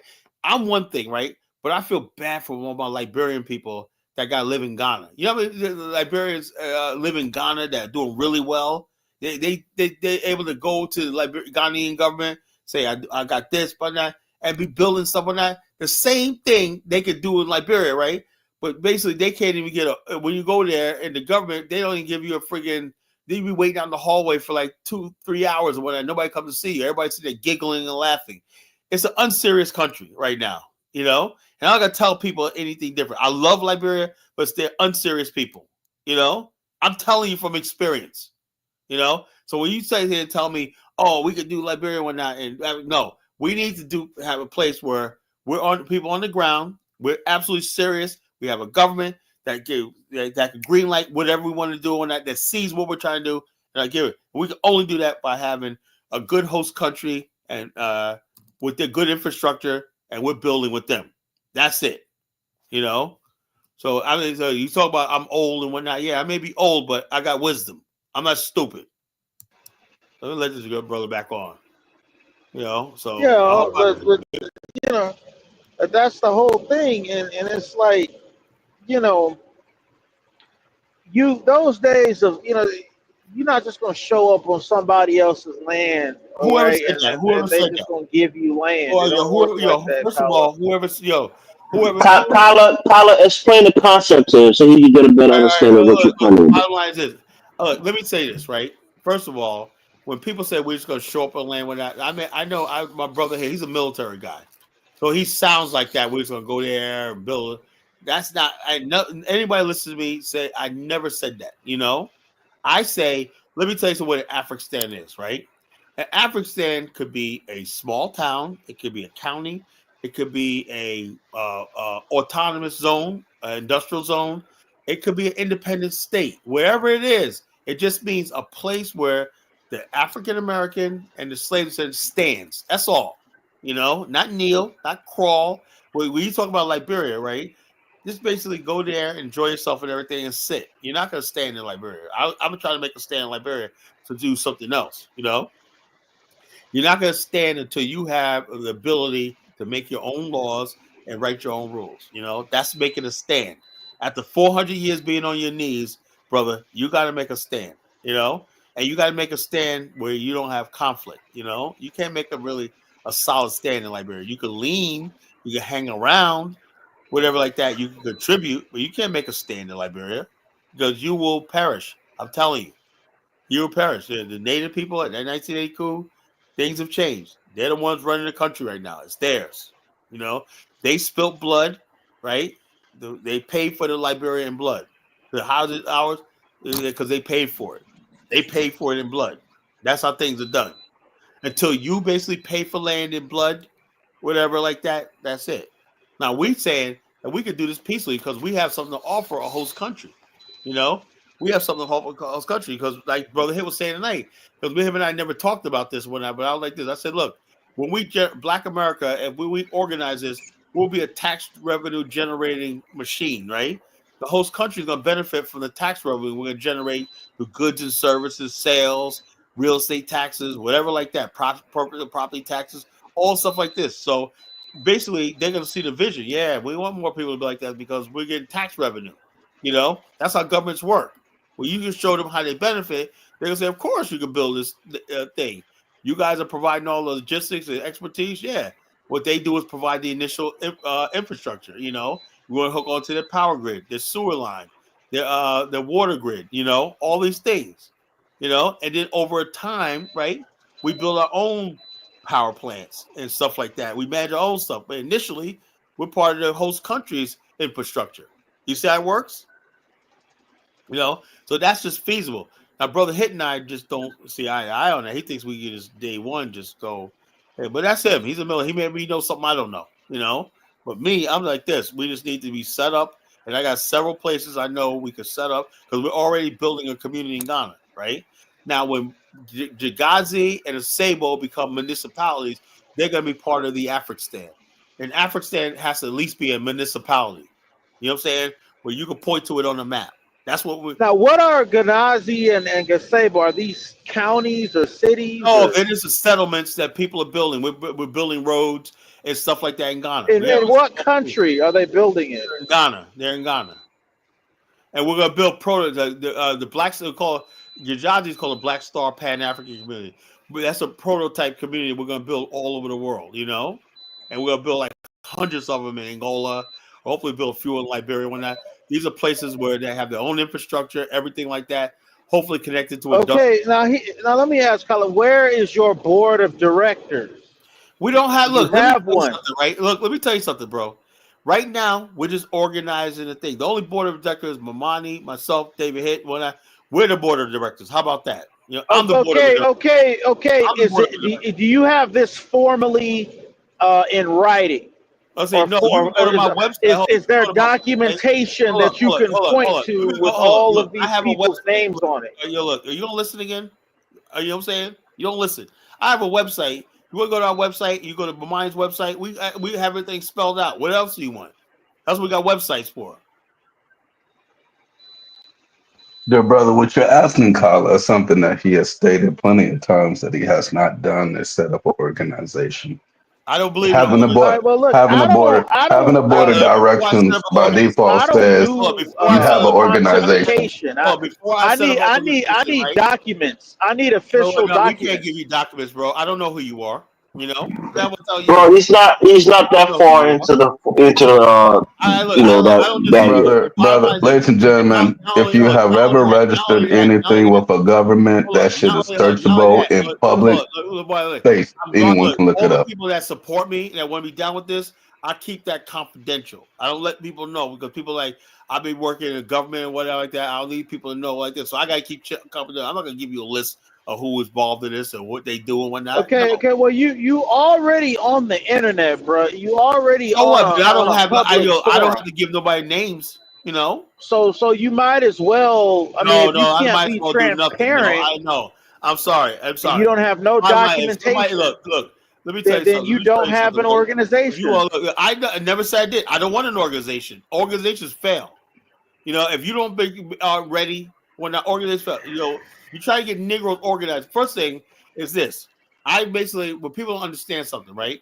When I did this platform, right, I said to myself, right, doing this platform, right, is going to show me, convince me or disconvince me about organizing Black folks, right? Just based on the feedback I get on this platform and everything like that, or even trying to restore order on this platform when people are talking and stuff like that, right? It shows you, it tells me right there, Black people are ready for no damn organization, you know? If it was any other race of people and whatnot, I could basically say, "Hey, join and whatnot." But I know Black folks whatnot. All they want to do is argue, fight, bicker, and be petty and stuff like this. I ain't building no organization of people like that.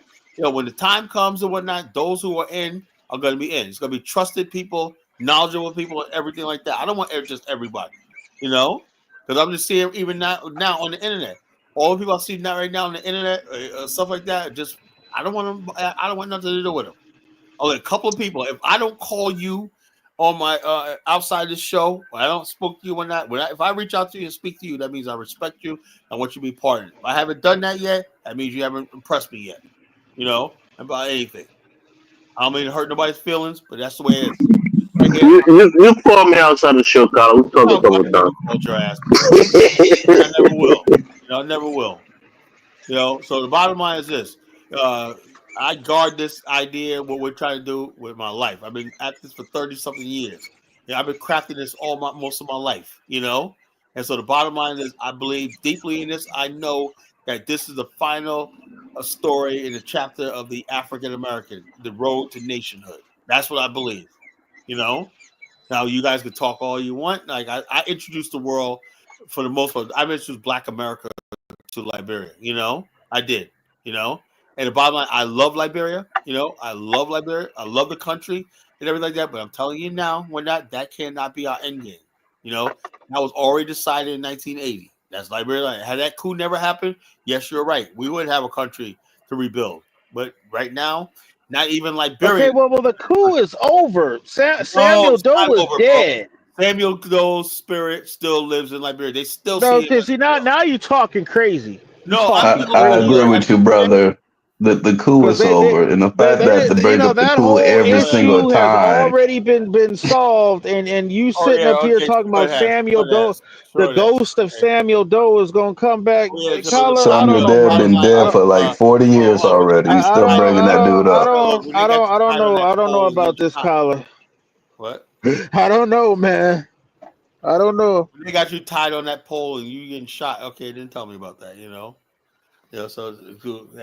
The bottom line, Samuel Doe is a hero. Colin, are you really still afraid of that shit? That probably never happened to me. Elvis. We learn our lesson from that, man. You said the other night, last night, that's why the coup happened and whatnot. You guys yeah, because when you talk stupid shit like that, people get mad. That's why people get violent. That was your guy. Every time you guys go and you see Black America on TV and whatnot, you guys say, something I can't stand by. Not you, Elvis, but most Liberians when they see Black America shine or some black person do something to them bad, they turn on their tapes for that coup. Congresswoman born soldier. Well, that's not true, Colin. Most Black Americans don't. Listen, most Black Americans don't talk to Liberians the way you do. Elvis, man. You don't call them savages. You don't say that they're capable of governing. 14th. You don't say that they deserve to be at the bottom of the totem pole. Elvis, most Black Americans aren't bigots. Right. So the bottom line, you guys still celebrate Samuel Doe. I know it. I see it all the time. You know how many people, Liberians I know, got Samuel Doe as his moniker on line and whatnot, Long live. You're scared of that. Huh? Most people scared of that. Most people realize that Samuel Doe was a dictator. That he got to come up with. That's all. Elvis. Brother, Elvis, can you I find it very strange that you're scared of the Liberian locals. White people been doing that shit for years. Can you explain this comment? Ross Boy says, "In K Doe we trust. Long live the revolution. Long live the crime." I'm sorry, man. That's your fellow crime brother, man. Elvis, man. Come on, that's he's my kinsman, but we realized that he did the wrong thing. He could have unified the country. Samuel Doe. Then he separated us on tribal lines. Right? You understand? That's the right way to go. These guys still relishes Samuel Doe. They would do it again if they could. Who is these guys, Colin? I mean, you stop being so scared, Colin. That shit will never happen again. Whatever, Elvis. Elvis, you gotta understand, Colin's traumatized. He's broken. Oh yeah, all right, whatever. He's scared. That's all it is. That's funny. And at the end of the day, Colin, how about this? Colin's the kind of person who wants the country to exist, doesn't want to put the work in if it risks his life. I'll believe you if you go on this tour with us, Jonathan. I'll believe you whatever you say. You go on this tour with us. You go on this tour. Colin, Nigeria is more dangerous than Liberia. You gotta take a go to Nigeria. Way more dangerous. And Colin, I think I sent you videos of them shooting niggas up during the elections, and I was just recording it. Watching and recording. We're not the same, Colin. I'm not as scared as you. I would urge anybody that's serious about Liberia come on this tour with us next year. But Colin, you're gonna have to drop the price to like $500, man. 4,560, bro. Yo, why is it that you motherfuckers y'all act like $4,500 a lot of money? It's a lot of money. That's why you're smart enough to plan Yeah, 2 a lot years of in money. advance, because you know niggas gonna have that Hey, money on hand like that. Elvis, You got a can you whole year. imagine Oh, you got a pretending that whole year. $4,500 ain't a lot of money? You had all 2 years, right? We announced this a year ago. No, kind of like to pretend, man. I'm keeping it real, bro. That's a lot of money, bro. Ain't a lot of money. My mortgage ain't even that high, nigga. That's a lot of money. It's not a lot of money. That's not a lot of money. Yeah, That's a okay. lot of money, So Kyla. in other words, hold on. Any of you guys got credit cards? You tell me. Kyle, you think niggas want to go to debt just to go to Liberia, bro? Oh man, I tell you, man. It's like Kyle, what's wrong with you, man? how is it that people are going to talk about Don't be a financial crash out, bro. Don't do that. Go ahead, Jonathan. they can't even go Elvis, the problem is with Kyla is that Kyla, he hasn't traveled like that. Anybody with a brain knows that when you're going on a trip, the trip costs $4,500. But nigga, your bills in America does not disappear because you went on a trip. That's why you Your bills don't go pause. Your bills don't go pause. So even when you travel, you're paying for your bills in America as well. Let me do some calculations. So it's not a $4,500 trip. Add the days that your ass ain't working. Just check this out. Hold up. Yeah, I know some of y'all niggas work at McDonald's. I'm gonna see how we could work something out here, right? Look, if you have $500, right, a month, right, times 12 equals that's $6,000. $6,000, right? You mean tell me for 1 year you can't suck up $500? Let's say we drop it down to 300. 300. That's 3,600, Kyla. Okay, let's go 400. How about that? Kyla, please stop acting like you don't know maths. 400. I got my calculator out. Hold on. Oh God. Times 12. $4,800, right? For $400 a month, right? You put $400 away. That's $100 a week. Look, for $100 a week for 1 year, and you got not only you got your trip fee, you got $300 extra. $300 extra that we can go out and have drinks on you. We go out and have drinks on you one night. You can treat everybody to drinks for an extra $300. Come on, folks. This is the thing. You want to do it. So stop what you're doing. It's January. Everybody basically put $100 a week away. You know how you do it? Go out there and do DoorDash or Uber, right? You could go out there and do DoorDash or Uber and make an extra $200-$300 a week. You got $100 that you're putting away for your trip. You could do this, folks. This is what I'm trying to tell you. This is what for many people, it's not worth it. It is worth it. For people like Dollar Bill, who is almost at retirement age, he wants to do it. Dollar Bill is at retirement age, and he wants to get rid of the idea that he's never been an athlete. He wants to shut people up by saying, "I've been to the continent. I've been to the motherland." $100. You know that. You know exactly what I was going with that. It's $100 a week. $100 a week, man. $100 a week. MP, tell me you got $100 a week, girl. You coming on a trip, right? No, you trying to hustle everybody, man. So it's not what you call. Let me tell you something. Baruti, right? Baruti, if you want to tell me about Ubuntu, I'll become an Ubuntu disciple. If you put that $100 a week right there and put that trip away for 1 year, put $100 a week away, you will have $4,800. $4,800 with $100 a week. Come on, you can do it, Baruti. Come on, work with me, man. Mackie Samuels, all you guys, man, $100 a week. IAS says only dumb people follow Colin. I already have people with IAS. Like I said, are these your friends, Elvis, man? These weirdos, whatnot. These are like the Kazorian people, Kyle, why you over there for? That's your boy, man. He's supposed to be a fellow neighboring country, Sierra Leone. Somebody coming from a dusty country talking shit, man. I love that shit, man. It's like, we're gonna have a show called "Rep Your Shithole Night." Yeah. Now I will say this, right? If you come from Philly, Detroit, Monrovia, Waco, there you go, Colin. Being a bigot. As soon as somebody said one thing that makes you mad, you go to being an asshole. Come on, man. So, Kyla, are you telling me that when Liberia has elections, you don't support any candidates or anything? Well, let me tell you something, right? I know the candidates I support have no chance in hell, so it's just a shit show to me, So basically, the answer is no. Tell him who you support and why you support him, Tyler. Cummings, Why? Because one Bomani met him, right? in Atlanta. Mm-hmm. You know? And the bottom line is this: when I listen to his message, right, this guy basically say the real reason, Colin. Say the real reason. it ain't no because he's a Congo man, you know. Okay, there you go. There you go. That's exactly what Oh, it's it not. is. Like, that's the sad part, right? If Cummings was a native man, I would support him, right? Because he's like this. Let me tell you something. Let me tell you something, my simpleton friend Elvis, right? Look, Colin, you literally said you would never let the natives rule over you. no, You but said check it this on the out. I platform will many say times. this. You Look, damn sure wouldn't vote for no native or support a native. I will say this, right?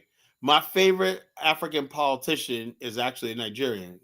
Governor Babatunde Fashola, former governor of Lagos, right? That's my African. We know Fashola. Fashola. That's my hero.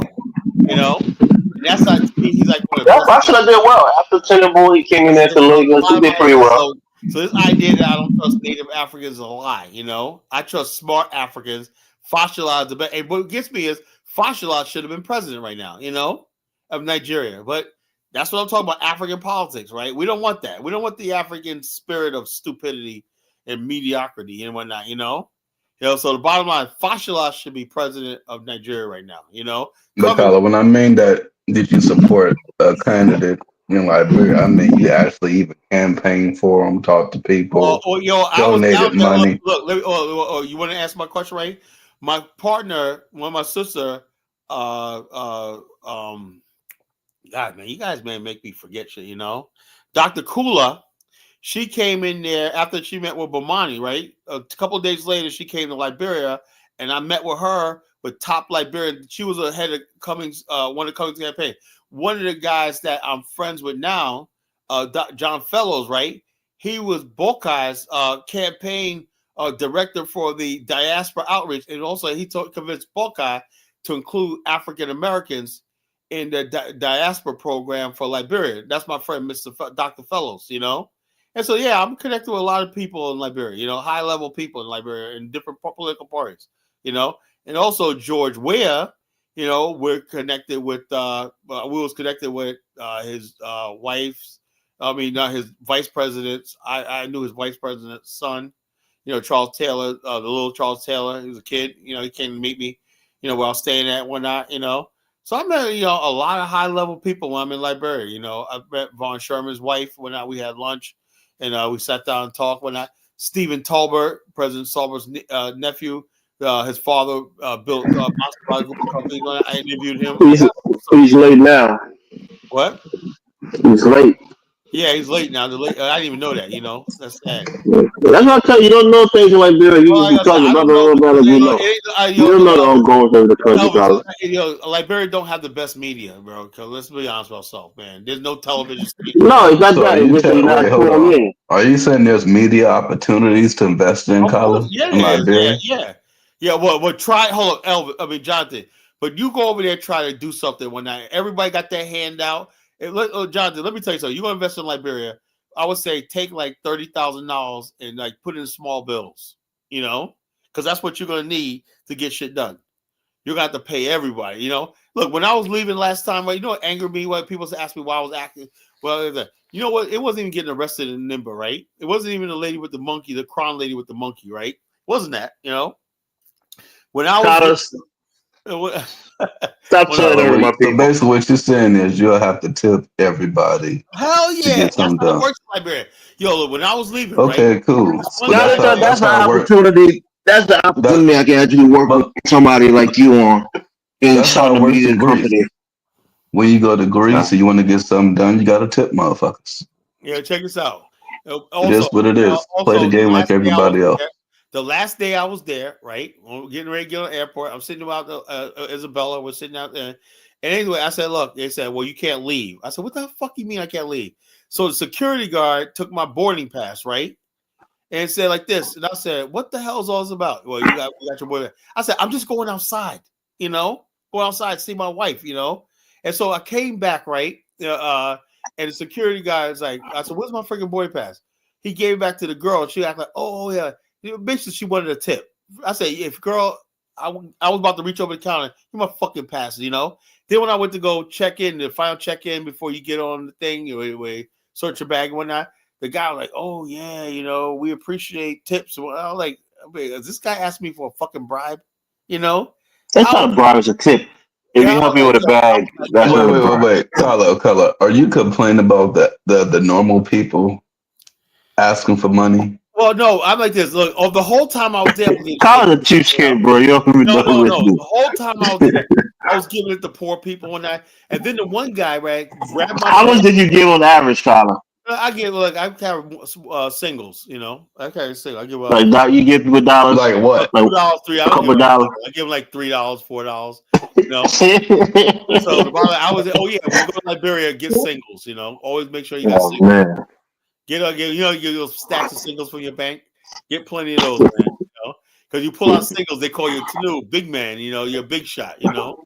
He handing people singles and whatnot. They think you're rich. Oh, it's not a script club. Them people looking at you like God when you come through. Oh yeah, man, I love it. You know, Gotta think giving somebody $1 is a lot of money, man. Liberia, they'll say yes, I get to eat. Yes, you know, yes, wow, yes. You see, this is the mindset of the man who wants to leave. Yo, take people on tour like that. They call you Tunu, man. He's big shot, big man. You don't even know the word you keep trying to say. Stop it, man. It's not Tunu. Tunu. No, it's not Basa. It's Pella. It's called Tanu. Yeah, whatever. Same thing, you know. It's the same thing, you know. You should call it. This is why I just laugh when you get on your rent. Let me tell you think you know, but you really don't know. When you get a bunch of group of Liberians, they're all talking that Colloqua. There ain't no difference. Ain't no vibe, Basa. That's all in your mind. Man. That word it comes from the Pella language. Oh, whoopee do, you know. I don't care, but I see a lot of Boston people using it, you know. No. You know, so to do big man, you know, big shot, you know. That's not even what it means either. Oh, you boss, big man. That's not what it means. That don't mean big shot. It does mean big shot, you know, boss. no. Just out of curiosity, do you like the idea of being called a big shot? Hell yeah. Of course. Hell yeah. Of course. Even when you're not really a big shot. That's why Colin gets finesse, and that's what Liberians do. I'm a Liberian. They call you, hey, boss man, hey, chief. Let me tell you something, right? And Colin start giving them money. That's all. They do that to rile your ego up so you give them money. Liberia, my loving country, I am a big shot, you know? Tyler, how much do you tip in America? I took a lot in America. $5, $10, you know? $5, $7. $10, you know? I know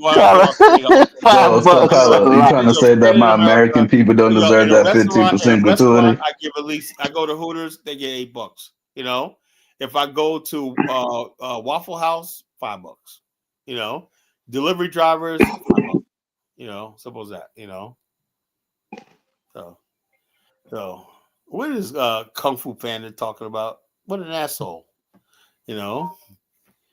African God says we don't know, you don't care what that problems care that the problems no respect. What the heck? What I can't win for losing, man, you know?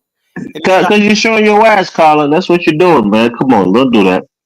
I'll say ISA, how are you going to lead people to a place know a little about? Oh, I know a whole lot about it, bro. My wife is Liberian, bro. I know a whole lot. Yeah. That's how Bubba tells you your best friend is black. She fusses me out in her Shenagala Colloqua. I know a lot about that language, you know. You know. Have anybody ever told you they're stupid? Did I tell you that before? No, they think I'm funny, you know. Liberians think I'm hilarious, man. I tell you that means they're mad weed, man. Yeah, so that's my boy Ross, man. Their wife tell you, I piss with you. I piss with you. Check this out. My boy Ross, he talks just like normal most of the time, right? But when you get him mad, man, that colloquy comes out, man. It's like I remember him and Bomani got into it. That shit was funny, man. You know, I was like, man, y'all. Bomani is he's a different kind of dude, man. That nigga said, no, you're like he's a big conspiracy theorist, bro. That nigga said we live in that slaves right now. That nigga Jonathan can go to Africa anytime he wants to ride a fucking Lucia, whatever the car is. Enjoying life, but he's telling me that nigga is a slave. Bomani will be in South Africa by the end of this month. You know, he'll be in South Africa by the end of the month. You know, so what does that mean? We're just building up for the Liberia. Liberia is like the grand tour, man. I made it like. Collar, you a slave? Are you paying rent? Are you paying mortgage? Are you a slave? Are you paying insurance? I told Bomani what you said, man. He was fucking cracking up.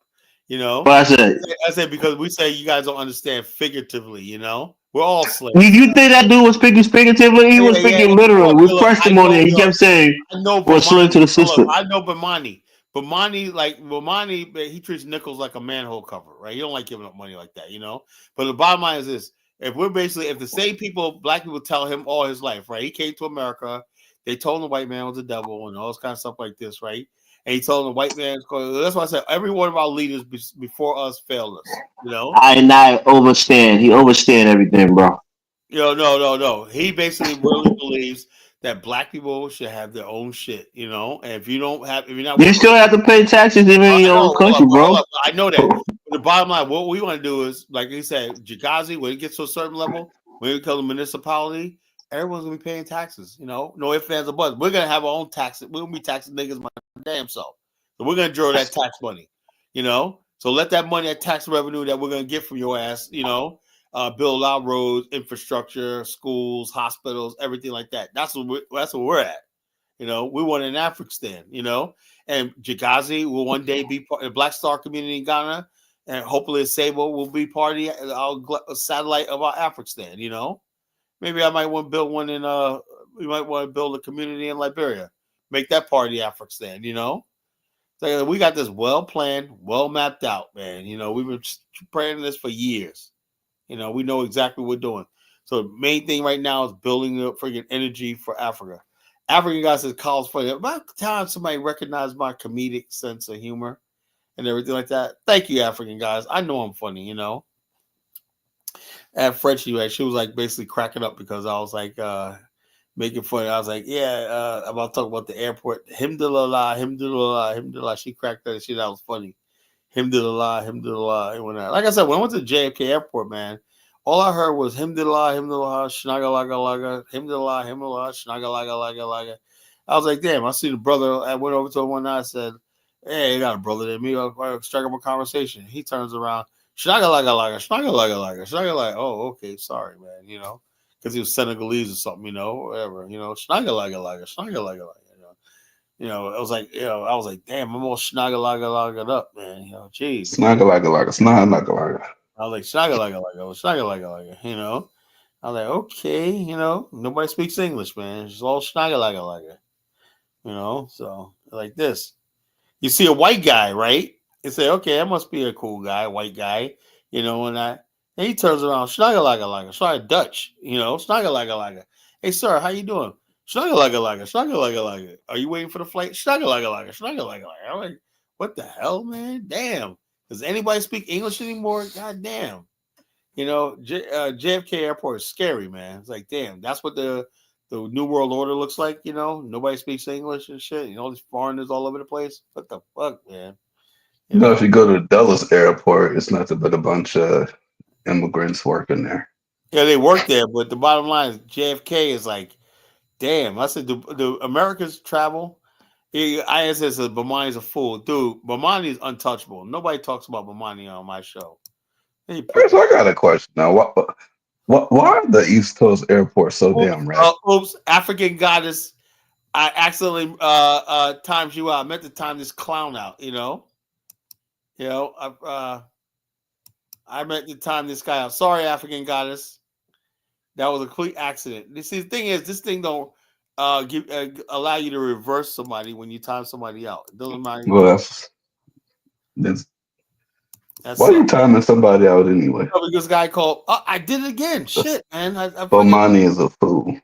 This guy, man. Look, man. I can't be having. Come on up, IS production. Oh. But not really though, Carla. Oh man. I think that African Americans. African guys, if you're listening, I love you. I don't know what African guys come up. You know, I love you. I don't know what happened.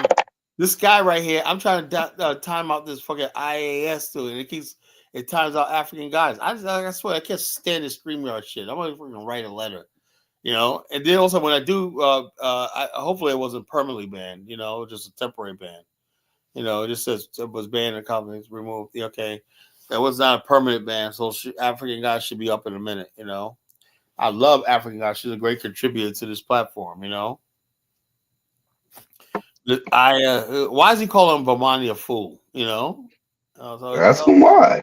What? You can't just ban him just because he says Bomani's a fool. You gotta ask him why he thinks that way. Well, he don't clarify himself. That's why I banned him. You got to clarify what makes Bomani a fool. The guy's about to make a little. He's getting that guap. He's about to take like 25 people to South Africa. You know how much money he's gonna make off that tour? A lot of money. So I would bet if I'm gonna be a fool, I'll be a fool. He has his own technology business, right? He can't keep up with the work order. He works for himself, and he also basically does tours. So he's completely self-sufficient. He don't work for nobody, So why would he be a fool? Why would he be a fool? And Blind's a fool, man. I want to be more like him, So I would just be more like him, do the same thing. Yeah, so he's a fool, and that's why I said this platform, man. We're gonna separate the fools from the real people. IAS, you gotta come up here and show me what you do for a living. What you're doing. Yeah, IAS, you got to come up here and show them what you do for a living. No more just sitting around talking smack on anonymity, right? You want to make an assertion like that somebody's a fool, a fool when that. You better come up here and show me what you. Elvis, man, you got that cheap Obama phone. Elvis, that's why he likes Obama, because Elvis got an Obama phone that never works, Obama phone. Yeah. Where is Elvis? He dropped off. He tried to come back on, but that Obama phone didn't work. Obama. All right, Elvis. Elvis, you just changed your picture. Nah, man, my shit locked me off for some reason. I had to go into my Google account. How you go from being a fat, ugly nigga to a damn leopard, or whatever that is, to a chief? It do some verification, so I had to do that shit. Yeah. Kyle, I think Elvis is the FBI officially. I think all y'all FBI, to tell you the truth. I'm definitely FBI. No, you are. CIA, FBI. I'm here to make sure you don't succeed. Exactly, man. I believe that shit. I'm going to Liberia to make sure everything becomes a failure. I'm telling you. I'm going to talk to my Sebe family, aka, you know what I'm saying, Elvis. I'm going to make sure that this shit don't work out. Negroes. I know. Negroes, everybody out there got their little collar juju dolls out there. Nevertheless, just like I told Jamal always comes up with this idea that, see, in Philadelphia, Negroes meant to oppose from Liberia. Nevertheless, a year later, a bunch of them sailed out of New York on the Elizabeth, right? But Kyle, peep this, though. Peep this. Bomani is giving you olive branch, right? Not Bomani, but Baruti. Baruti said he does his work mostly outside of Liberia. But in 2025, perhaps, I will be able to invite your participation in a large initiative where you can present some of your ideas for buying. That's a big opportunity, Colin. Bomani is a big deal on the continent when it comes to Pan-Africanism. One is this one, Liberia is going to be the epicenter of the repatriation, the neo-repatriation, and Pan-African Black nationalist movement. Before there's an Afghanistan, we have to really get Liberia right. I'm dead serious, right? So everybody all over the place, everything, getting nothing done. You get Liberia right, you got a place on the African continent that can help you. We do whatever you want to do. You want to do your Ubuntu, whatever you think, you can put it to the test in Liberia. If you could basically use Ubuntu to solve some of the problems in Liberia and everything like that, hey, I'm all for it. What he's telling you is you will have the opportunity to be exposed to more like-minded Pan-African people and to bring a presentation and sell them Liberia, sell them the idea of Liberia so that they can buy into it.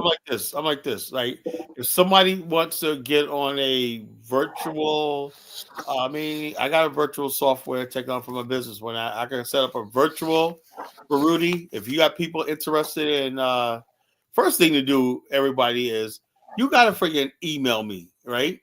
Email me. If I don't got people's email, before I won't call nobody. Carla, my email is simple. It's www.getafricsandone@gmail.com. I'm not going to take the time to write down your email. I'm sitting down comfortably, right? If you want to stop Carla by any means at gmail.com. No. You see my email right there. You copy that down and you send me a freaking email. Say hello, Kala, respectfully. I'm not writing nothing down. Wait a minute. There's another person What's up with it, at dog? the top. Who was the person at the top? They ain't said shit. That's Ahmed. I think that nigga sleeping. He's in a coma. Oh, Ahmed sleep. Ahmed was snapping today on Kala. He showed his other side. He was telling Kala, you ain't gonna take no damn land. My good brother Ahmed, I think he's still upset with me because I said the other day, man, please stay out of North Africa, Tunisia, and whatnot. You know. Look, Kala, I told you that nigga got a low IQ. You got a low IQ, bro. I'm tired of Negroes, and I love. We gonna make Kala. We gonna make our move on North Africa. Oh yeah, sure you are. See, it starts in Liberia. Kala's a friend of everybody, bro. We're going to take Liberia back, and we're going to make a deal with the natives and say we're going to help you guys conquer North Africa. Then we're divided. It'll be the Jonathan Miller doctrine. Well, you want their light-skinned women, their long hair. I know Berber women are beautiful, man, but leave them alone. The crew will own Morocco. Yeah, I know. The Crown will own Algeria. I was in Morocco. Women LA, they will own. The bottom line is this: hey, look, Libya. We can take it all. Have North Africa and whatnot. You know, I will say like this: they can't have shit. They can go back to the middle. Sierra Leone needs a highway, a real highway. You know, we're gonna have that done within the year, Kala. Oh yeah, right. Kala, they have a highway. They got a highway from Kenneman to that highway cuts off halfway through. Then you gotta go to the jungle. Half the ride you gotta go across by raft. Whatever, you might fall. Your vehicle might fall. Kala, I was listening to Captain David Hitz, right? And he was saying something. I was laughing. I didn't want to say anything, but it was hilarious. He was saying that the jungle is so bushy and so rough, the Africans won't go through the jungle. They'll have to go through sea to invade it. Elvis will. And I was laughing.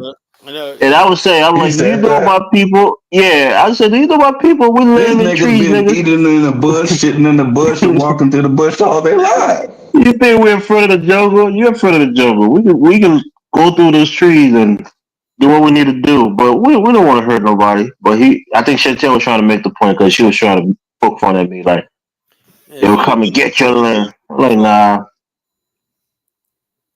Look, African goddess. I did not deliberately time you out. Everybody knows a witness. I tried to get that guy, whatever. It wasn't for you, African goddess. It was for IAS production to talk shit about Bomani. It was an accident. But you know, Kala got that old, you know. You time me out because you said Bomani is a fool. Yeah, I tried to time that guy out whenever. You try to time me out because he's coming at your boo, Bomani. Oh, Elvis, I'm gonna drop you down for that shit, man. You know, we don't play a gay shit around here, man. You know, so Bomani, good luck, man. Let's call it night. Bomani, you said Bomani's what? Bomani made basically. Look, let me tell you how it started, right? Nakmeezy, when we first announced this on Bomani's show like 2 years ago, Nakmeezy was in there talking about Kala, you never did nothing, it'll never happen. You ain't gonna bring no tour to Liberia one night, it never happened, blah, blah, blah, blah, blah. When the tour happened, now Nakmeezy basically humbled himself and niggas pull that shit off. And we did. Now this time, man, I'm saying like so Bomani basically helped me win a battle, right? Bomani knows me, you know, I'm determined to win, you know. Bomani had your back against Nakmeezy. So anyway, the bottom line is I couldn't have done that without Bomani, and I'm grateful, you know, because say what you want. I got a tour under my belt and whatnot. We got the book, documents, everything like that. I pulled that off. You know, I was a host. Tyler, I want to do a tour. You gonna help me get my tour started? What it takes, you know what I'm saying? Before you can start a tour operator, you got to start off as a host. That's how you get your training. I started a host. A host. What's a host? Yeah, not the director of the tour. When you host the people, you're like guiding them, and you know. You know, I'm just a host, basically, welcoming to the country. When I greet them, I was there ahead of time. I greeted them at the airport, and I got to make sure the bus was there, everything like that. And I made sure everybody's ready to get to the first hotel destination. And that was boom.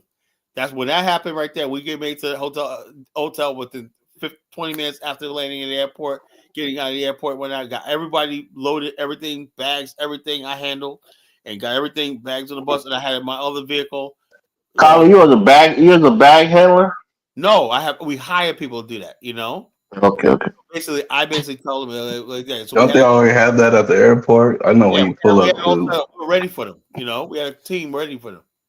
You know, to greet them and everything. The only thing we didn't have was we were supposed to have that other chick was supposed to have drummers and people carrying the Liberian flag, but they couldn't make it. You know, that's the only thing that didn't happen. You know, we were supposed to have greeters. This time we're gonna have greeters. You know, welcome to Liberia when as soon as they get. I made a mistake. I thought Pan Africanism. I was like, oh, you know what? Start a tech company and just support Black Americans, Africans, and Caribbeans. And this is Pan Africanism. But then I found out that all my Pan Africans in America, they on the corner selling body oil, shea butter, and trying to get a nigga to buy, you know, the what's that? The little, you know, the little jewelries that they be having, Israelites be having. But then there's Pan Africanism and doing business as tourism. So I didn't know that. Now I'm like, you know what? Let me go ahead and That's go ahead and be. Yeah, that's the big hustle, Jonathan. You got to start your travel company and start taking niggas to Nigeria. I didn't know that. I thought tech was the right place to go. I wanted to be different. But now I know I got to get on YouTube, get people to watch my YouTube channel, and then I can start selling tours to Nigeria. Money's so good right now. His other tours. Only reason I'm on YouTube like this because it's a new thing. But Monty used to be on YouTube promoting Ghana. Now he don't do that. He got people already waiting for him. Like when he does a tour, he's booked up within a few hours. You know, because he has a list of people that's been with him, hundreds of people he took almost 1,000 people to the continent. You know, so he got people in his MailChimp in an email blaster. You know, Kala, actually, I'll take it back, right? I'll take it back. I think your tour is not too expensive. I take it back. John's tours are hella expensive, though. No, John's tours are around the same price, too. I think he does his price. His tour for like $6,500. It's like $6,000, right? Yeah. So the reason I say that is because for us, right, a round trip ticket to Liberia could cost you anywhere from $1,600 to $1,800. That's a round trip ticket. So somebody like myself who have multiple homes in Liberia, I don't have to pay for hotels, but I'm factoring in the hotel now, which is like, you know, a decent hotel is like $100 a night. You're there for 2 weeks. No, the hotels we're staying at $250. They're not there for 2 weeks. They're there for 10 days or 7 days. 10 days. So if you factor that into it, that's a lot of money for 10 days. And then you're talking food, amenities, and other things. It's not unreasonable. What do you mean amenities? The amenities come come with the hotel. Nah, you're gonna leave out. You're gonna travel in your car. You know, you might go to a bar. You might have to eat. Some meals and other shit. You know what I'm saying? We're gonna have cars. I mean, they still make a profit, but it's not terrible. You know, for somebody like me who is an African, you're taking away the cost of of housing because you have your own home. You have house help. People who can cook for you. So you really don't have all that extra money. So I guess they're paying for that extra luxury of having a place to see. This time, well, Elvis, I gotta be honest. When I went to Jamaica, this is another added thing add on to it, right? We're gonna have barbers, right? Mobile barbers that want to show up and like that. You know, we're also gonna have people that do like pedicures and stuff like that. You know, but the hotels does that, right? If you go to a top hotel, they have their own spot. We have our own people that do that. You know, they're gonna be like making money. Liberians hustle. We got people that do all kinds of barbers. So you're trying to put money in the pockets of the locals, huh? Yeah. Well, go ahead, Jonathan. You're saying something. That's exactly. No, I just think it's very expensive. No, it's not expensive. Even with all of that, it's expensive. I mean, it's Liberia. It's Liberia. It don't matter, man. You say, look, if you look at it's Liberia. No, Jonathan, Liberian ticket is expensive because it's farther away, right? Jamaica. It depends on where you live. It depends on where you live. If you live in the East Coast, from like Florida to Jamaica, it's not that far of a flight, right? So it's not going to be too expensive. Right. So, but Liberia, some flight is like $2,000 just a flight because it's a round trip. You got to buy a round trip ticket, so you got to pay at least $2,000. In bulk, you get them cheaper, and I would assume that they're buying in bulk. Okay, I'm saying these guys are making money, so they got to make a profit. So it's not all. I want them to make a profit. Look, Baruti asked me a question on the website. I have an email up there, right? If you email me, right? All right, Carl, you said you're going to Liberia in March. No, I'm it's gonna gonna go be with you. end of February. When we going? Well, I'm going. Well, we're going. I don't know if you I'll want to meet you join. there. It's gonna be. Jonathan want to go without the tour. He want to just go there and see shit on his own. It's gonna be next February. So. You mean it's next month, right? Next February, 2026. No, I'm saying when you going? You going this next month, right? March. I'll be there in March. Are you going March? Yeah, Jonathan want to go with you in March. Oh, just you and him. I'll meet you in Jonathan, he's going at in family fact, time. even He's better, not you going meet before. me, you meet my wife, you see the family. We'll That's go. all right. That's all right. We was gonna go like back. We was gonna go to Dubai, but fuck when that. I go to We'll Liberia, I'm not go to gonna do no. Monrovia. When I go to Liberia in a couple months, I'm not gonna do no show because I don't hit nobody's mouth, man. I'll be over there chilling. Dollar Bill's gonna be running the channel, Tyler. Yeah, so yeah, I'm gonna make an administrator so he can do his own shows. That'd be nice. Me and my wife and my baby walking around Monrovia. And I'd be like, this is where they shot everybody. Oh my God, Jonathan. Don't take him to the Unity Park, Tyler. Don't let him go there. Unity Park is a nice place, but just no shade. No, it's interesting. Me and my wife, we were supposed to actually go to Liberia, but then she picked Kenyan instead. She was like, it doesn't seem like my. You know what the problem is, right? We got eating problems. Monrovia's a beautiful So you city. ain't got like no Burger King. You ain't got all of these other you got shit. Burger King. Yes, they in do. Monrovia? Monrovia got pizza places, ice cream shops, burger shops. Yeah, it's getting better now, Jonathan. There's a lot of eateries. Yeah, because I'm talking about this But was they like don't 4 got the years big. ago. They don't got the big American fast brands food, like they got McDonald's and Burger places, King. whatnot. They got their own They shit. they got fried chicken joints. They got everything. But what he saying? You don't got Domino's and fucking Burger King and McDonald's out there. They don't have pizza, but the thing is like this: they got a They ain't challenge. got Like, pizza. you gotta go there and get your pizza. There's one. I mean, the thing is, Kyle, at the end of the day, I have learned from you that they have American food that in the helps the area right cause. outside of Macerado County. There's one shop that got the friggin' nicest, best pizza. Me, Isabella, and my brothers, we ordered pizza there one night, and they delivered it. Actually, they delivered it. When that shit was nice, it was it was pepperoni and. Do they got Jumia food? They got food delivered that you can order on the app. Well, yeah, no, not like that. But the bottom line, They at least got Uber. They got Bolt. We put the order in, and then they delivered it. We were at the place. We said, "Look, we live over here," and Ross knows the people and whatnot. And they delivered it. Well, it was good. They got good restaurants and whatnot. Restaurants, all throughout Liberia, got nice little hole in the wall restaurants. They got fast food restaurants. They got diners. They got every place. Yeah, everything in Liberia, man. It's like, when you look at Liberia, especially Congo Town, you could tell at one time. The way the buildings are designed, it could have been like Los Angeles in the 70s. Oh my gosh, Carla, I was born there. I grew up there. What are you talking? You came in there the shithole time, when your people took over. You don't even know what you're talking about. Look, I'm looking at the. I'm looking at the. I was born there, dude. I'm looking at the. Now there's development, yeah. But before, when I was born and grew up there. We was the oldest Congo Town road, right? Carla, that's where I live. That's where I live. That's my neighborhood. It's not developed or not. Some of the former vice. Tell me where you was at.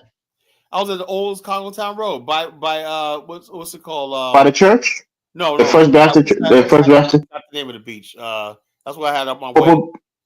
Purple Beach. No. But Kyle, real talk. Do you have like an American Liberia Association in which the Black Americans and the American Liberians or Congo people work together or can work together?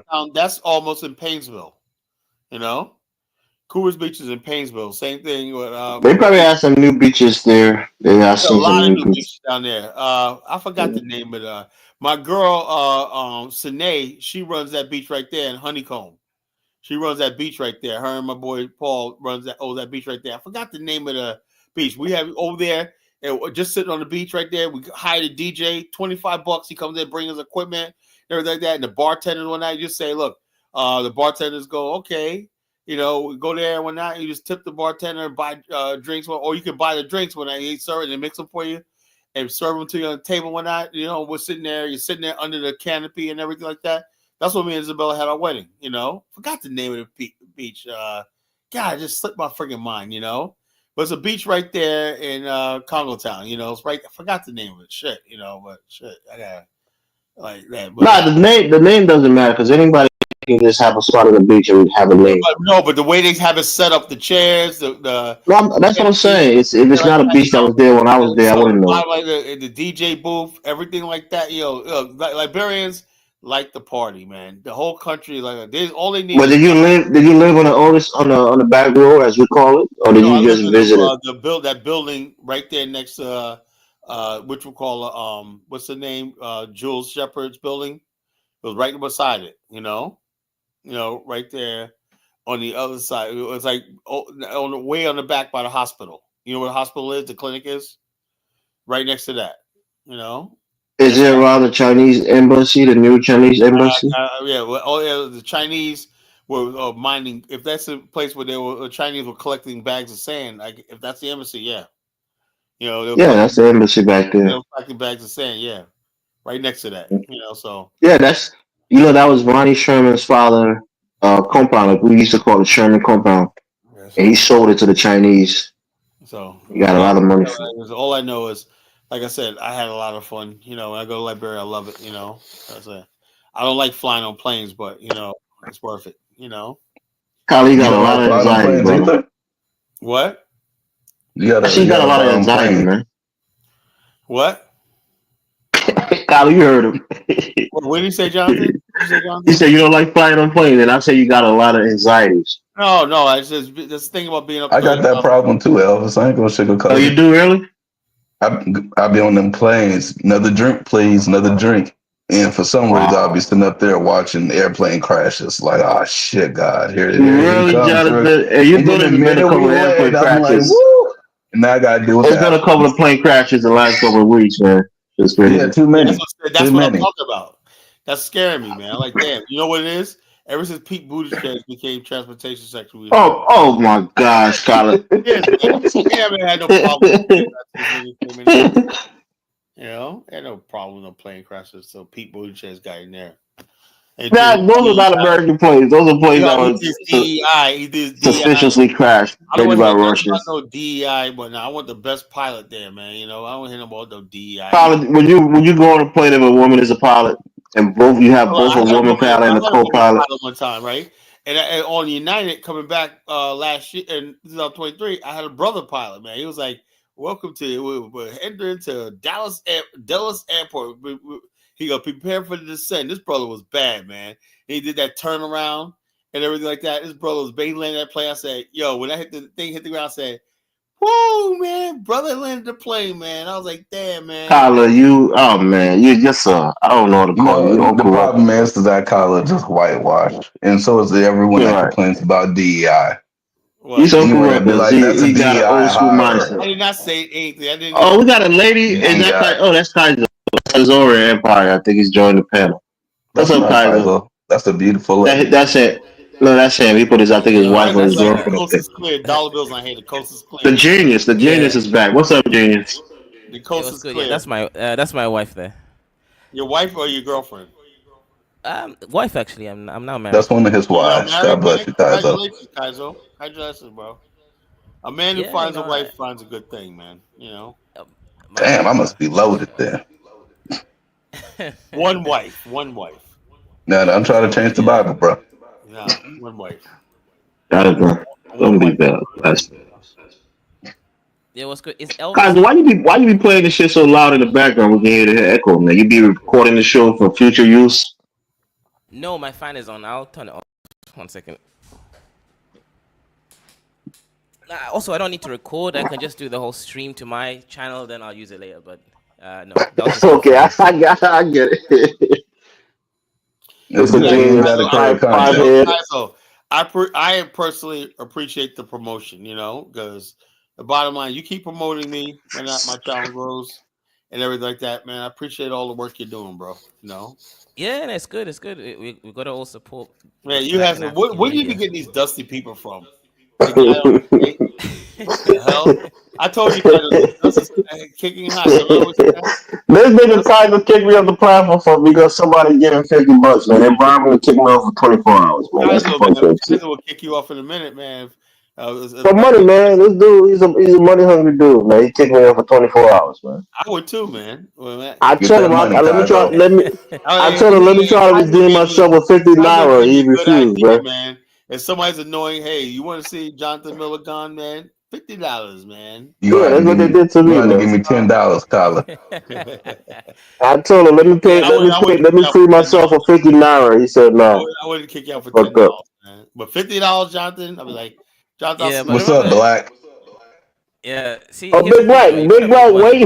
Big Black follow this nigga Kaiser like a fly, bro. Who ain't going to be out of that? just going into it. No. You just Elvis, what this Big Black means is popped up. that Kaizo had a show. He ended the show, and then everyone came over here. So I think it was after Dallas I had a show, and everybody came over there after the show. That What's too. up, Big Black? Big Black was okay. I know what it is, Jonathan. I know what it is. Big Black got kicked off Kaiser's show because he was talking about fucking Cody, like the same shit we was talking about last night. And the other guy, the albino guy, he got mad and kicked off Big Black, and they started talking shit about him. So I think Big Black came to a fair platform where he can get at Kaiser for kicking him off. The most classic thing I heard today this morning was Kid Ola.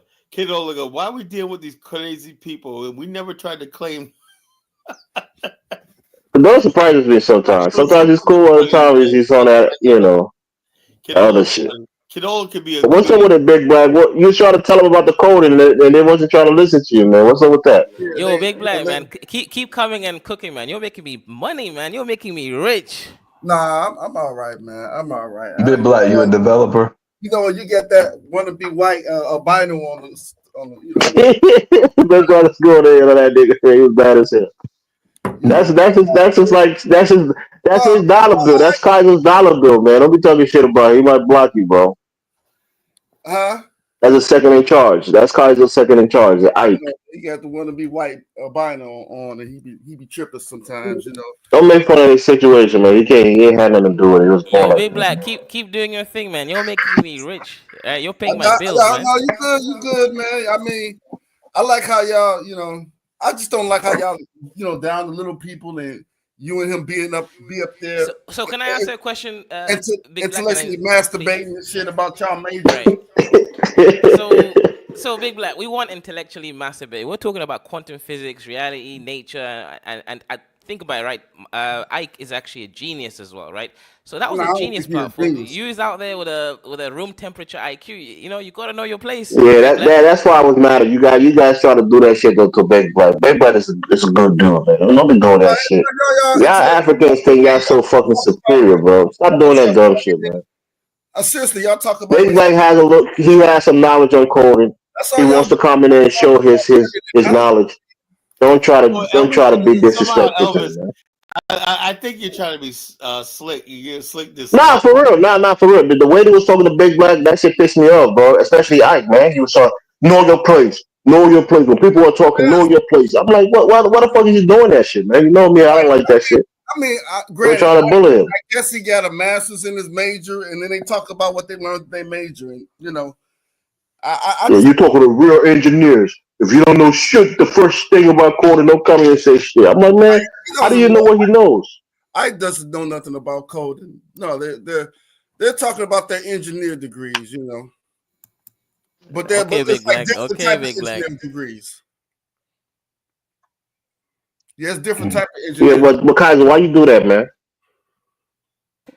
Now look. As I said before, I don't think you'll get it right. But Ike is a genius. I'm a genius. We're having a genius conversation. We can't have normies. Y'all not genius. Y'all just talking about what y'all studied in your major. We weren't talking about what we studied. We're talking about abstraction. That's all y'all talk. Very different. I mean, somebody can go up there and talk about things that you don't know because they'll talk about things that they studied in their major. Y'all ain't fooling me. Y'all fooling whoever y'all think y'all fooling, but I mean, not really whoever y'all think. Big Black. Let me make it clear, right? You can be very smart, but showing respect for others is important, bro. Don't do that shit. Most people won't accept it. But you're talking about things you studied in your major. Big Black. That's like a biology major could go up there and have you lost, talk about things you don't know shit about. This nigga was talking about hard science and soft science. Shit like that. Right. Big Black, we weren't talking about our majors, first of all, right? We were talking about the abstraction of the scientific method, how it is used to reason, figure out truth, absolute truth. Can we ever know quantum physics, how it works, how it connects? We're talking about philosophy, mostly philosophy, right? The science part was just a way to connect. You just weren't qualified Okay, to be you in that were talking conversation. about a little philosophy and a lot about quantum physics. Sure. So Nothing to you do were with our talking majors. about physics, something that someone took in their major. It's things that it's I think things. I was the engineer, and this guy was the one that did physics in college. Or you could talk about things in their major that they took up in college and have you fucking lost. I mean, what the fuck? What I'm saying, even though Big Black is not a engineer or physicist, still don't disrespect him by making him feel like he can't contribute to the conversation. That's fucked up. know what they know in law. That's my Well, listen, with all due respect, if physics people are talking physics, shut the fuck up and let the physics people talk. No. It wasn't. Well, fuck, is Ike a physicist? Everybody, listen, everybody can contribute to a platform. It's like when Elvis and Khaled talks about Liberia. I ain't really got shit to say about it. We wasn't. I don't know anything. No, we weren't even talking about. It was me and another guy. We were talking about programming and everything, and then they came up and Cosmo said, "Well, you all have little IQs. You all, they came up with that shit. We're talking about something else." As far as the programming, is everybody that's talking about it a programmer? It doesn't matter if everybody talk about the program or not. Well, I know. Big Black know a couple things about programming, right? You do, right? I know for damn sure Ike and Kaiser was not a programmer. By how they talk. But they say Ike is an engineer. Is he a computer, a software engineer? Is he a civil engineer, mechanical engineer? What is he, Kaiser? Mechanical engineering. That's something totally different from programming. Right, but these guys, they might read a couple books on these subjects, and they think these guys are ultra crepidarian, right? They might be really smart in one subject, but they learn a little bit about this, a little bit about that, and they think they're expert in everything. Another subject, and think they just that causes. Oh, okay, now I understand. You see what I'm saying? That qualifies them to be geniuses and shit. But they lie about the shit. You're not a genius. I could read a book about some bullshit today. That don't mean I'll talk about it tomorrow, and I'm a damn professional. Right, that's what I'm saying. It's called ultra crepidarian. You know a little bit about something, and you approach yourself as an expert on it because you read about it. If you went and got a master in physics or a PhD, I give you that. That's your area of expertise. But if you're not practicing as a coder and you read a little bit about it, if you have some understanding, don't try to purport yourself as an expert. That's being an asshole. That's what I call it. Yeah. Wait, but did you forget my conversation yesterday? I actually do have a software engineering company that I am the. Do you have a software engineering degree? You don't have a software engineering. What kind of nonsense? Wait. It's just a question, brother. I'm not saying anything. You can You got a yourself software engineering company? A software engineering degree is irrelevant, right? This is insane. Oh, okay. Yeah, degree really isn't relevant in software engineering or coding. It's not necessary. That's what I'm asking. If he's self-taught, if he's saying that he learned it or he knew it, fine. I'm just asking the questions. You didn't know what a database was. So, Kaiser, I have a question. Okay. Big Black, I'm gonna kick myself off the platform. I think I'm losing. I don't care. I'm just being See real, you later, brother. Nah, Kaiser, don't run away now that I came. Brain rot Lord. Look, Big Black. I think let me explain something, right? Big Black. Ike is a millionaire. You are on projects, right? Section 8, right? He's also a genius. You see this bullshit? One second. He's a millionaire. He's also a genius. I'm not a millionaire, but I'm a genius. You're trying to talk to geniuses as if you don't understand what's going on. You have to know your place, Big Black. Know your place, bro. This is the way they were trying to talk to Big Black or Jonathan. And I didn't like that shit, bro.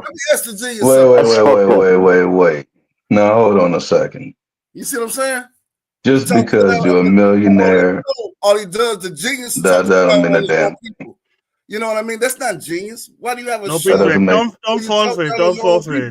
And I'm not even talking about the African Americans. There's a Section 8 talking about that stupid shit, man. Come on, man. They kind of like this motherfucker, man. On the genius I don't know if he's trolling. Geniuses are generally people who put their genius to practice and they have something to show for it. And they're not, and generally when they're the genius, it's other people that say, "Oh, motherfucker, that's genius." Or at the bare minimum, other geniuses would say that's genius. So, Kaiser is just if you're going to claim to be a genius, that's what I keep saying. Sometimes I don't know if I should really get mad at that's been Kaiser put in practice. or what, but we be saying some fucked up shit. Now it's just trolling, and it is good that he becomes a minion of Ike. That means he actually gets money now. But don't play up the richness of Ike's family, who actually have history, and you. Chill with that. Oh, cause he comes from a wealthy Igbo family, right? I'll cut you guys there, man. I comes from a very known, when it comes to West Africa, is a very known family who was for a very long time rich, and it was even nobility. Like, I don't know why Kaiser using Ike. Like, it's like me saying, "Hey, look at me! I'm the minion of the Emperor of Germany, and he's rich."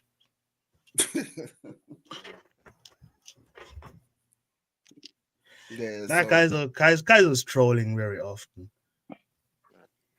And often, if you are very wealthy, you come from a wealthy family, bro, you can obtain a degree quite easily. Not because you're so smart, but because you have all the help that you can possibly get.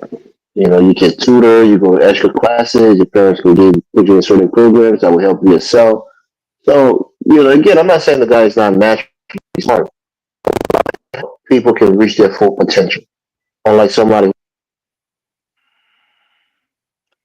Nah, because we had to talk with Kaiser, and we found out that he likes to go the easy way, what is okay, but that makes him dumb. Because if he really was a genius, he already went into the government of Kenya and got rich like any other actually, let us say, medium smart guy. But he's too lazy for that. So he always chooses the easy way. And it looks like he chooses the way of, I just attach myself to a rich family and smooch of their wealth. What is okay? I mean, I don't know. Kaizo. Get your money, Kaizo. Yeah. Like I said, it's all about respect, brother. You can be a genius, but if you try to disrespect others, that shit pisses me off. And that's my problem. If he really was so smart, why the fact we had a discussion about how to build a house in Africa. And what I find out is that he was broke as fuck. Who's broke? I'm a house owner. I'm multiple house owner, hotel owner. You said who was broke as fuck, bro? Kaiser was broke as fuck because he talked about building one house, but it's not that hard if you actually are rich. It's not that hard. Okay. I mean, I don't want to get into people's personal business. My own big thing is to be respectful of others, man. If you're disrespectful to my brother Big Black and you try to mock him and make fun of him, that shit's gonna piss me off. And it really did. And you try to do the same shit just now. That's not cool. No, don't listen to him. He's the same guy who promoted a white woman where I just asked a simple question, does matter exist? And he couldn't answer it. So he's always trolling. Yeah, and he brought this Somali dude on the platform that had this white dude with the Burger King hat. If anybody know that dude, you know what he did on the plane. He was calling black people the N-word on the plane for the black people. And they had to kick him off. That is I don't know what is. And that's why they kicked me off, because I was getting on that Somali dude ass for having that picture as his profile picture, trying to, you know, pretty much call black people the N-R, the N-word with the hard R. That is Andre. That's Andre. Let's leave Andre alone. He's young. Elvis, you ain't got to defend it from a Somalian. Nah. That's what I was telling him. I was like, I thought that nigga. I was like, yeah, you was born with your hairline pushed back. You was born with your thoughts in the back of your mind already, bro. So I was getting on his ass. I think I didn't like that, so he paid Kaiser $50 to kick me off for 24 hours. Kaiser, he will not grow. Stop it. Andre will not grow. He will only grow. He's telling me because everybody's trying to tell me because I was new to the platform. Elvis, leave him alone. He's a kid. He's only 19 years old. Don't go too hard on him. So I give him a break, but that shit pissed me off. Yeah, he grown. He shouldn't piss. He all right. Now he's grown. He's just the youngest, but he's stupid. Like, and I don't know why Kaiser because Kaiser sees something. Yeah, that's what I'm saying. They took Big Black off. I'm like, Benton was there too. Big Black was going hard. Everybody was like, "Hey, Big Black came to fight today." Yeah. Andre, cooked him, and then they tried to take Andre off, and actually tried to cook me all three together. They got cooked, so that really pissed them off, you know. But you remember when that other dude was on there, the Black American dude, and he was getting cooked by the fucking Latin dude, the Latin pain dude. That shit was hilarious, bro. He was bullying dude, man. I was trying to come to dude's aid, but dude wasn't relenting, man. That shit was hilarious. Dude took his hat. He took his hat off. His hairline looked like Jonathan's. Everybody was cooking him. I was like, shit. I came here to. I don't know why he took that hairline, that hat off and showed his hairline. No, but Carla, Jonathan, dude started cooking dude so hard, dude went and brought his AR-15 and held it in his hand to try to gain some confidence. That shit was hilarious. He changed clothes like 5 times. He changed clothes and brought his gun out to show that he was a real man. I'm like, damn, bro. Wait, somebody actually did that? Yeah, you guys are watching the script. Yeah, he brought his gun out, and Kaiser had to tell him, put that shit away, bro. You can't be showing that shit on screen. Man, Kaiser's like you, but Carla, I have to warn you, because I came up to talk about one specific thing, is if you want to establish this nation, that is all well and good. I have nothing against it, but let us say you try to establish it in Nigeria. Like, I always warn about it. Be careful. Oh, hell no. Hell no. Listen, he's not allowed. He's not allowed in Nigeria. We're not letting that happen. Okay, then it's okay because I tried to talk to the DH about it, that there are some families, like you saw Kaizo, he's a minion of one of those families, and to this day, I never heard them being sorry or being apologetic about what they did between the Atlantic. Like they don't really care. You gotta understand something. These people are primitive. I don't expect that from them, you know? I'm like, this is what I would say, right? People would say they should apologize for slavery. I'm like this. I'll make a trade, right? I almost more like what I'm about to say, right? I'm saying like this. I'm willing to say you can keep your apology so long as I can say I'm justified in calling you guys savages. You know, I'm justified. You know, they're saying you guys are less than or not even. Carlo, the bigotry runs deep in your veins. I'm just serious. No, look, I'm saying, look, I might justify. You want the ability to insult people. I'm not insulting you. I don't think that's right. You just want the ability to be able to insult people and belittle them. And you think that's something that's a good trade off. That's not an insult. Hey, look, hold up. When there's always saying when people show you who they are, believe them. You know, when I see people like Mike Olawale talking about, well, slavery, like these guys are not human. You know, they're not human. How can you say that? People have different. Just how you antagonize people, you say some crazy shit about people on this platform that makes you not a human. Blah blah blah. When you want to be mean spirited and you say people are savages, Elvis, but about Mike, I understand it because I always warn Mike don't like Black Americans. I don't know what happened over there on the American continent, but yet he don't like. Mike said he almost got killed a couple times by African Americans, even though he refused to elaborate. Mike comes from a region. Hold on. Mike comes from a region of Africa where he gets killed by his own countrymen. What to talk about? It's like which will go when he go. I would ask Mike, right? You know, I would say, Mike, if you hate Black Americans so much, why some girl probably broke his heart? It must be look. It's like me going to Nigeria and say I hate Nigerians. You know, Mike he's in Houston, right? I thought he was in Texas. I would not want to live in Nigeria because let me stop. You know, but I don't live there. Nigeria is fine. You know, so therefore, if you don't want to be around certain people, you don't go where they at. You know, you don't like Black America. You got to leave the United States. Yeah, but it's better in America. Yeah, but Carla, that's how pathetic. How pathetic could you be where you hate a group of people, but you can't leave because where you. Carla, do you know what goes on where Mike's from? I know it's savages. You know, savages. Yeah, I'm Ambazonia. Like we know what's going on, but I just also guys remember you can't trust Snake Man. Snake Man is an Igbo, right? This did you say you're from Ambazonia? No, Mike is from Ambazonia. Right? Mike is. And the guy that's talking is evil, Carla. He's your Kingsman. He grew up in Germany, but he's evil. Oh, he's Igbo. How can Mike be from Ambazonia? Yeah. My Igbo brother. He's from Cameroon. He's from Cameroon. Mike is from Cameroon. No, Mike's from you You saw Mike is not Nigerian. He's actually No, you said Mike is from Ambazonia. I thought Mike said he was Yoruba. Nah. What? What? No, don't bullshit with us, bro. There's two mics. There's two mics on the platform. You talking about Mike Olawale, or the other Mike? No, not Oliver. It's also Mike. Oh, okay, yeah, because that's what I'm saying. There's two mics. I thought you were talking about Mike Olawale. Definitely from Nigeria. No, Oliver is from Nigeria, but also Mike. So is one from second, can I come in just for a second? So okay, another reason why I don't really, do too much of the, tap dancing for the blacks, right, and Africans is, I don't really feel bad for what happened. You guys are rich now. I live in a mud hut, so be grateful for what happened. Oh, that's Kaiser. Kaiser came back. Okay, got to have to come back and talk shit. Okay, I was wondering who that was. Let me say this, right? Now, me personally, right? Like I said, I grew up in New York, right? First world. But when we was living in New York, right? Living in New York, you're always taught that everything outside New York, people of New York, everything's less than and inferior. Black people have the same mentality, right? It's the Empire State, whatnot, and they basically we're the first world. This is an Empire State. This is like New York, right?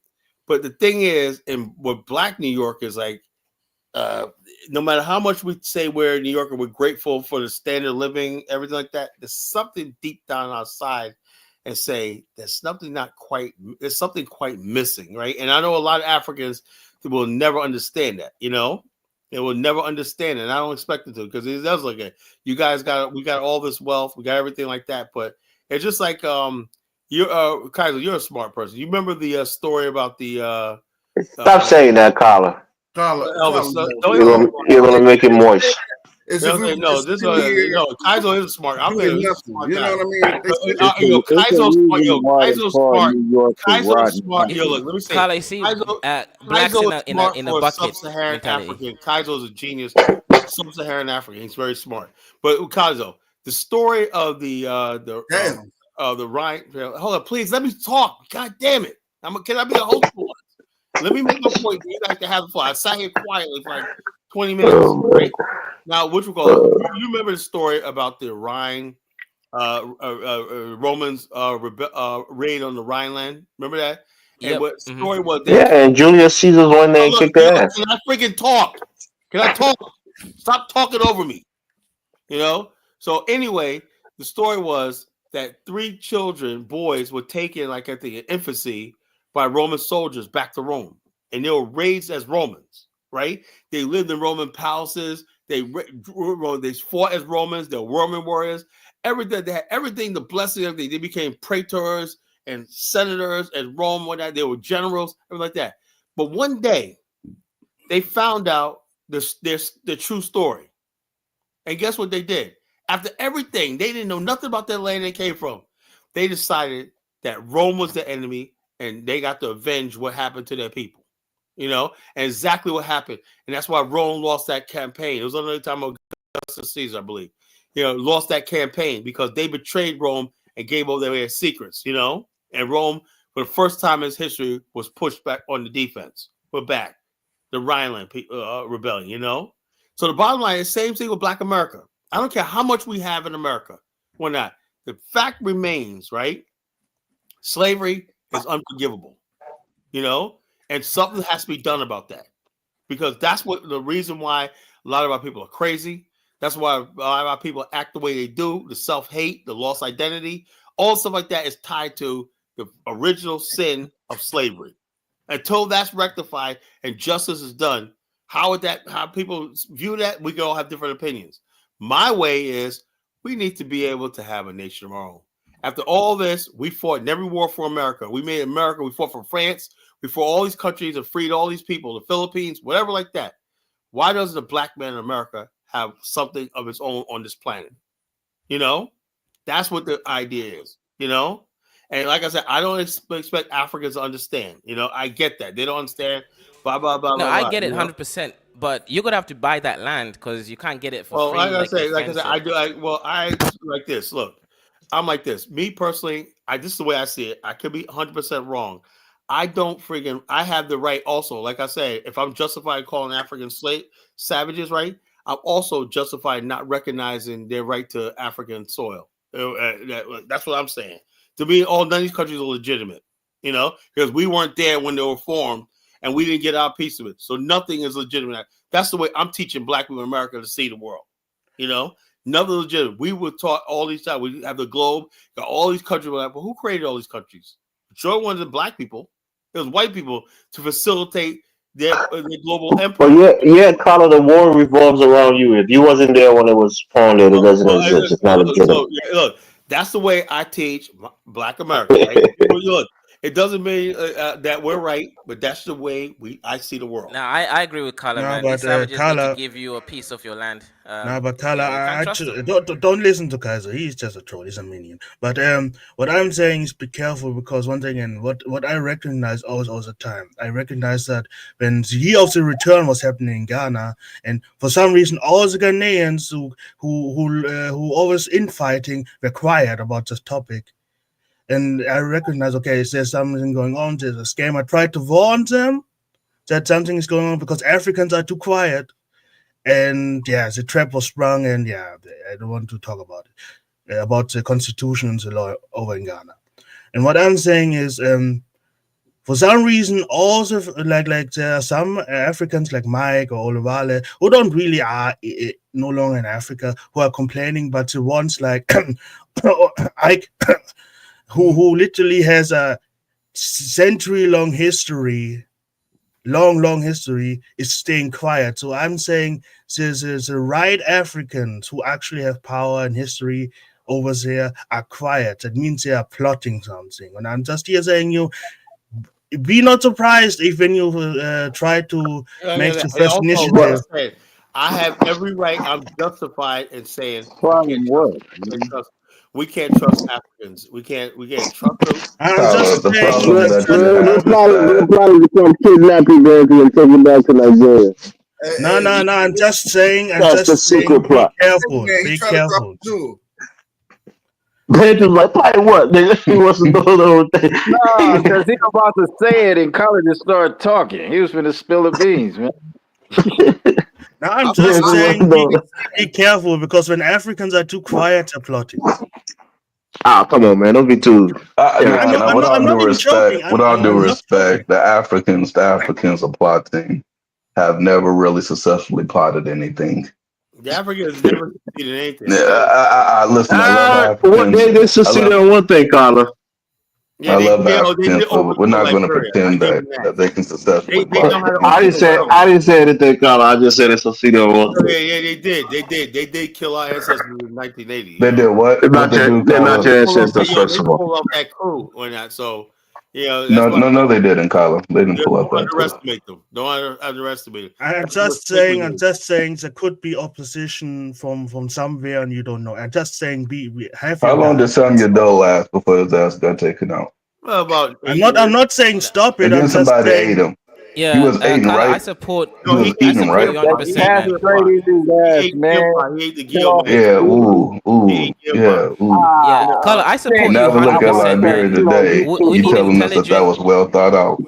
We need intelligent Black men, right, coming to Africa and changing that s-hole, man. Of course, the bottom line is Africa will never be like it was supposed to be until this is resolved. That's what the hell it's all about. Africa is one of that. Like I said, most Africans, I look at them when I hate to say this to people, right?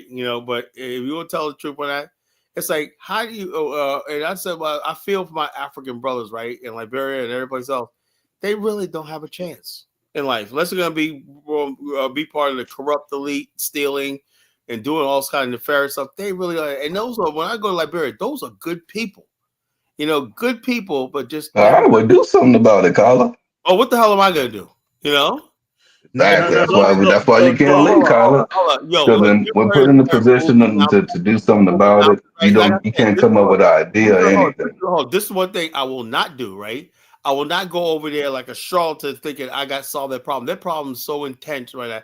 I wouldn't even want the job of their government, right? Because it's just so much. And I said they got so much on them. And every little Liberian that does everything from running a charity group or not, and everything like that. These are really good people, It's never had a break, They never got a break, And so I want the Liberian government, man. If that's what they want, They got native people, their own people running the place. If that's what they really want, hey, look, I'm more powerful. I love them still, you know. And the bottom line, I love the country that much, you know. I'm like, I just want to see them succeed. That's all, you know. But I know for a fact there's certain factors in the world. The just age-old black people, our collective stupidity and greed and short-sightedness is a cancer in the black race, you know. I don't know. Then, Carla, basically what you're saying is the problem is too enormous. You're just not the person for the Oh job, and that's no, okay, fine. okay, Jonathan, tell me what you would do. Tell me what you would do. Don't get baited. Don't get No, baited. no, I want to ask Jonathan. Tell me No, what you would do. we have listen. We have to be realistic about I am everything. realistic. I am If you're realistic. going into a place that's very dangerous, Look, check this and the out. only Okay, thing that you keep thinking about is all check the this out. difficult problems, you're not going to get anything. You could tell me, and I'll tell you exactly where you're wrong. Okay, Jonathan, you're elected president. Okay, tell me your first 100 days. Elect the presidents of what? Liberia. Liberia? Yeah. I don't know anything about Liberia to tell you. That's what I'm trying to tell you. You know, the bottom line, the problem is so it's systemic and severe that Is it worse than Nigeria? No, it's just Liberia. I don't know. I only know really Liberia on that level. The systemic thing in Liberia is But I only know Nigeria on that level. If you would talk about Nigeria, we'll talk about I know something a little different. bit about Nigeria, but not that much. I'll be honest with you. Look, the Who bottom would line you is do as only president of Africa is solved by Africans. Open up the floodgates of heaven. Everybody come invest. It's Remove visa fees. Everybody just come. It don't even matter if you got good intentions, bad intentions. Damn it, come. but that's not gonna You work. coming brings in money. Yeah, like Teresa, like paying $500. First thing I'll do.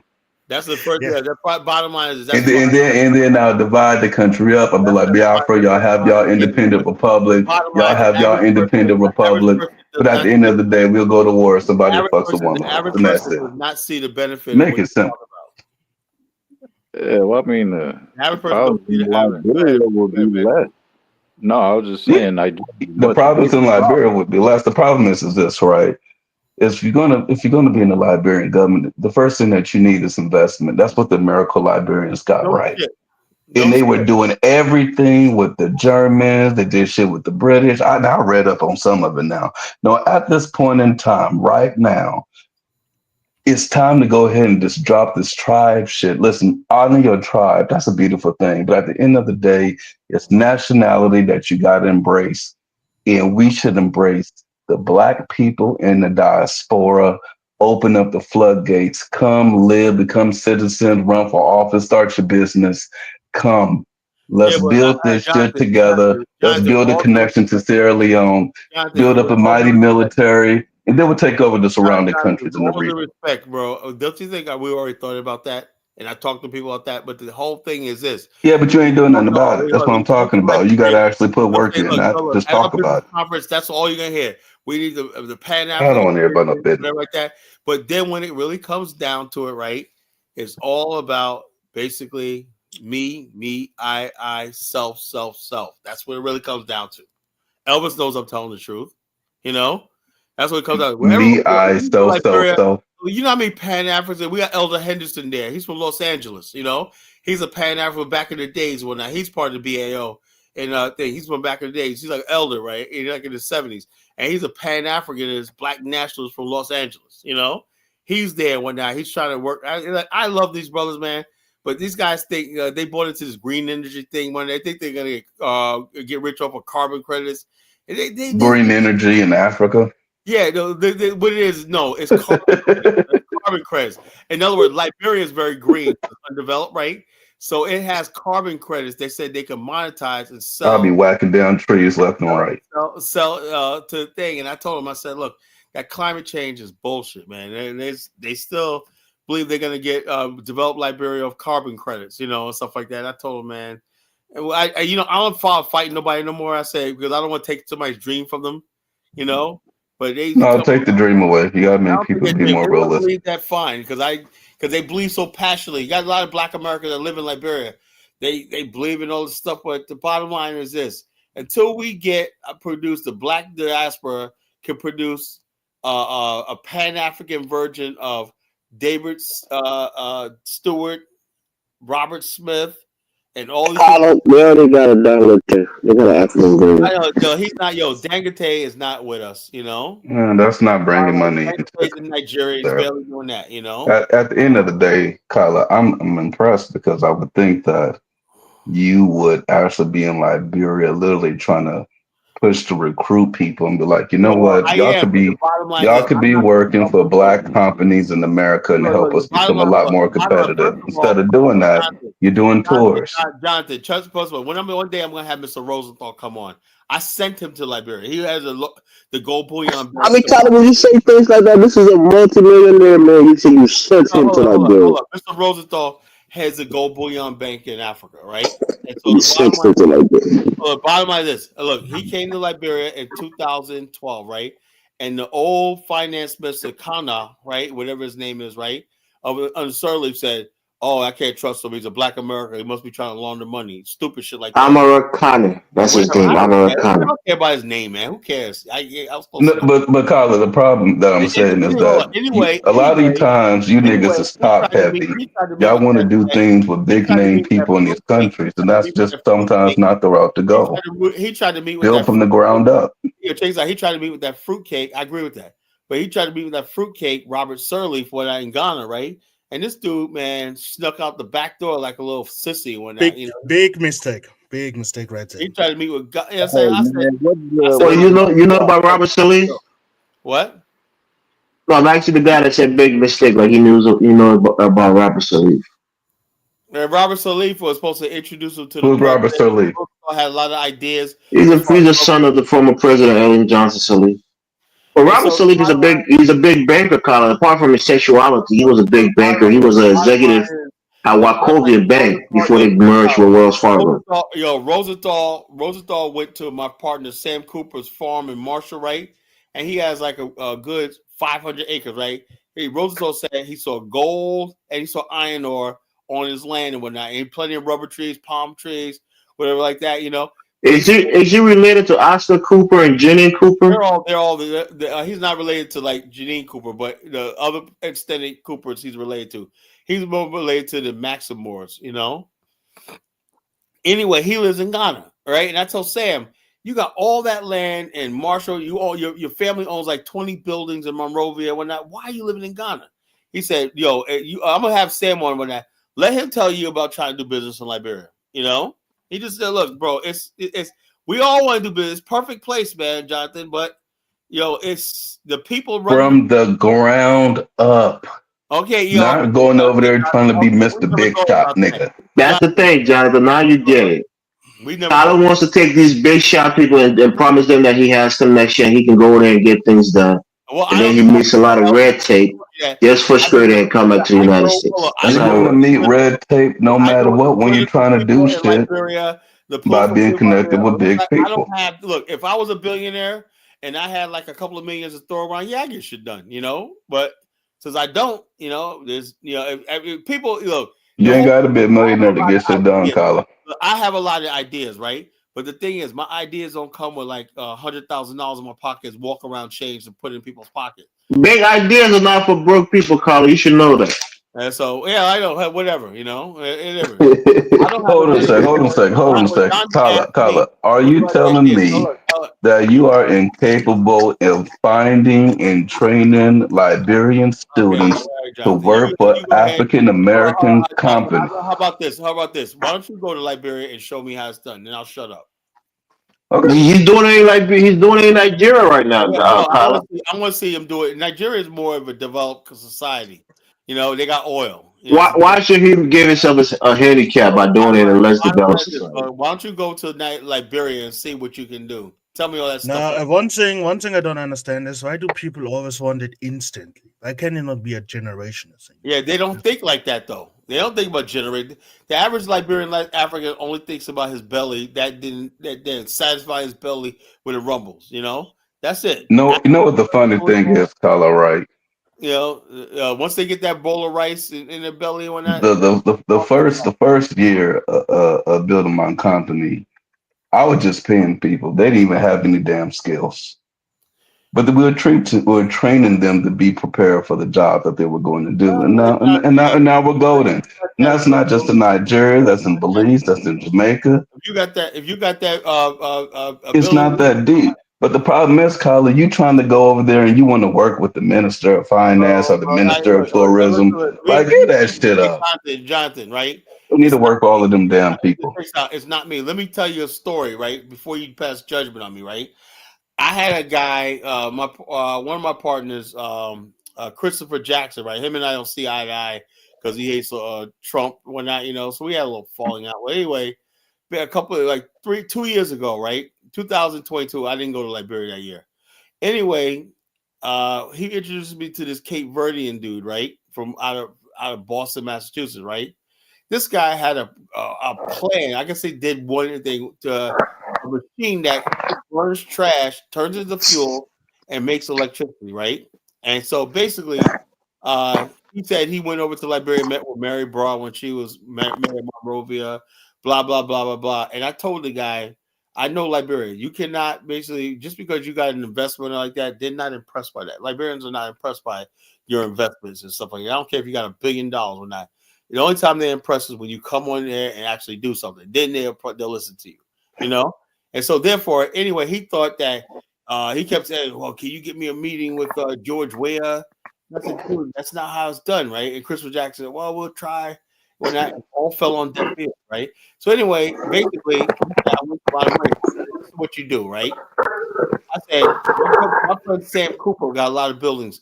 Why don't you rent an office space from him, right? Set up your company, get incorporated. I have to get incorporated in Liberia, all that stuff like that, right? Then you start advertising yourself, what you're trying to do, right? When the government sees that you're on the, and then also that machine you're talking about, bring it in the country, right? Bring it in the country on the ground. Let it show up at Freeport. Get it in the ground, put it in a warehouse under lock and key and security, right? And then start negotiating with the government what you're trying to do. He wanted an agreement from the government before he even brings anything to the country. I said, no, it don't work like that. And not only that, this is what an agreement was, right? The government would, the LEC would agree to buy so many units, megawatt units from his unit right here. It's a scam. It's a scam, Colin. I know that. I know that. Right? I said, dude, man, not only with the government, I'm against it. Because all you're going to do, you're going to make a mistake Charles Taylor did. The government knows if they sign that, right, you'll sell to somebody else. You don't have to bring nothing in there. Now they're on the line because they agreed to buy these things, and they're going to say, okay, you don't have to buy the carbon the megawatts, the energy kilowatts, whatever, like bulk kilowatts. Just give us this amount of money. This is what we estimate for 5 years that would have been if we put the investment in there. So by not doing nothing, right? They will get fired because you agreed to buy the stuff from them, absent them even producing anything. This is the stuff Liberians hear all the time when people are trying to scam them and stuff like that, So it's very hard. Carla, your biggest investment, the best investment, if you're a millionaire, go in Liberia, buy land, build a factory, or some kind of business that can hire people. Listen for a second. Let me just tell you, you spoke. Give me 30 seconds, Colin. Just 30 seconds. Start a company. Have something tangible that you can go to the government, show them that you've already been doing business, you already have people hired, you have a vested interest in the country. They'll take you more seriously, they'll listen to you more. We know that, but there's still no guarantee. You know why? Because it's not a guarantee, but you have a higher chance of getting things done. Elvis, we had that plan too, right? My friend Sam, basically, like he said, we have a tire company that Sam, on his land, he has rubber farms, right? And he said he had an agreement with all the rubber tappers right there from Harbel and they're like that to join the association. And he said he wanted to put Firestone out of business by creating an alternative. We'll buy the rubber from these people so that we give them a better price so we can monopolize the rubber tapping. So therefore, he had this rubber company, tire company, that wanted to build a factory there. I said, why don't you take 5 acres of your territory, your land right there, and let's build a micro-industrial zone. He said, fine, right there. But guess what? Before we can even get the thing started, somebody in the government said, I got land too, And guess what happened to the deal? It got hijacked, thwarted, and everything like that. That's the chicanery you have in the country, right?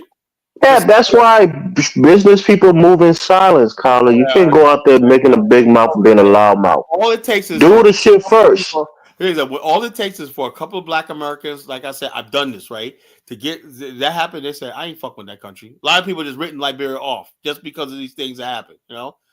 So yeah, 5 acres of land. Yeah, that's why you have to know the terrain. If you go into a place, know the terrain politically, economically, and how to do business. You know, They realize that. study Hey, it. look, you know, Don't just go there with the same American ideology and think you can get things done that way. 5 acres. How about 10 acres? It could have been 10 acres. Who knows? Whatever it was, we had we were looking at things where we could build a micro with a power plant, a couple of water plant, and everything like that. You know. I mean, what could have been, Colin? You should have done it. Not you personally, but he should have done it. Go to the government. Those things cost money. If he had that money and he can do it, build it. The Liberian government would be impressed by it right now. You know what the only thing that happened in Liberia is like if you go there with arms, right? And you that's the thing, Colin. A lot of people have land, but they don't have a lot of cash on hand to develop those lands. My brother, Great Africa, says he has 300 acres in Nimba, right? He's going to do what I was talking about doing with palm oil farming, everything like that, and he's going to create a micro zone for Black America, right? To go, and he said we're going to be armed to the teeth, and we're going to be to the point where the government can't do shit about what we're doing. I said, okay, you can do that. I mean, you believe that? You believe that bullshit, Colin? Great Africa says that's what he's going to do. Evidently, he's a yeah, but you believe it? You believe it? Bottom line is this: as long as you got people like Elvis. No, I just want to know how gullible you are if you believe that. But I look, that's better than sitting back, basically trying to invest in a country that has no intention. That he said we're going to do this. We know the government might. He's up there with a farm operation that's really profitable, right? You would think that's fine, but that part about the government can't do nothing about it. That's a pipe dream. I listen to him because he's actually on the ground. And yeah, but he can't fight the government, man. I mean, Colin, you're not naive to think that one guy can get a few people and he can stop the government from enforcing whatever they want to enforce. Elvis, you can fight the government, but you're not going to do it the way that they're doing it. Isn't that what you got to start from the bottom up. Y'all niggas on y'all. Colin, you got the smart thing to do is to put the government in the chokehold, and that is based on public sentiment. If you have people that depend on you for their well-being, and you hire people in your company, and you go there, and the government wants to act stupid, you can expose them and threaten them to tell them that these people have jobs, and you're going to take away their jobs, and that's going to spread like wildfire. Great Africa is like you just go there and talk about something that you could do. Tell them what you're doing now. You still got people in Liberia that got more power than the president in the interior. You know that. You got Colin, you believe that? You believe that? I do believe that. Yeah, you believe that shit. Yeah, I believe you believe it, Colin. We got more power. Why? Because they got the support of the people. You know, that's what counts. The support of the people.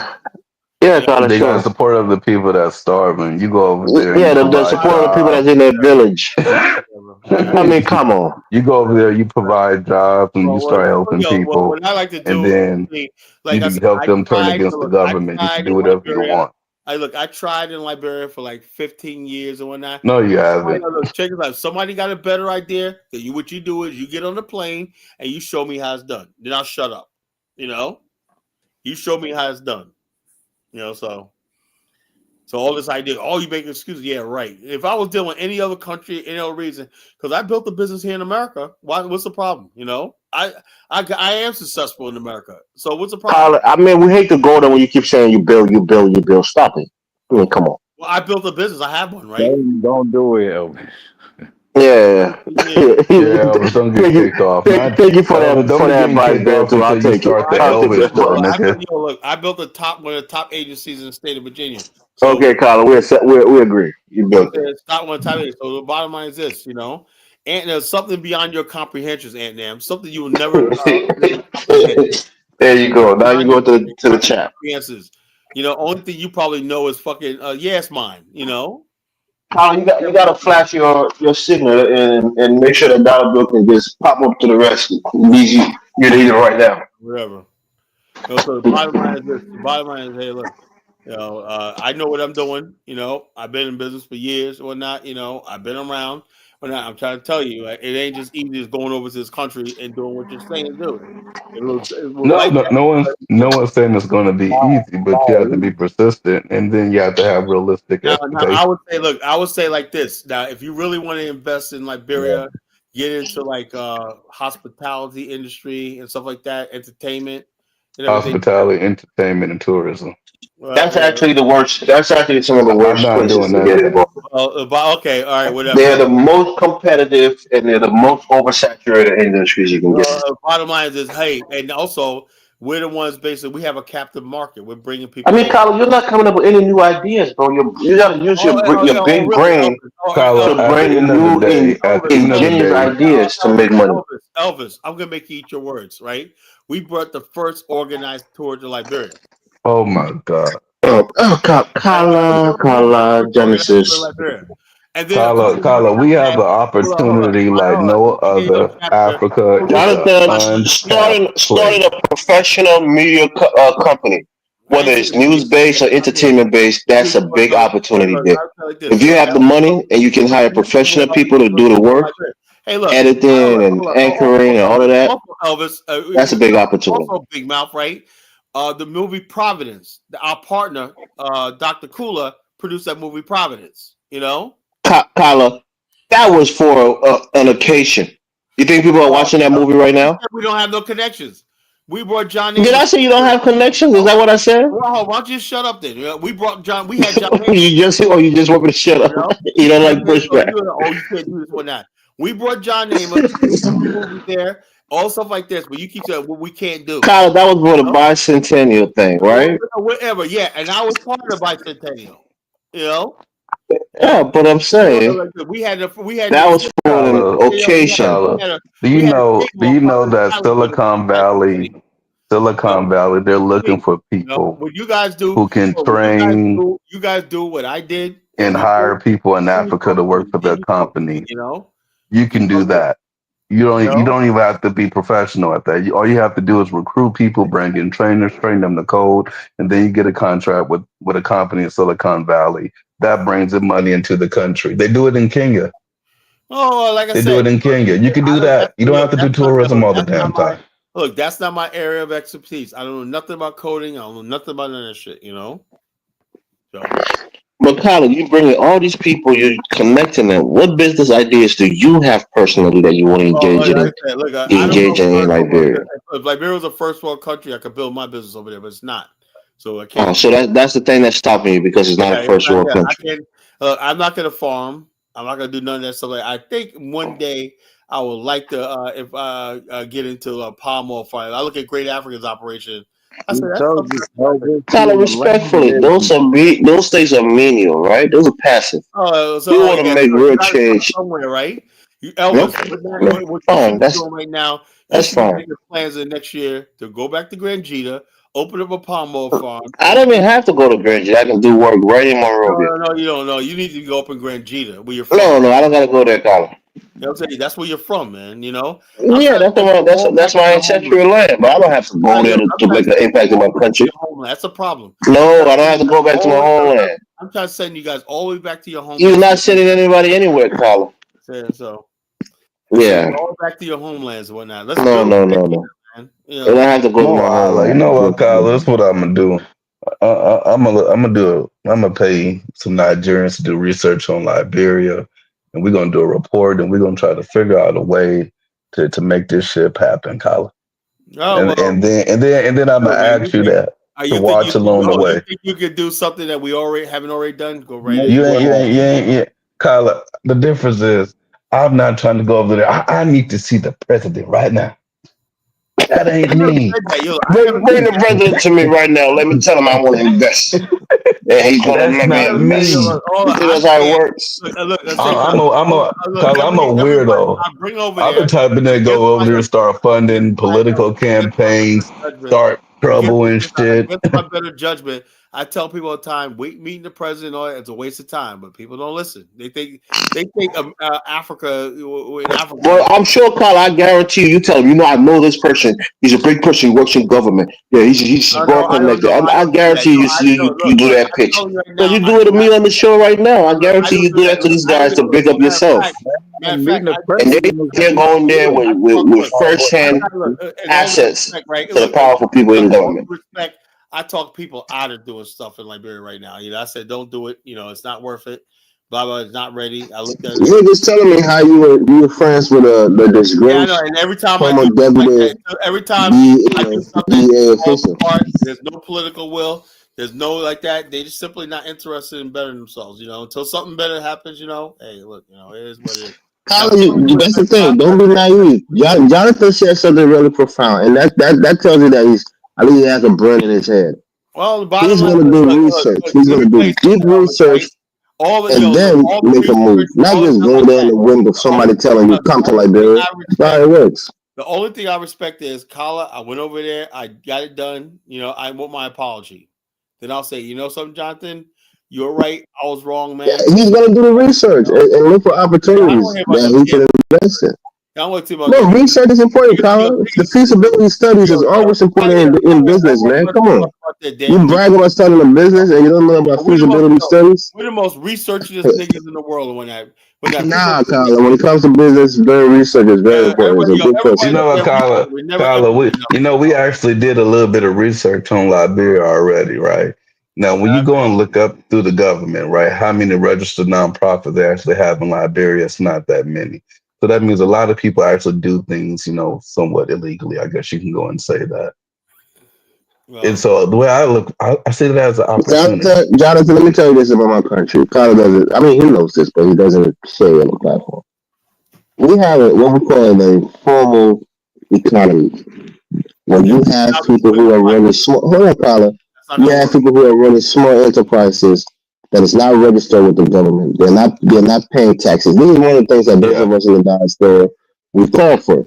These people are selling what we call a water market, where you have a little table, you're selling fruits and other things, and they're actually making income, and they're not paying taxes to the government. Majority of the people who are in business, they're in business for themselves. Get one person talking at a time.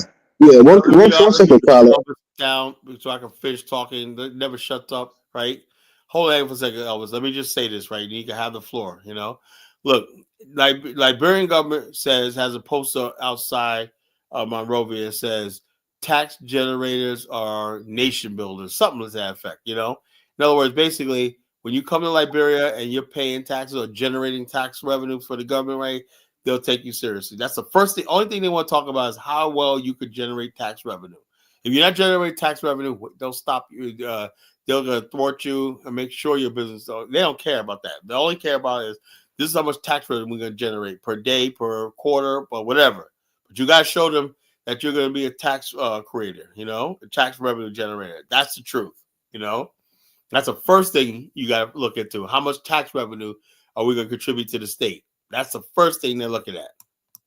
Kyle, I was making my point, and I wasn't even interrupting you. You just wanted to try. No, you're trying to take away my premise, and that's what you're trying to do. You're trying to cut my legs from underneath me. But let me make my point, please. Yeah, of course, because you think you've already taken my point out of you took it away out of my set. But let me make my point to Jonathan. A lot of people, about 50% of the people who are in business in Liberia, are small enterprises, and they make money. And again, some people might consider it petty cash. They might make $150 a month. They might make $300 a month. But most of these people are not registered with the government. They don't have an LLC. They don't have a company where they got a tax code or whatever, a business code to pay tax to the government. And a lot of revenue is being stolen from the government that way. In America, we'll call it illegal. The IRS will come after you and try to get some kind of tax from you once you're making money, doing business. And that's something that we don't do. So the government has to be more robust. You can't just have people selling on the street. We do that in Africa. People can just take a table, go on the street and start selling goods and start, making quote unquote business and not paying to the government. We didn't do that shit in America. You can't just take a table and sell it on the street. Yeah, no, I agree with you when you're saying that, right? Yeah, was you there? Yeah. Are you getting me? Yeah. There's a connection. Is it my connection? Are you getting me or Jonathan not getting me? You getting me right, Benji? I can hear you. Can you hear me? Jonathan, you getting me? I think it's on your side. I think the other people can hear me. Maybe Jonathan's going on. Jonathan, can you hear? Yeah, I hear you, bro. Oh, okay. Okay, Yeah, but that what nigga I'm busy saying is, probably. I'm talking about hiring people, but obviously they're working for American companies. And so the money obviously is going to come from America, and it's going to have to go and hit a Liberian bank account. The government's going to know that that money arrived, right? So there's no sugarcoating it.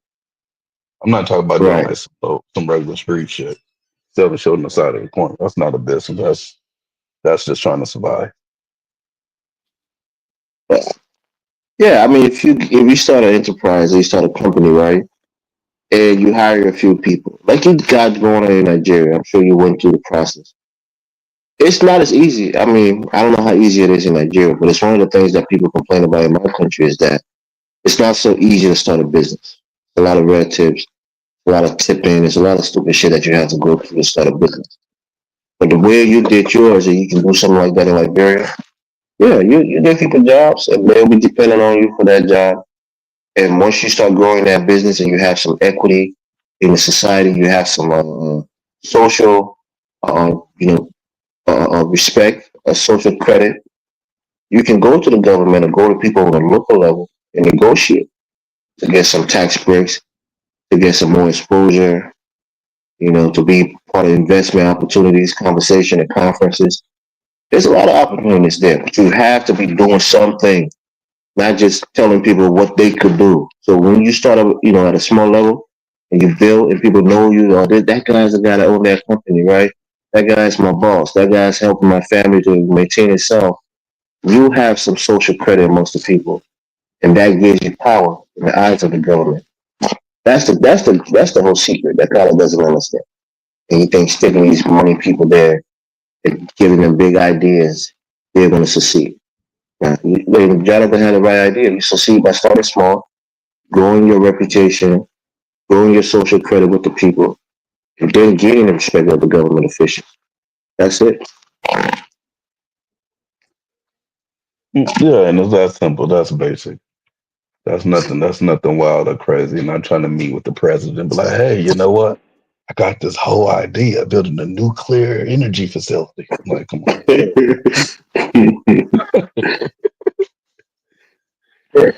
With no credentials, I can do it. Trust me. I need to talk to the vice president. Tyler, you was over there on some crazy shit. I tell people all the time, if you listen to what I just said, I was against the idea. I'll tell a guy, I don't do business like that. I don't believe in government officials. If you have a business, I just advise him, like you just said, open up an office, because I had the property for him.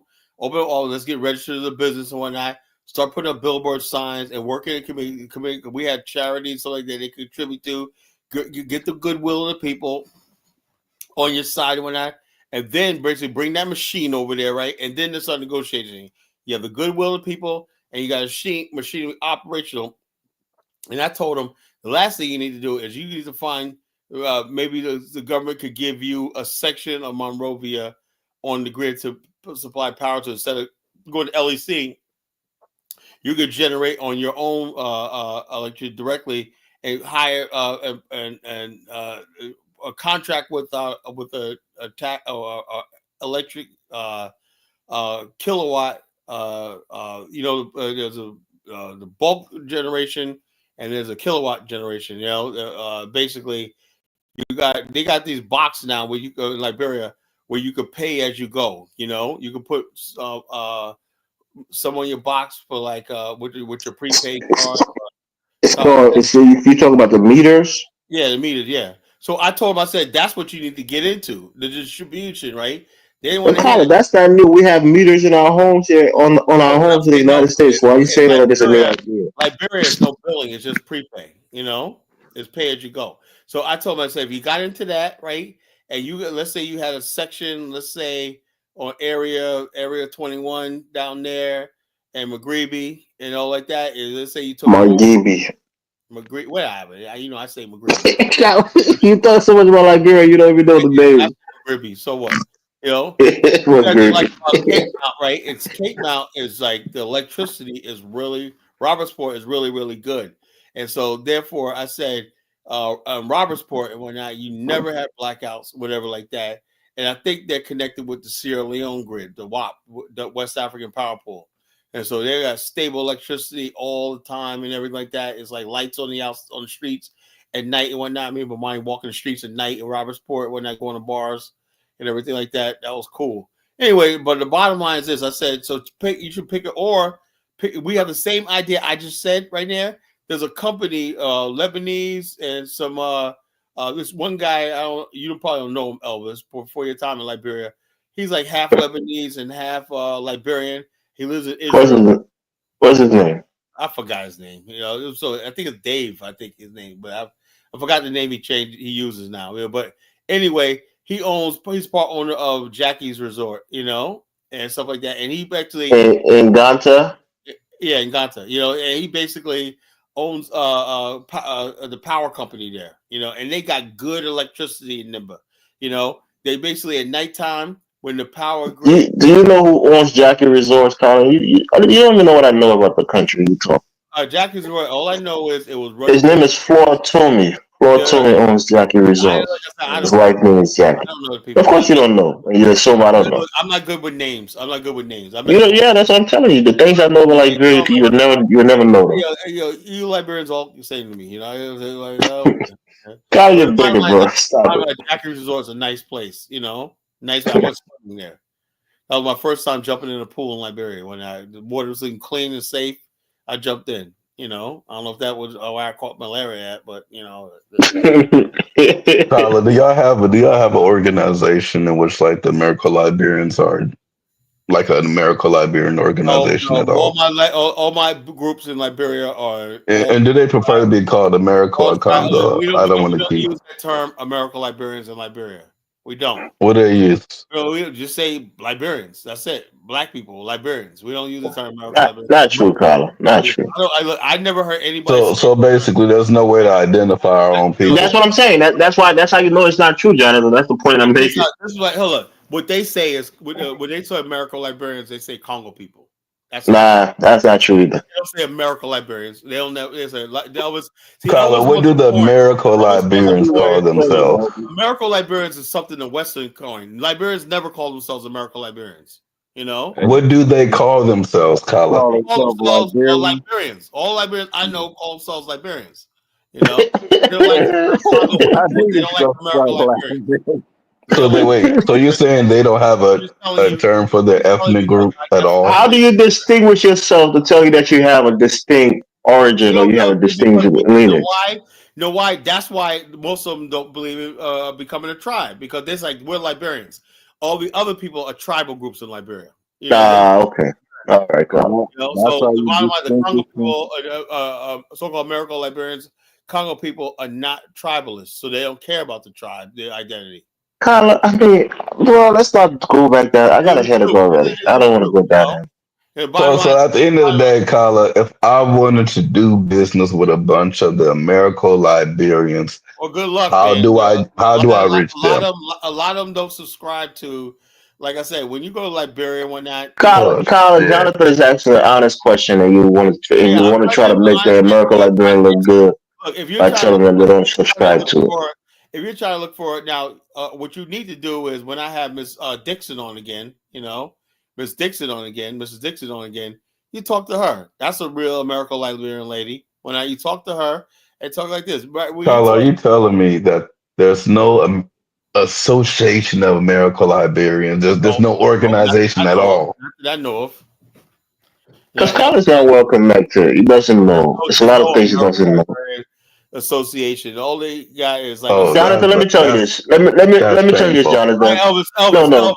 Elvis, name the association. So now he's not gonna let me talk. Just let me tell Jonathan. Let me explain it. So if you're looking for an organization that has the name American Liberian, you're not gonna see it, right? No, but if you want to associate with American Liberian at a high level, first thing you do, you go to the Freemason Lodge. That's where there are many. That's true. But look, let me tell you something, John. Just let it speak out. You can they go home. You burned go out to down the the nice Freemason restaurant. thing when they did You the. can't tell who's American. Yeah, Like that happened, and then it was rebuilt. all the Oh, people they dress the rebuilt. same. All the people act the same. They listen to the same music. They So all say, they're heavy in Freemasonry. You'll find a lot of them there, Jonathan. you know what I'm saying? So Okay. there's no Because we were doing research on this like And months then ago. We if know you that know, they got an if you know Liberia, like I Liberian know, Association in America, don't but know it's like in obviously Texas. Elvis. yeah, they got different It's like Elvis, county Elvis. associations. You know what Elvis is like, right? Elvis is like the type of person who says, "Oh, you can't possibly talk about Mars because you've never been there. No one's ever been there." But yeah, we got No, astronauts. because Tyler, you show your ignorance on Liberia all the time. You do know some things This on the idea, historical front, this but idea on the because contemporary front, you lack knowledge, bro, and that's nothing to be that ashamed of. like this idea that you born in a place that you know so much about it. Well, I'm telling you right now, Not even that. It's just that right now, in the contemporary times, you don't know much about Liberia. You want to know about the I do know history, a lot and about even your Liberia. history sometimes is faulty. Obviously, I knew enough that people But find like I'm telling you, Jonathan, for those of us who know, we know the family, the big families. whatever. You know, we know that they're people, their Hold on, settlements and things like that. You can find them if you know where to find them.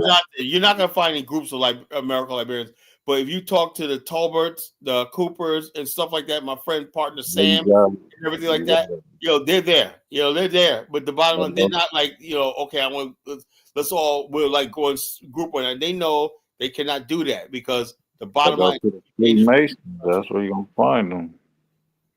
But yeah, you'll find them in Liberia, and stuff like that. But they're not sitting there basically talking about we're American Liberians. You can't come in. Everybody gets along. There's no real segregation between the two groups. Tyler, what got you into Liberia? Like, what made you? I was fascinated by Liberia since I was a teenager. Carla, my whole purpose of asking you is that I think that there should be some form of organization in which African Americans, the American Liberians, That's why we we have should be BAIO. That's exchanging and why we doing have business together and looking out for each other. Let me tell you If something. there's no organization, that's kind of impossible to do. Jonathan, right? I have the BAO Liberia chapter, right? You know what that does? And I have a group called That doesn't do what I'm talking about. Look. I have the what you gonna do? You don't know the country, so like this. Talk to somebody who's been That's there. why he's asking you. So help him, Tyler. Carla, I actually know people in the country. Hold on. I don't say Sebe for no reason. Okay, Jonathan. Fuck up, man. God damn. Look, I created an organization in 2011 called the Association of African Americans for Liberia, right? That organization is huge in Liberia, right? It's a group of African Americans, American Liberians, and Liberians who basically hang with America. There's people who know Black America. It's mostly Liberian Americans and African Americans, right?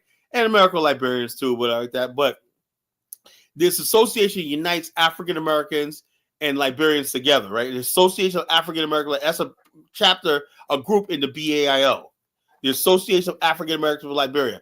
And we have the BAO Liberia chapter, two different things, right? We have emblems for both of them, The Association of African Americans. We all around Monrovia, we pay for stickers and put that Association of African Americans Liberia /BAO Liberia all around Monrovia, right? And so we got a lot of Liberians in our group, right? That says, what's the association? The bottom line is Liberian is a way of Liberians connected with Black America, right?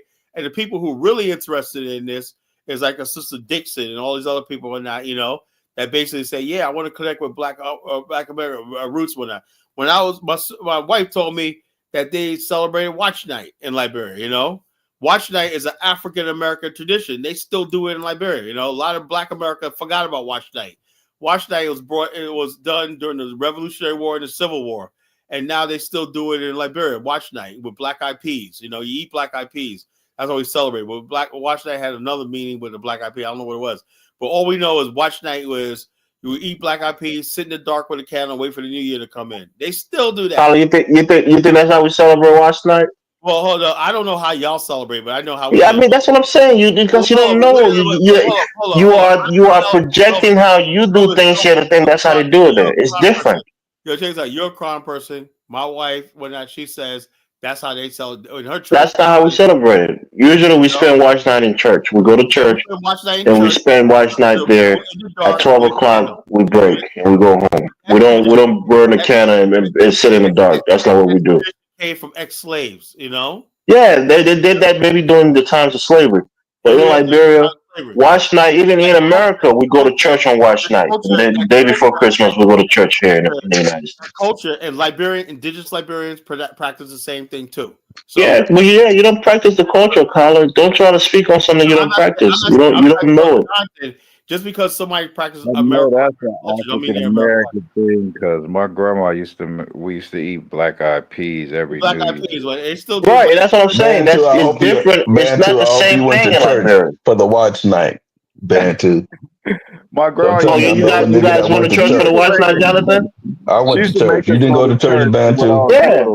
Maybe some people do it differently. We go to church. We don't sit in the dark with a candle. We go to church and we praise and we sing and we hug each other when it's 12 o'clock at night. We celebrate with each other. Y'all And we didn't go go to church? I mean, Colin, you went to church for watch night?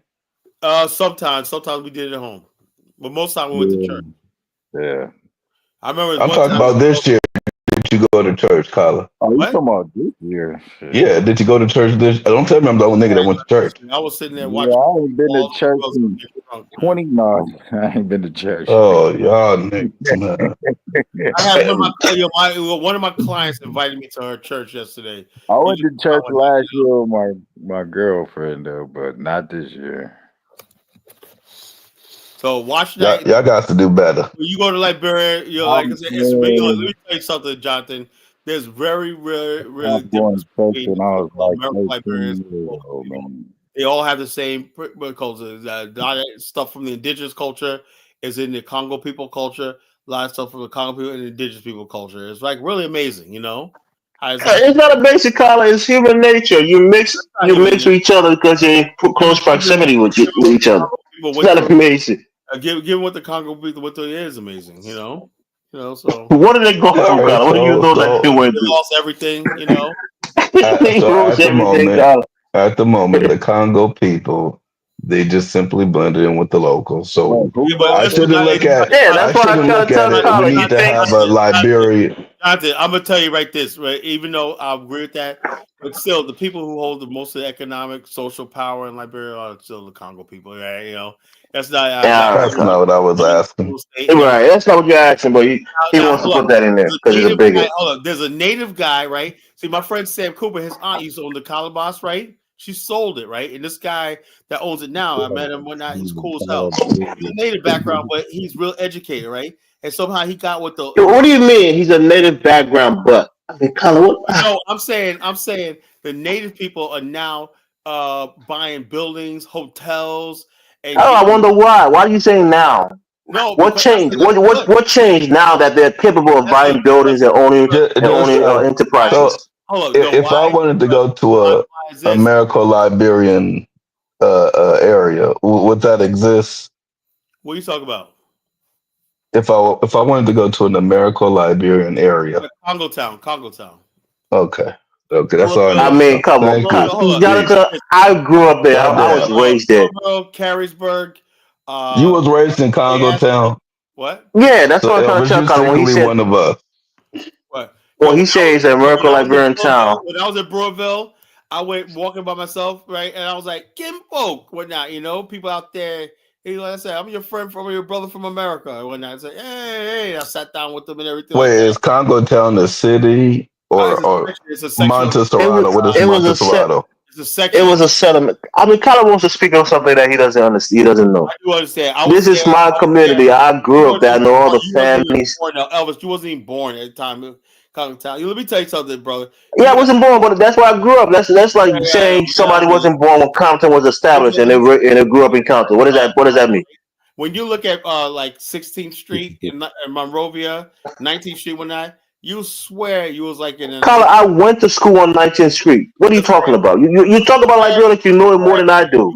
You would swear you was in the 1970s. Los Angeles. That's what it looks like. It's nostalgic. You're so. Let me tell you about Congo Town, right? Congo Town, you do have a lot of families there who have You got rich Lebanese, but I got houses back. oh, you see, Carla won't let me speak. Communities back there that are nice, man. $1 million homes, man. You know. $1 million homes in Congo Town, Carla. Yeah, right there. You know, I know you can't afford them, but I've seen them. They're not $1 million homes. Maybe a couple $100,000. They're not $1 million homes. Okay, let me play a video. Is Congo Town easy access from the airport, or is it like one of them? No, it's technically it's in Pennsville, right? So you come from the airport, you come through what we call Duper Road. You come up, you got the Congo Town main road, and you have the back road, which is where I live, which is where Kyla went to do some kind of visit. That's more the residential area. You have ministers, it's really like a elite neighborhood, really, because there, when I lived there, we had a minister of justice who lived there at that time. I was friends with his family and his two sons. You had the president, personal lawyer, Princess Galawolo, who I knew. You had the police director. Say that again?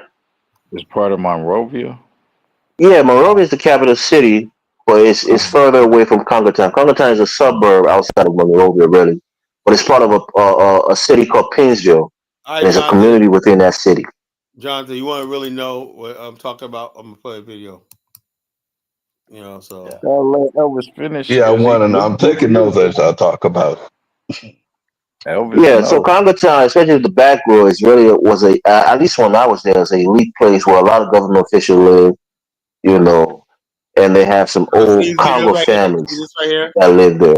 This is about $30,000 a month. I've talked to a few people that live in the area. Before we go further, though, let's jump into the sponsor of this video, and that is kind of showing video of a place that I grew up in. I lived there as a child and grew up there. Houses lived there until I came to the United States. In the Liberia area. Really nice, now, these homes will be going for under $20,000. I'll talk more about this later. Yeah, you're talking about $1 million homes. That's what I'm telling you. Those $1 million homes in Congo Town. No, those are the houses that they built. To Liberia, some of these properties over there like $1 million, like with Lebanese. No, it's hard to find $1 million home in Liberia. That's what you understand. You may see a super big house, but you probably pay a couple $100,000 for it. Last year, I think for a certain part of the area, but this time around I decided to come back and just kind of drive around more and see if there are any differences from last year. I can tell you for sure that's what I'm saying. It looks like California. Development going on in the Seneca area, like around the Cabinet area, around the masonry.